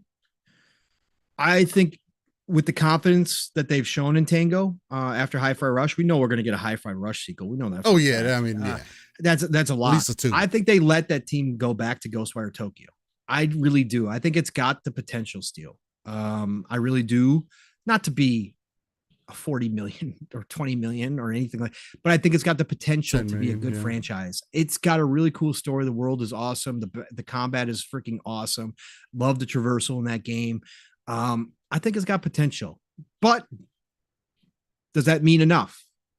Or do they have Tango do something completely different? I don't know, but it was interesting to see Ghostwire. Obviously, Zenimax was thinking that was going to be a good. We're not getting franchise. Evil Within 3 anytime soon, so I mean, I don't think so. Unless they decide to go to that instead of the Ghostwire sequel, right? Unless they decide to go back to that, I don't know. Doesn't seem that way. Yeah, I don't know. We're gonna find out, but I hope they do it. I hope they do it. Dishonored 3 is also on this list. Fiscal year 2024. Dishonored 3, please. Yes, please let Arcane go back and finish out this trilogy. I love Dishonored. Again, Dishonored was not a big seller, was not a commercial success as you would think of. It was a critical success. But the fact that Zenimax board of directors had already obviously thought about Dishonored 3, despite the fact that it may not have sold the most, gives me confidence that, of course, Xbox Phil is going to allow Arcane to go back to Dishonored and finish it out. Please, yes, please. Dishonored 3, let's make it happen. And then finally, Doom Year Zero DLC again to wrap it up. We didn't talk about the free to play. We didn't talk about the mobile side of things. There's some projects in there that we didn't talk about, again, for obvious reasons. But if all of this is still going on, and let's not forget, underneath Microsoft umbrella, ZeniMax Studios are still growing. We have multiple projects underneath a lot of these developers now. This is an exciting roadmap for me. Like I said, if you push these dates out, that means ZeniMax, the ZeniMax side of things, are going to be pumping out titles for us 2025, 2026, potentially even 2027. We got a lot to look forward to in this roadmap. If everything's on track, if they're keeping all of this going, which I believe they are, we got a lot and some things we didn't know about. Project Platinum, this licensed IP, Project Kestrel, top of things like Doom Year Zero, on top of Dishonored 3, right? Whatever Tango is going to do. This is a lot to look forward to, folks. And this is just ZeniMax. This is not Xbox Game Studios. Right. This is just on that side. So you could see when they paid 7.5, it also came out in these leaks still that they had valued ZeniMax at 10.5 billion. And they picked them, or 10.3 or something like that. They picked them up for 7.5. So internally, they saw this roadmap and said, oh, yeah, we're good. So they did all right here, Steele. A lot to look forward to, sir. A lot to look forward to. That was another cool part of the leaks. And I think that that wraps up my interest in the leaks for the most part. There was some other stuff in there as well. The path to 2020 or the 2030 slide, again, Elder Scrolls 6 being confirmed internally as exclusive, which we all figured it was. The leaks were big. There was a lot here. Like Phil said, things can change and evolve, right? Mm-hmm. To him, a lot of this stuff, it was disappointing that it comes out this way. Like you said, Steele, if it was their mistake, which again, Phil's internal memo about the leaks indicated it was theirs, because they said that, they're going to learn from this, right? And not have it happen again. His official Twitter statement, statement was, we've seen the conversation around the old emails and documents. It is hard to see our team's work shared this way because so much has changed and there's so much to be excited about right now. And in the future, we will share the real plans when we are ready. right? That's his official statement, indicating that many things could have changed since 2020, 2021 when these stocks were from. Absolutely, because that was prior to ABK acquisition, right? Mm-hmm. So things probably have changed. I think there are some things like the refresh that are probably were decided upon and far enough along that that's not going to change. That's what we'll see, but it's still going to be fun to watch this all play out. We'll be able to go back and look at it and go, oh, that was good. That was good. Oh no, they definitely got rid of that. It's going to be fun, man. I mean, Microsoft's going to be a monopoly by that point. So, I mean, yeah, that's true. And then they're going to be having exit plans anyways. So. Yeah. So, I mean, again, we'll get we're those. We're not going to see a lot of that stuff. No, we'll probably see some of that, but they'll close right after, or they'll release the game and then boom, Xbox is over. That's exactly what's going to happen. But yeah, this week was exciting with the leaks for sure. There was a lot going on. Still, we are over 4 hours in. We didn't even touch on TGS. Holy cow! We can run through it real quick. Yeah, thankfully there wasn't. There was. There's some things to pull out for sure. There were a lot of trailers. The importance is that Sega, that fucking Sega deal, man. There's a lot of games coming from a lot of the Like a Dragon games coming into Game Pass, especially is awesome. But the other thing I didn't send to you, and I meant to, and it's not even. Why is it not in my? Is it not in my history? Oh yeah, there it is.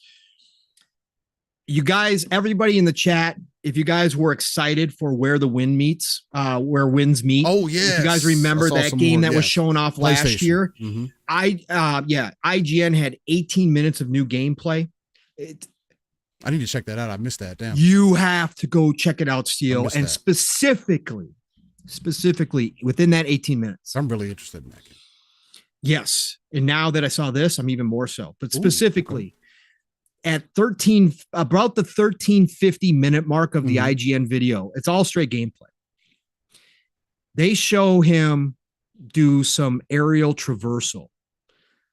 I would classify it as flying, but the dramatic, over the top Eastern cinematic style, by the way that he goes about doing this, you guys got to check it out. The 1350 minute mark.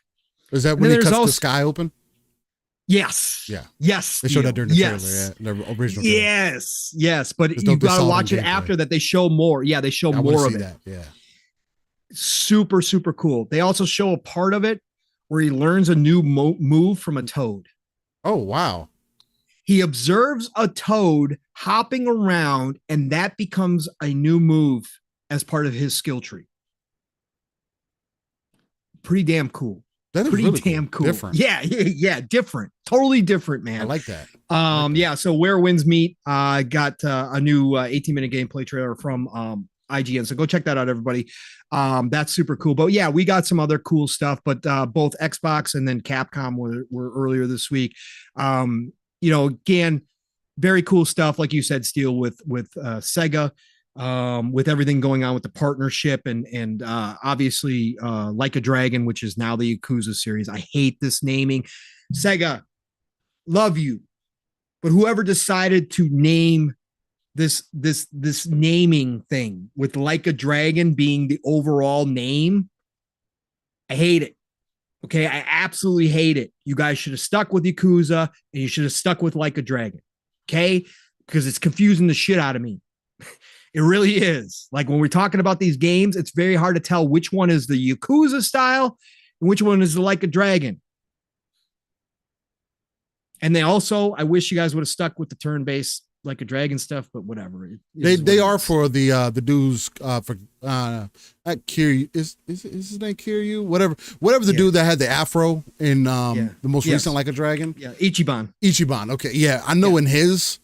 That's still going to be that turn-based style that it was. Are we sure? Yeah, the one where he was naked on the beach. The Infinite Wealth one? Is that what it's called? See, now I'm all confused because we have the man who erased his name, right? Mm-hmm.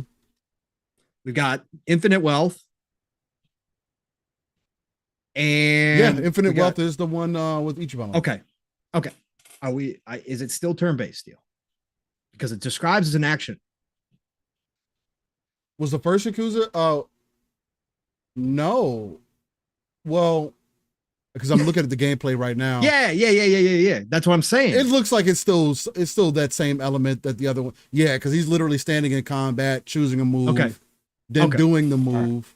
Okay. Now, fair enough. It looks like you may have some control over the direction, maybe, but I don't know. I mean, okay. All right. I didn't play the first Like a Dragon.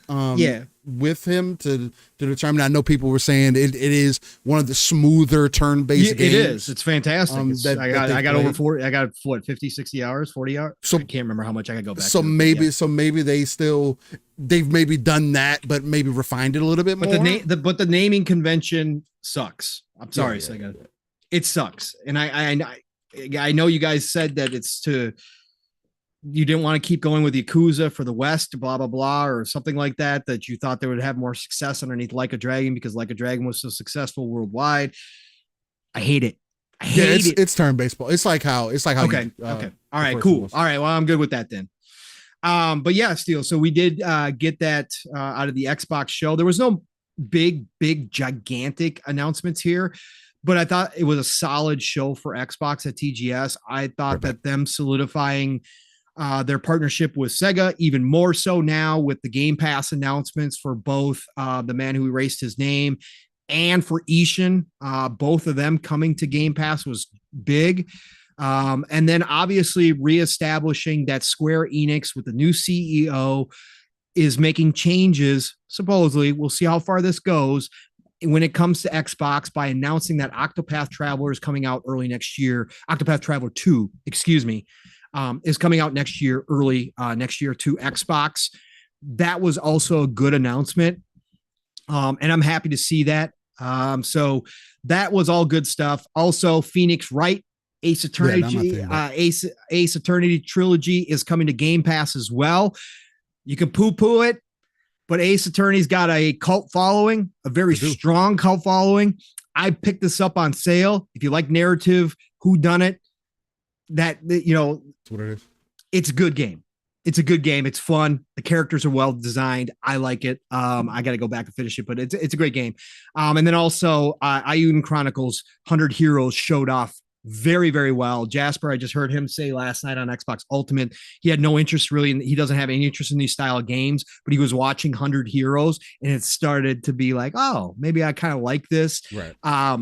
I really, again, as a spiritual successor to Suikoden, one of the best franchises in RPG history, shout out to C-Unit, Chris Jones, who is a gigantic fan of Suikoden. This is going to be a fun game. And it's coming out April 24th, and it's coming to Game Pass already. Infinity Strash, which we talked about, had another trailer here. That was cool. Anything grab you, Steel, outside of the Sega announcements? Wolong DLC? Wolong Fallen Dynasty DLC? Jump back into Wolong? No, I'm not going to jump back into Wolong. I'm just, I did jump into the last DLC and I enjoyed what I played of that. But again, with the other games that are out, I can't put that back on my plate, man. Enjoyed it for what it was, had its time. But it also, it wasn't all that it cracked up to be at the end of the day, again, end game wise, to keep you in that rotation. So, but other than that, I mean, if anybody else, you're still interested in Wolong, definitely jump into it if you still have that interest there. Cause I still think it's a good game overall. Outside of that, to see the season 2 of Exoprimal also coming to Game Pass, I thought that was still very impressive. It looks like Capcom is happy with the performance of Exoprimal in Game Pass for them to do that. Because they could have easily just said, "Hey, we gave you the first season. Now you're gonna have to pay for the second season." I mean, yeah, of course they paid, but again, I feel like it solidifies a little bit that there is a little bit of a success there. I guess we'll see after that season if they can kind of continue that up. Because again, the game still does have its own battle pass and things of that nature that you can invest in. So I haven't been back to Exoprimal in some time. Again, the other games that are out, I would choose Armored Core 6 instead of going back to Exoprimal currently. Right. But that's also my own personal bias, excuse me. So those are the main ones that pulled out for me.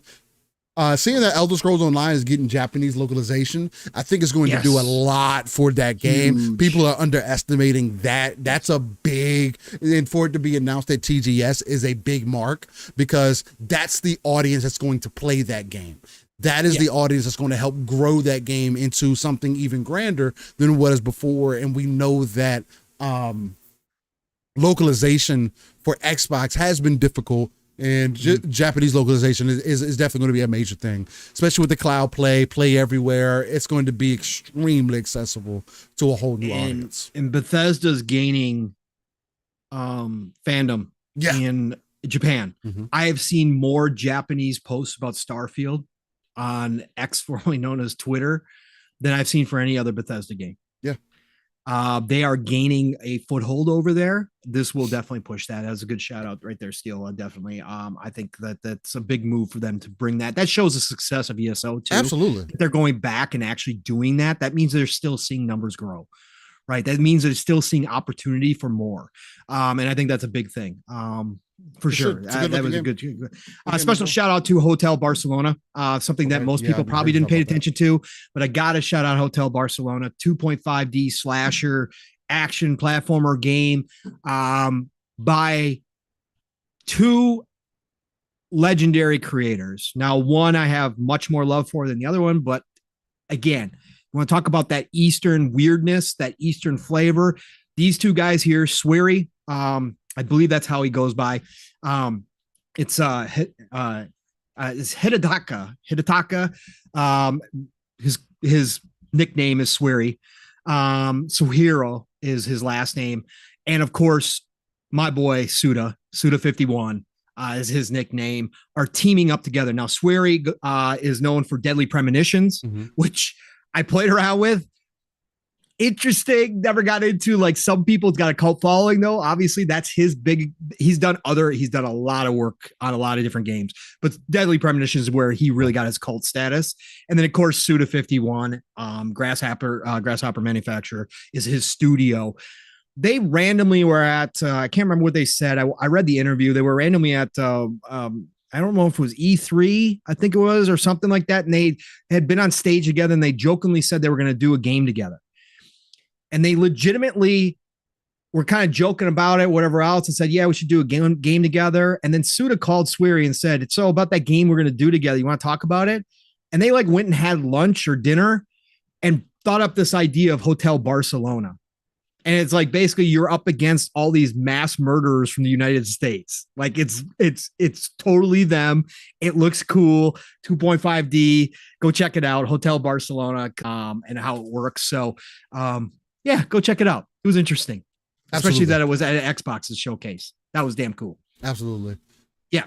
Again, it's just more information that came out this week that just kind of stacked on top of each other, from the Xbox leagues to what we got from TGS. I feel like it again solidified the direction that Xbox is moving into, extending their reach out there, building up that popularity.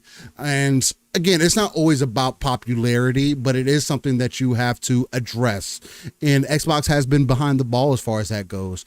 And again, I think the biggest crux of a lot of the conversation that we had today is that let's when we have conversation about the different things that are going on, let's just take in perspective everything that is going on. And I know Live a Split Screen may be one of the few places that take that RTS approach, right? Real-time strategy, pulling ourselves out of the world, looking at the darker crevices of map, pulling those resources together. And not everybody has to look at things that way. Again, that's why we also coined that ECP, that educated consumer perspective, because that's how we choose to look at the industry. And we feel as though Xbox is doing things differently because they've had to. And I think that they're offering a level of competition that, yes, it's not completely proven, but I think that's what's exciting about it, right? That it's not proven, that you are doing something different. I would have never imagined Xbox to go this direction. If you would have asked me 10 years ago that we're going to have a gaming subscription service where I can get access to day one games within it for $15 a month, I would have thought that you were fucking crazy. I would have thought there's no way that the industry can support that. Obviously, Xbox has proven that there is some form of a way. And again, I am not going to be the guy to sit here and tell you that subscription services are the answer to all of our problems. No. They're not. There are games that need to be acquired, to be bought, that need support. And for me, overall, from what I have seen currently, I don't have any reason to worry that Microsoft or Xbox is going to destroy gaming. If anything, they have proven to me that they're wanting to expand the gaming industry, that they want to make things more diverse, that they want to access players wherever they are. And if you wanted to be still on console, that's a personal choice. And there can be a platform that does that. But you're a fool if you think that other platforms are just going to continue to stay, or to think that selling your games on one console, you selling your one console piece of hardware, is the answer to the future problems. That's not working either. There has to be some middle ground there between this all digital era and the way that Xbox is doing it and their more traditional method that Nintendo and PlayStation seemingly have been kind of believing in, where again Sony is starting to bend that knee to them, or starting to fold a little bit, as they are bringing their games more day and date to PC, because it's just a benefit to them. I will always argue it makes more sense for you to release Spider-Man day and date on PlayStation and PC than it does for you to release it 6 months to a year later. Why? Because of mindshare. People consistently talking about it. Yes, when Spider-Man came to PC, did it reinvigorate that conversation? Sure, a little bit. But don't you think that conversation would have been more extreme or vaster if it would have happened closer to day and date? The mods would have been releasing within that same month of the game coming out. That would have been driven up the conversation. More interest would have been driven also, because people would be like, damn, you can do that on PC? That's crazy. Maybe I do need to get a PC because I want some of those PC mods in there. Oh, you make the gameplay completely different. Oh, you can do all these other things. That's awesome. And people could have made millions of videos on YouTube about their different experiences, versus you doing it 2 years, 3 years later, as an example. So different strategies, different methods. We'll see which one is right in the long run of things. Again, I think that's what the next 10 years are really going to show us, if anything. I'm interested in the way things are playing out. So, where'd that come from? What do you mean? We were just talking about TGS. Where'd your brain go? Oh, no, I was just kind of concluding the things that we talked about today. Oh, okay. Yeah. You were doing a wrap, because I was going to say, I was like, wait, we got to touch Capcom real quick, quick. Capcom. I thought maybe you saw something, because again, I was just doing kind of a wrap up of that. Does happen. Fine. That does happen. I like it. Steel. I was just curious where it came from, because I was like, I was trying to see something again, like something pop up on there. Okay. I was just trying to do something different. I mean, again, that's cool. Different for people who are newer here. Maybe you're just tuning in. You kind of want an idea where things are. But yeah, I mean, you want to throw Capcom in there too? Just real quick, because there wasn't Dogma earlier. Yeah, because there wasn't a whole lot here. Obviously, new Ace Attorney trilogy is getting a release date, which is January 25th, 2024. We just talked about the older trilogy coming to Game Pass, so I want to throw that in there. But yeah, Dragon's Dogma 2, again, another shout out to this. If you're not looking at Dragon's Dogma 2, if you are an RPG, open world, Western RPG fan, but you want an Eastern take on it, go check out Dragon's Dogma 2 video. They had another 12-15 minutes of gameplay 2 release after this, Steel. Yes. Where they deep dive and talk about some of what changes they're making from the original Dogma, what they're improving on. Mm-hmm. What a job they did. Now, we didn't get a release date or release window, which I don't like, but they had a playable demo on the floor at TGS. Yes. Bro, please send that to the console. I will take a break from Starfield for a minute to try out a Dragon's Dogma 2 demo. Please I don't understand why they do it at these shows, but then they don't release them. Right. I don't get it. It's public, right? At TGS, there's public there.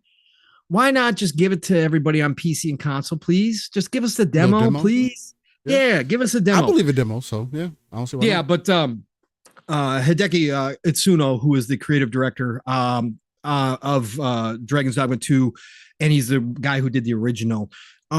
He went through this video and they went in depth on some of the changes they've made. Steel, the pawns look like, and again, for anybody who doesn't know, Actual character. Dragon's Dogma 2 is going to be a single player only game. They're not doing any multiplayer. Whenever you see, I know it's a missed opportunity. It would have been so dope for us to like be able to run. I know it's a missed opportunity. So I will say that, just like I said about Spider-Man 2, it's a missed opportunity to not make this co-op, but they're deciding to stick to the original formula. So be it. The pawns were so good in the original. On the 360, it was mind-bending how good the AI was during the 360 generation. Yeah, man. Now, all 2 generations later, they're coming back and talking about how they've updated it. And from the gameplay, again, I won't know until we're hands-on, but from what they showed, those pawns look like real players running around Steel. Like they're doing things like that real players would do. They are actual useful companions. Yes. Okay. They really are. The first one they were. Yeah. And the first one they were. But that's what I'm saying. Now we're getting updated versions. And from what I was seeing, I was like, yo, okay, this is going to be dope. You have to go check out this video. The combat, the flair in the combat is where that Eastern flair comes into. Now, not to say that the West doesn't have flair, but when it comes to magic, and stuff, when I read my high fantasy books and I thought about spells being cast, they look like what Dragon's Dogma looks like, right? That's what I think that magic looks like, right? Something dramatic happening, flair, like Steele's just said. It's special when you're casting a spell. They did an awesome job here. The environmental stuff that you're going to be able to do that they've added to this as well. Super, super cool. Like they showed one scene where they were fighting a troll or a cyclops. And they actually picked up with magic, I believe, and threw like a barrel or a rock against this leaking kind of like dam or whatever else. And it explodes and washes this dude away like in water. You got to check it out. Looks super cool. They also mentioned a couple of the vocations that we're going to have.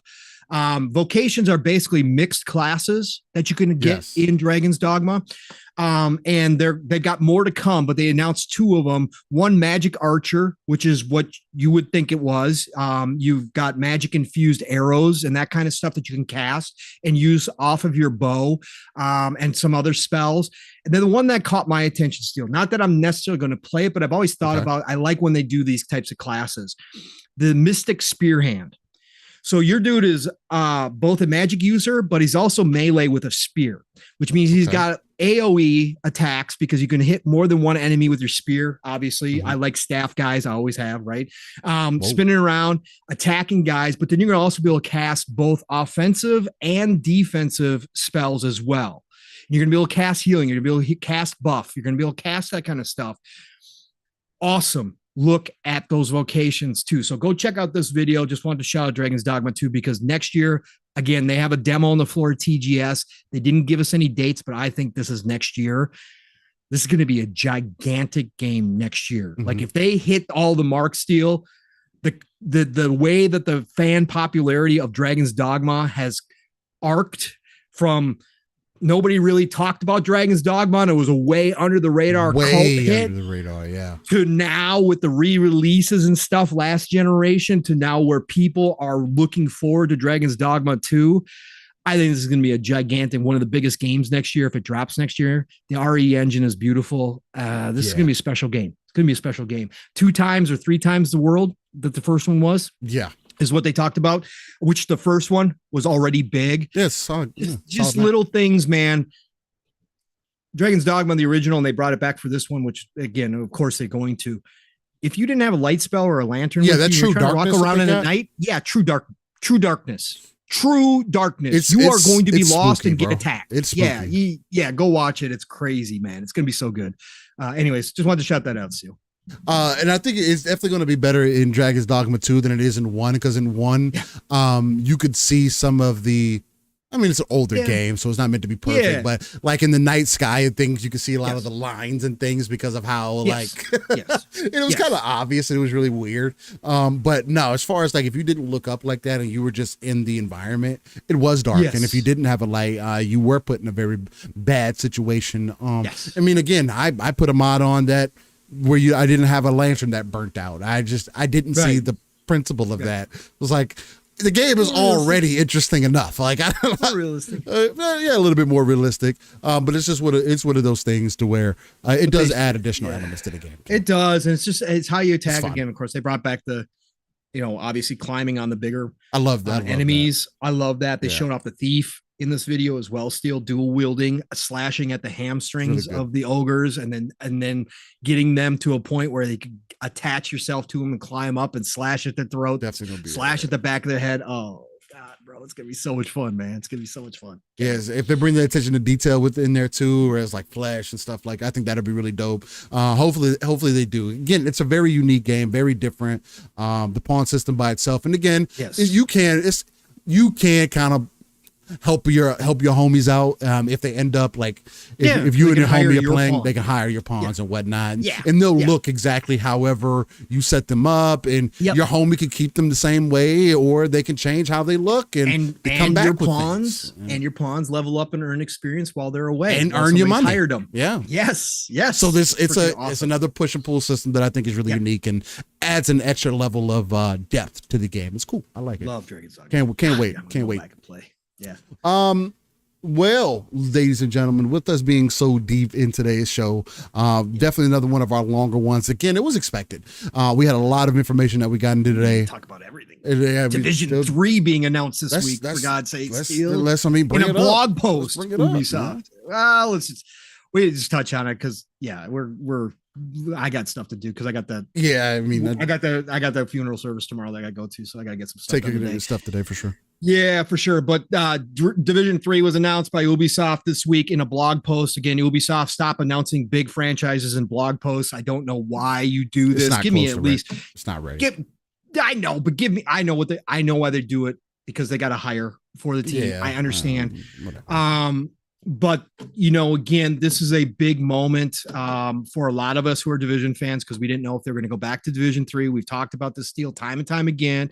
How cool the Division 2 was with the current gen patch, that they had the game that they actually want to make already made, but they abandoned it too soon and then tried to bring it back and then abandon it again. Like, stop, Ubisoft. But the fact that they're going to do number 3 is a huge, huge deal. Did I put this in I didn't put this. Did I put this in our DMs? God, I could have swore I did. The other, man, I could have swore that I did. Where is it, Steel? Did I not do it? What about the Division 3? Yeah. I don't think that you put it in there. I could have swore I got dropped in with. Unless I'm just missing it as I'm just scrolling through here. I mean, if you did, you might have did it earlier. Because again, I mean, the biggest thing about it was just more so an announcement than anything. I'm scrolling through myself, so. Yeah. Okay. Here, I've got it anyways. I've got it here. So, and also the other big part about this was that they are actually bringing back Julian Garrity. He's working on Star Wars Outlaws. He's going to finish Star Wars Outlaws, but he's one of the OGs. Okay. He's one of the consistencies between Division 1 and Division 2. They are putting him in charge of the entire Division franchise to try to get continuity between all these projects, right? It's a great move. It's the best move they could have made. Garrity is kind of like what they're trying to do is make Garrity kind of their Zampella. Yeah. If he can do it, if he can prove that he's that type of leader, that he can handle multiple franchises, that he can handle multiple teams, and he can get them all to produce great stuff like Zampella is over at EA, then this is a fantastic move. So I love this. I think it's great if they can learn from the mistakes and listen to the community in some fashion. Again, I'm totally against devs just building a game based upon what the community wants. You got to make the game you want to make. But at the end of the day, if they can take what they had, great in Division 1, what was great out of Division 2, get rid of the mistakes, combine those two together, add some extra little stuff to Division 3, you're going to have a great game that I'm going to put a lot of hours into because I love the Division setting. I love the Division settings. Division Snowdrop engine is one of the most beautiful engines out there. Massive. When they are on their game, one of the top developers out there. Star Wars Outlaws is looking freaking. That's one of my most anticipated games here. They can do all that, bring it to Division. I'm down because I'm not interested in the Heartland, not interested in the mobile division. This, though, I know we're years away. We'll have to wait. I can't wait till it actually finally drops and get some information on it. Yeah. As far as the division goes, because I saw somebody bring up Heartland in chat.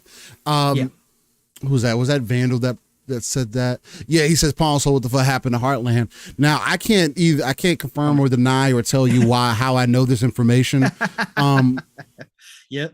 I believe Heartland has potential, but I do feel like Ubisoft is somewhat disconnected from what their fan base wants. And there could be major changes. Again, a lot of the things that I have observed, I'll say, from Heartland is information that you're not going to be able to find. And again, I can't confirm or deny how I know this information or where it's coming from. I will say I am under NDA for certain things. So with that being stated, steals that NDA, dude. And from observing things that I have seen through the cracks and crevices, the dark alleyways, and through a telescope, there is potential there. I don't know if they're going to live up to that potential. There are things that I heard were changed that I personally feel didn't need to be changed because it kind of changes the essence of how the division plays. And I feel like they're trying to make it something different that it doesn't have to be. I don't think it's a rumor, or I don't think it's me jumping off the ledge too much, or I'm giving up too much information by saying that it's trying to be more of that survival-based game that Division 1 tried to sell itself as originally in many ways. I know that did change, but it is missing a lot for it to be whatever they're trying to make it be. And it does come across very disjointed and convoluted in ways that it doesn't need to be. Again, just to me, it comes across as a disconnect. Does that give me hope for the Division 3? I don't know. Because you have a game already in the Division 2 that I would need to see major advances from, because you got to give those people something while you're developing this game, while you're developing the Division 3, to give them hope or to give them some form of light, to believe that the Division 3 is even going to be worth it. Because I could argue that you have now put out 2 games that I have personally loved and enjoyed, but I can also say that they didn't meet what you sold them as. 2 was a closer, but even that didn't fall back. Even that game still didn't meet what you tried to sell it as. Now, Division 1 trailer. Oh man, if we get that game in this, all in. Yeah, for sure. And again, me, Pong, Soul, Mav, we have sold to people on Division 2. We jumped back in for another plus hours and had a really good time with it. You know, it's not saying that they're bad games. It's just Ubisoft is so disconnected from its community. I don't know if they're going to make the right choices. I mean, sure, putting him as the lead for all of it, it's a good sign, but I'm not hopeful, and that's unfortunate. Well, they need continuity, right? Yeah. So, and you got to have one person like EA is doing with Zampella, and his now new position with Battlefield, taking over the entire Battlefield franchise, right? You need that one person. As long as that person is a natural born leader and can prove that they can do multiple projects, run different teams, different types of games, and produce great results, then that's the ultimate, right? That's why in Zampella we trust, is because what he's done with each one of his franchises so far proves that he can do that. Now, if Julian can do that, I'm all on board with this because Ubisoft needs that type of leadership, Steel. They need it. I mean, I want somebody to take over all of Tom Clancy so that they can stop the nonsense that they're doing with the Tom Clancy brand in general, but that's not going to happen. So we need baby steps. So this is one that I am, again, I'm confident just because of what he's done in the past, but we'll have to see how he handles this new role and how he does it. That's all. Yeah, I definitely agree. So yeah. See how things play out. Yeah. Well, with that being said, and with the timing and everything, let's go ahead and wind down the show so we can get other things handled for today. And also, it's definitely lunchtime. That's for sure. Ladies and gentlemen, we will get into our This Day in Gaming segment. I'm just gonna kind of run it down. It's probably gonna be a little quicker than it would be normally. I won't stop you as much. Yeah, you're fine. I get the hint. But no, we'll make me feel old fast, Steel. Let's go. Make you feel old fast. So yeah, we'll kind of run through it so we can get the people out of here and get us out of here so we can get things handled. But This Day in Gaming, we go back 30 plus years in the gaming history, sometimes a little less, sometimes a little more, because gaming is art and should be treated as such. This time, it's going to be September 23rd, and we're starting in 1993. So in Japan on the Genesis, you had McDonald's Treasure Land Adventure. Shout out to McDonald's in those games that were made. Let's go. Then in 93, it's my favorite Sonic game of all time. One of the most memorable ones for me. Sega CD released Sonic CD. Fantastic. What a fucking amazing game. Yeah. Then in 1998, PlayStation released in Japan, Guardians Crusade. Shout out to that. Then in Japan in 1999, Nintendo 64 released Winback Covert Operations. Ooh, a lot of people want that to come back too. Shout out to Winback. Yep. Then in 2002, PlayStation 2 released Sly Cooper and the Thievius Raccoonus. Bring it back, Sony. You cowards. You got the best franchise right there. Sly Cooper. Oh, God. I don't even like platformers anymore, but I'll play fucking Sly Cooper. Yeah, my wife loves Sly Cooper. Yeah. Then in 2002, GameCube released Star Fox Adventures. Shout out to Star Fox. Star Fox. Then in 2002, PlayStation 2 released Summoner 2. Heard of Summoner? Yep. Summoner, good game. Underrated, really panned, but one of my AA favorites. It's a great game. Absolutely. Then in 2003, PlayStation 2 released Dynasty Tactics 2. Then in 2008, PlayStation 3 and Xbox 360 released Brothers in Arms, Hell's Highway. It was a good game. Fantastic franchise. Great franchise. Then in 2008, the DS released Dinosaur King. Shout out to Dinosaur King, I guess. Then in 2008, PC released King's Bounty, The Legend. Yes, let's go King's Bounty. Let's go. Then in 2008, on pretty much everything, you had Lego Batman, the video game. Not even a Batman fan like that, but Lego Batman was one of my kids' favorites, man. I still say that's the best Batman game. Well, shout out to Lego Batman. I like Lego Batman. He's cool. Yeah, Lego Batman's cool as it. Then in 2008, the DS released Rhapsody, a musical adventure. Mm-hmm. Shout out to Rhapsody. Shout out to the app. Game. Then in 2008, PlayStation 2 and Xbox 360 released Stupid Warriors Orochi 2. Or Orochi, I should say. Yes, my favorite. Warriors Orochi. Let's go. Warriors Orochi, the best. Then in 2009, Xbox 360 released Zombie Apocalypse 2009. Let's go, Zombie Apocalypse. Then in 2013, Android and iOS released FIFA 14.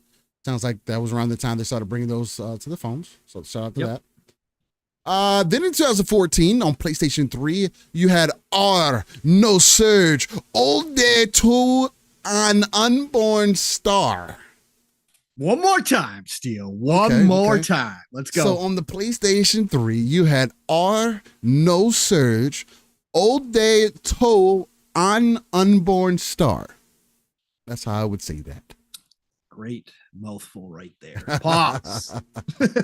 Big pause. Big Then pause. in 2014, you had on pretty much everything Disney Infinity 2.0 edition. I remember when that was fucking a Fire. huge thing. Not Disney for Infinity me, but was everybody was playing that People were shit in then. that shit. Yeah, man. Mhm. Then in 2014, essentially everything you had FIFA 15. It even came to the 3DS at the time. Woo, let's go. Then in 2014 on PC, you had Gauntlet release. Bring back Gauntlet. Cowards. Gauntlet Go. Legends is what I need. Let's go. Then in 2016 on Xbox One, one of the better Horizons for sure. Forza Horizon 3 was released. Yes. Extremely impressive at the time. Absolutely. Then in 2019, PC released The Surge 2. Shout out. A lot of to people that have team. Surge. Yeah. A lot of people have Shout out to Deck 13 again. Shout out to Atlas Fallen. I thought it was a good game. Again, the worst part about that game is the ending of the game. Terrible. Sure. Absolutely terrible. Fucking potential completely go downhill. It was a good game. I liked it. Then in 2020, Super Nintendo released Mario Super Picross in 2020. Really? Okay, interesting. Was it on the arcade? I don't know. It just says this Super NES version of the popular picture crossword game was originally released only in Japan and features hundreds of relaxing yet challenging brain teasers. Yeah, it went available worldwide on Nintendo Switch Online in September. Nintendo 2020. Switch. Okay, that's why. Yep. That's why. It says Super Re-release. Nintendo. I was like, the fuck? Yep. Re-release. Okay, so interesting. Then in 2021 on Android, iOS, Nintendo Switch, PC, and PlayStation, everything other than Xbox, you had ActRiser Renaissance. ActRiser going way back. Hybrid game.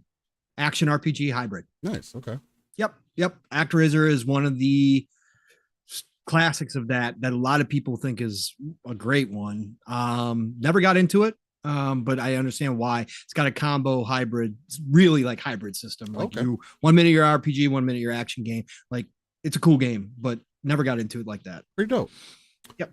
And then last but not least, in 2021 on Nintendo Switch, PC, and PlayStation 4, you had Castlevania Advance Collection. Let's go.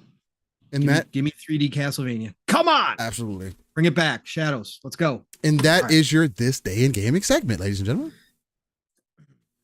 Back to the main stage. I want to say thank you to everybody who was able to tune in with us today. Again, definitely a long one, but we had a lot of information to cover, a lot of interesting topics to get into. Again, I mean, we could have kept going. This is we started up the show behind the scenes, and even when we went live, saying that this was probably going to be.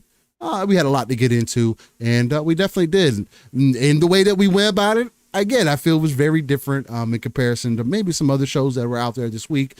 We had a great conversation Many about different what is an angles. RPG, right? Absolutely. So, right, that was one that you won't hear too many other places. I mean, again, it was almost an hour-long talk about what is an RPG. Got the chat involved today, Steele. Obviously, a really good day, man. Gaming conversation, huh? Yes, gaming conversation. People say Facts. sometimes they tune into some shows and they're not talking about gaming enough. And I don't know if anybody can say that about Split Screen, Living Split Screen, than ourselves here, because again, I say from the very beginning, we're pretty heavy on touching a lot of everything that's going on within gaming, especially what we got going on personally, game wise. Right. So, but again, thank you all for joining us on episode 120, back into those good numbers there. Ladies and gentlemen, I want to say you can check me out everywhere. Steel Rain, that T is a 7. It's the easiest place is probably going to be Google. I think I'm getting smooth enough with that outro to the point where people are asking me, do you have that written down, or what did you just say? You went through that way too smooth. And again, I prided myself in doing this every Saturday morning with Pong. It's been quite a journey. It's been loving. It's been amazing. Again, this is the energy boost that does help get my Saturday morning started. And I think I'm going to jump into some party animals with my daughter. She's been asking to jump into some games lately. Nice. And I think she'll have a lot of fun. I want to hear what you think, man. And Well, we'll have some. It has Yeah. crossplay and everything, so I think we'll have some good adventures. Although I know they're doing something different where you can play split screen, gives everybody their own camera and all that good stuff, which is it might be a detractor because I know it's different from Gang Beasts in that way. But I think this is going to be more fun than Gang Beasts. They have a lot of different modes in there that seem to be a lot of fun. It's that Rocket League kind of mode. I think is one of the ones I really want to jump into, throwing the ball around and then play your defense. I've been seeing people get hit with the truck stick and Yes. in that game, which is it looks so funny, bro. Yeah. But anyway, nonetheless, so check me out in that if anybody wants to drop in. But again, we'll catch you next week on episode 121. But Pong, I do have a show later that I will be a part of.